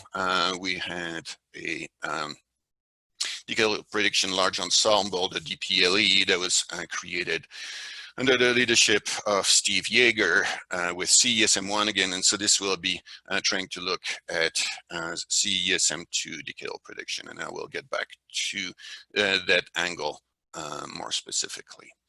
So where are we going? And similar to what Olivier mentioned, this is as much my personal take on where we're going, and then a fully institutional and community evaluation of where we're going. So this is capturing some of the trends of where we're going, but by no means this is the full picture. Obviously, there will be a lot of model development. We started about 2 years ago, if I remember correctly, starting to move into a new ocean model. So the CESM3 version will have MOM6 as a new ocean model. We're also looking right now at several new atmospheric dynamical cores. Part of it is, and a big driver behind it is indeed computational efficiency, whether on CPUs or GPUs. It's not completely clear what the next machine will be. We'll still have probably a majority of CPUs compared to GPUs, but the GPUs are really growing. Dynamical core, as Olivier mentioned, is pretty easy. Well, easier to have optimization on GPUs. Physics is another, it's a completely different ballgame. We have received some significant investment for the development of new atmospheric physics, and this will be really focusing on some of the clouds. We have a very extensive cloud parameterization that we introduced into CESM1, and we want to take that's the club approach, and see if we can take that to the next level, looking at the overall interaction with the PBL as well. And so we're going to try to really focus on getting insight from large eddy simulations. So really trying to start from the highest resolution we can get to really try to build the new parameterization. And this includes looking at regional refinement. And so we've started having some experiments. This is work that is currently being performed by Andrew Gelman and a postdoc now being hired, Adam Harrington and NCAR, looking at a regional refinement going from 1 degree on the outside of this refinement zone over Greenland, and this is a reduction of the bias in annual accumulation, capturing topography better. So this is really key to try to have a better representation of some of the regions that are really keyed to topography or some very small scale processes. So we're looking into that very much. So far we have an interactive Antarctic ice sheet, but we want to start looking at Greenland, sorry. So we want to extend that to the Antarctic ice sheet. And so that starts requesting a better representation of the interaction between ocean and ice.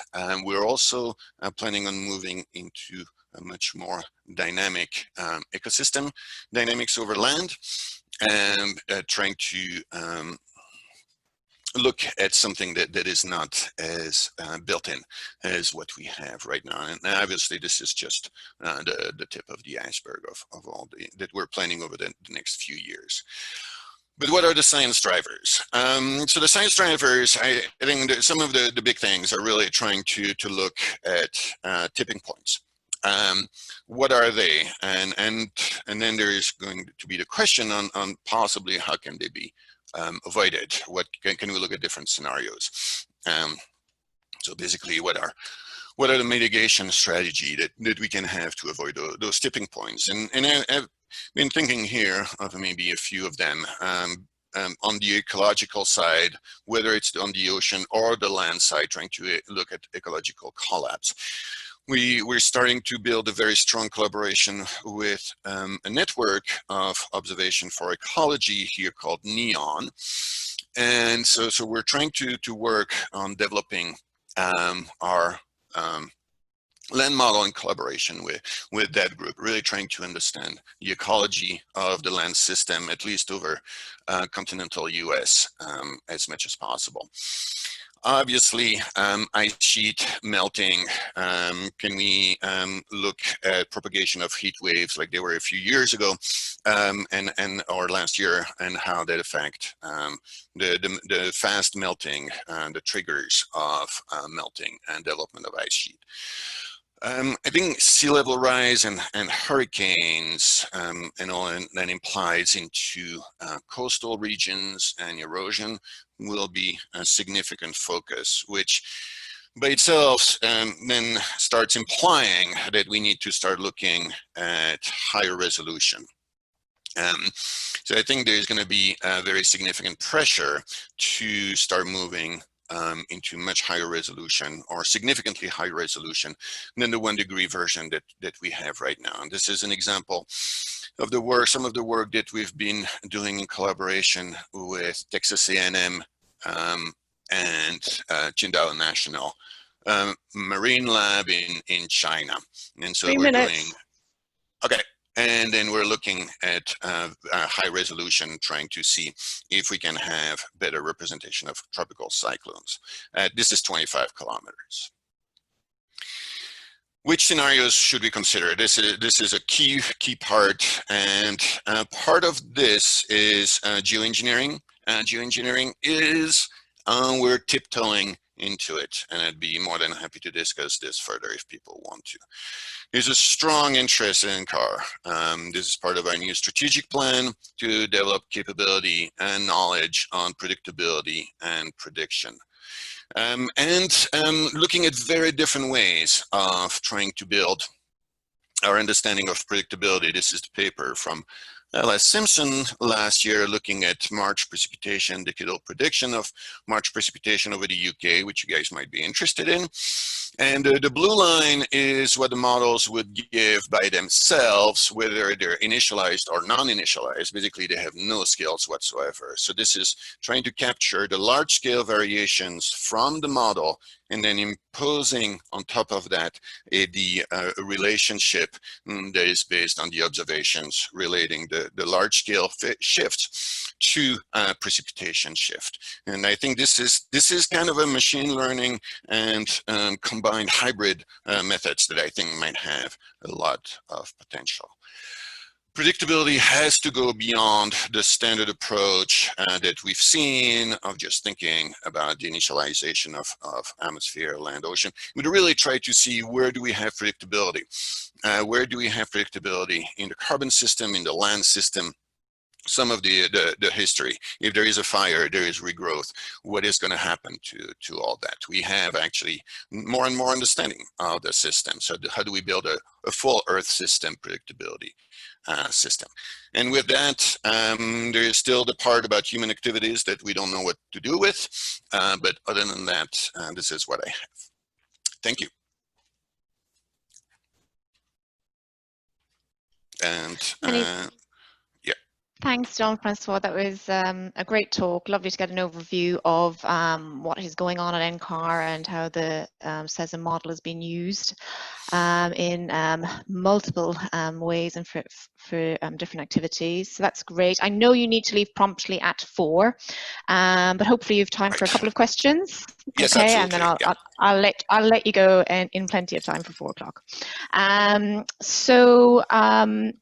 To start the ball rolling, Colin and myself actually, I was thinking the same thing in terms of having the full complexity Wacom configuration and then your simplified chemistry configuration that you had for CMIP 6.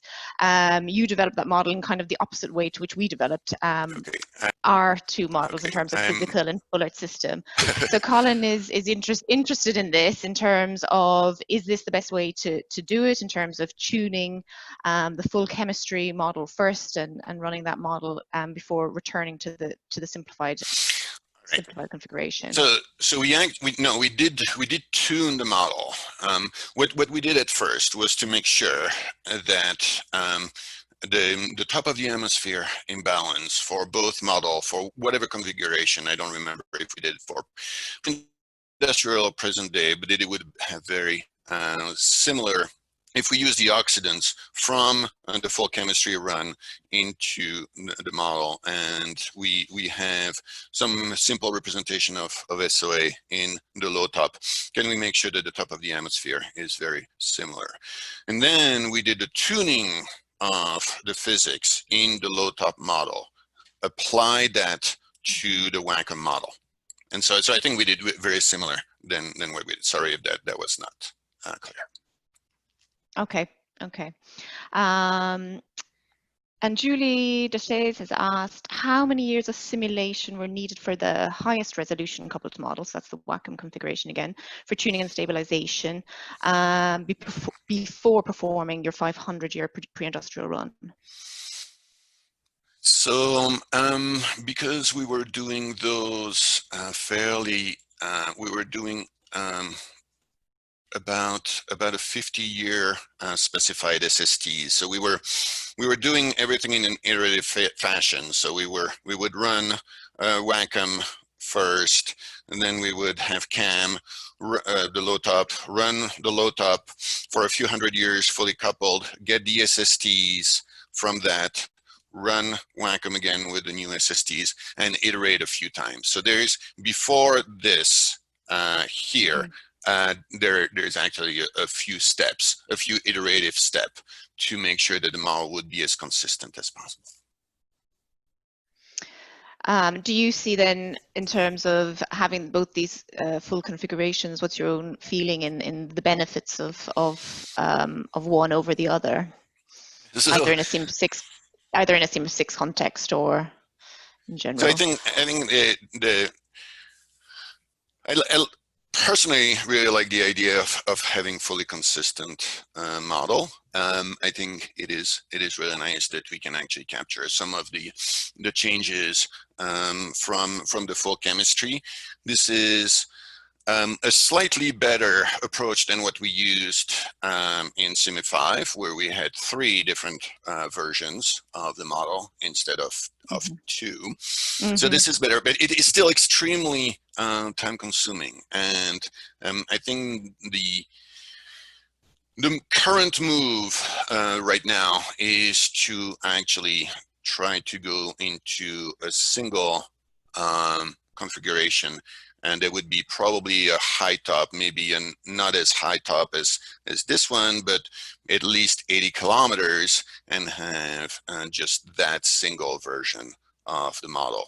We will still have to deal with different chemistries, and there is no way we can run with the 250 tracers that we had in Wacom right now and do all that we want to do. So, but how simple should be the simple chemistry? I think that remains to be seen. Those are things that we're looking at right now, including trying to really accelerate the tracer transport.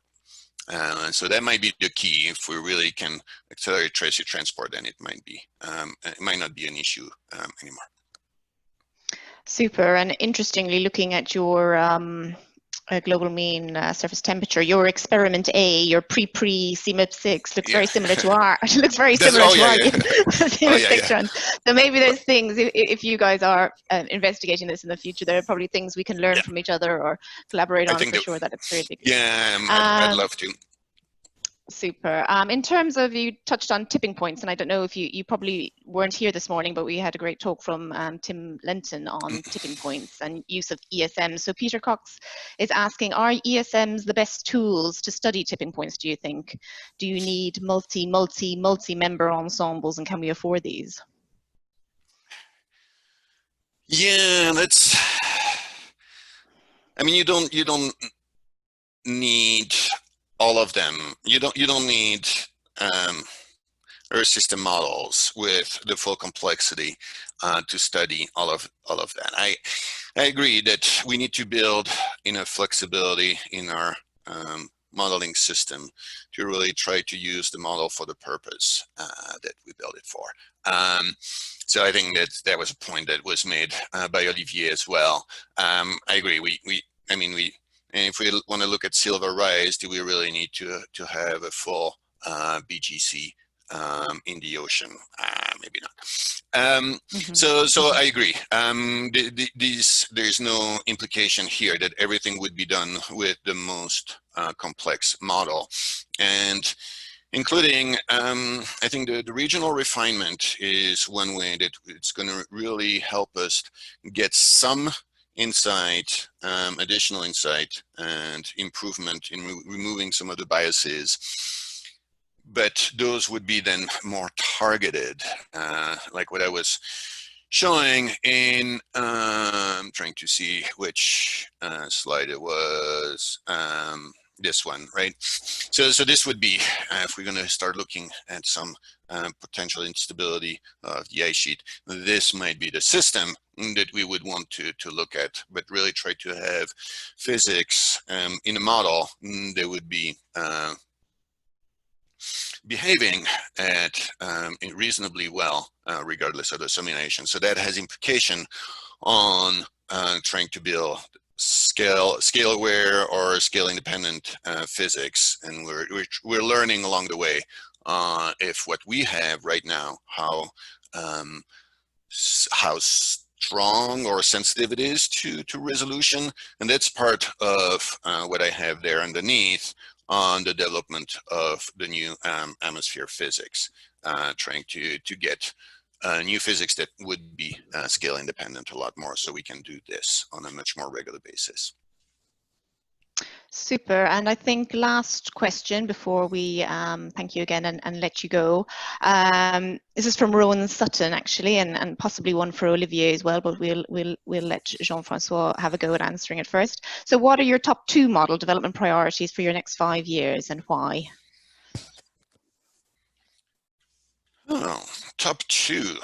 Well, okay. I think they're top 2. The ocean is there is no way we can continue this. This is we've been basically running on fumes of with the ocean model that we've had. It really doesn't scale very well, so it really limits their ability to do a lot of simulations, of high resolution simulation, and it really needs to be looked at. The new version of the model, we are much more development into the representation of the physical processes, so much better understanding. We do the physics better. The dynamical core, we really need to go, again, this is something we've been using, a finite volume dynamical core for the last probably about 20 years. And so there was the attempt, and even for CMIP6, to try to move to the new dynamical core, and we didn't have quite a time, the bandwidth. There were some mismatch between the ocean and the atmosphere that made the ocean really misbehave. And so now that we're getting a new ocean model, this is time where we can start looking at really bringing a new dynamical core. It will be much more scalable, might provide a much more unified framework, including going to very high model tops, like we're using some 500-kilometer versions of the model for space weather research, and we'd like to have a unified framework as much as possible to limit duplication of efforts. So those two, in terms of the model development, are the key ones. But of course, don't tell the land people that the ecosystem dynamics is not in my top two.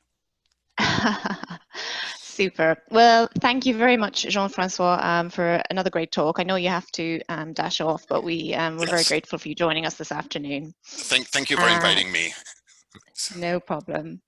I'm not sure if Olivier is there, but he is welcome to answer from IPSL as well, Olivier, if you are online. Your top two model development.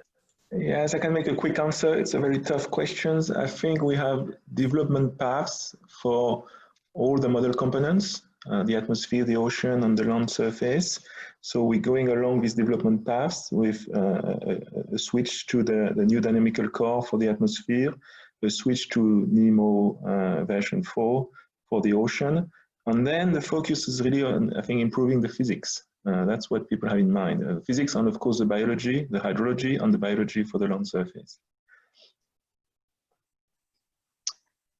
Super, that's great. Thank you, Olivier. Thanks to both our international speakers from this afternoon. I think that was really, really great. I have the floor for now, I think, to close off the day. So we've made it to 4 o'clock and it's been great.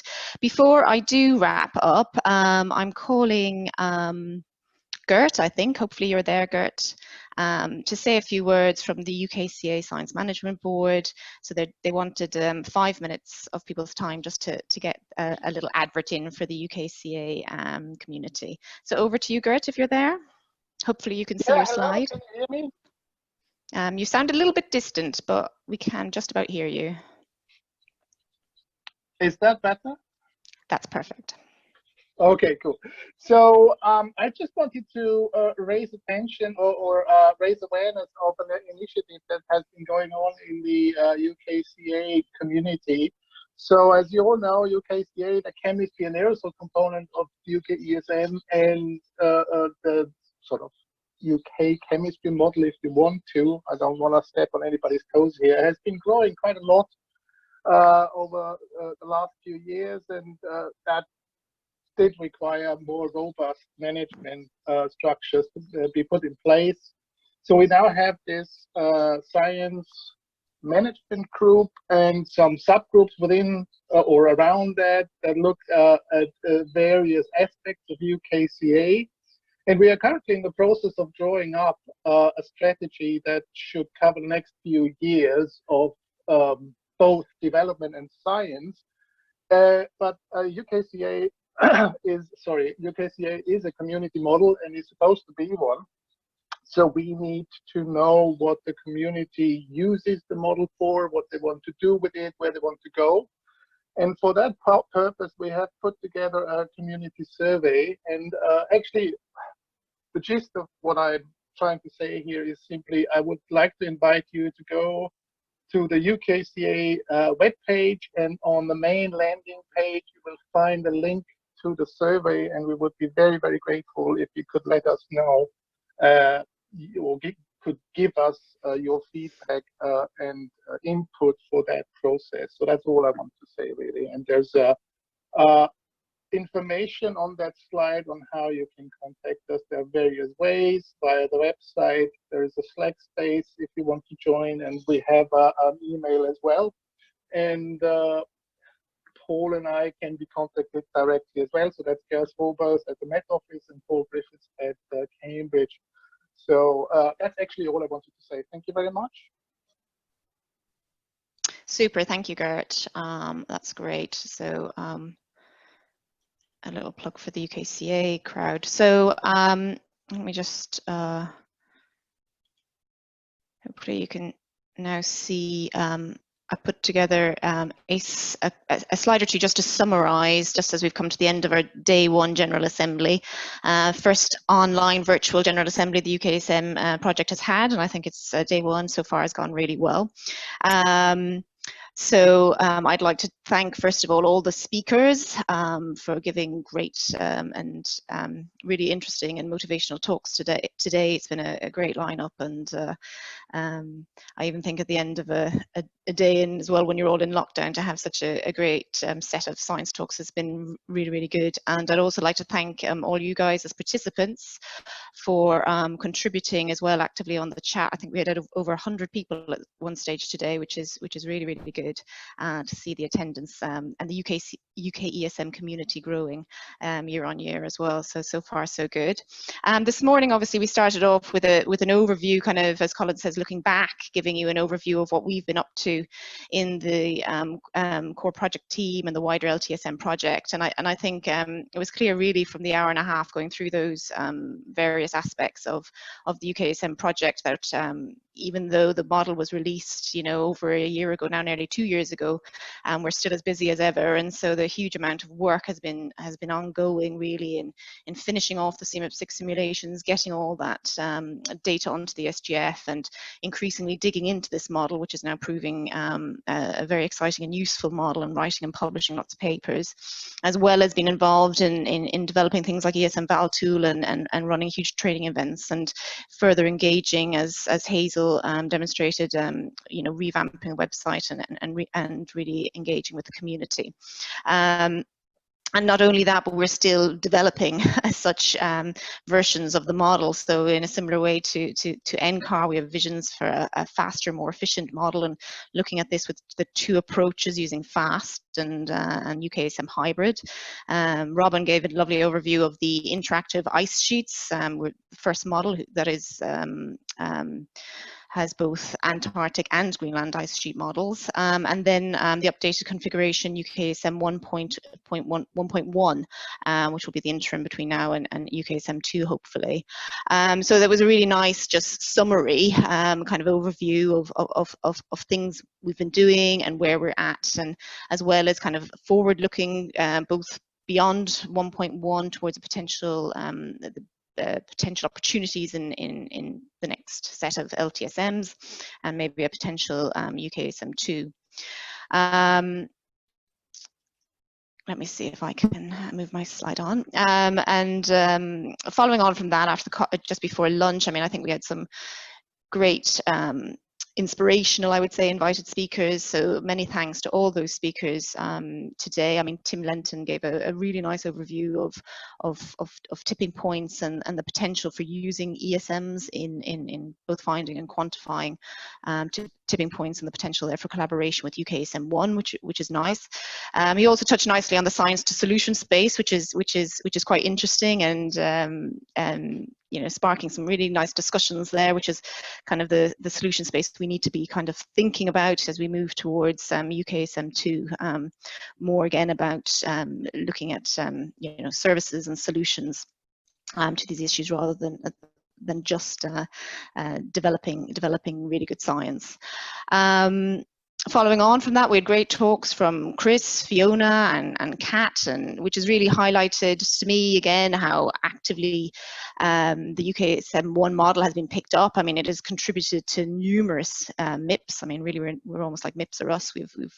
UKESM 1 has been involved in so many of the MIPS, and it's been increasingly used in all these multi-model assessments. And I think those talks really gave a nice overview of how it's been used in these policy relevant activities.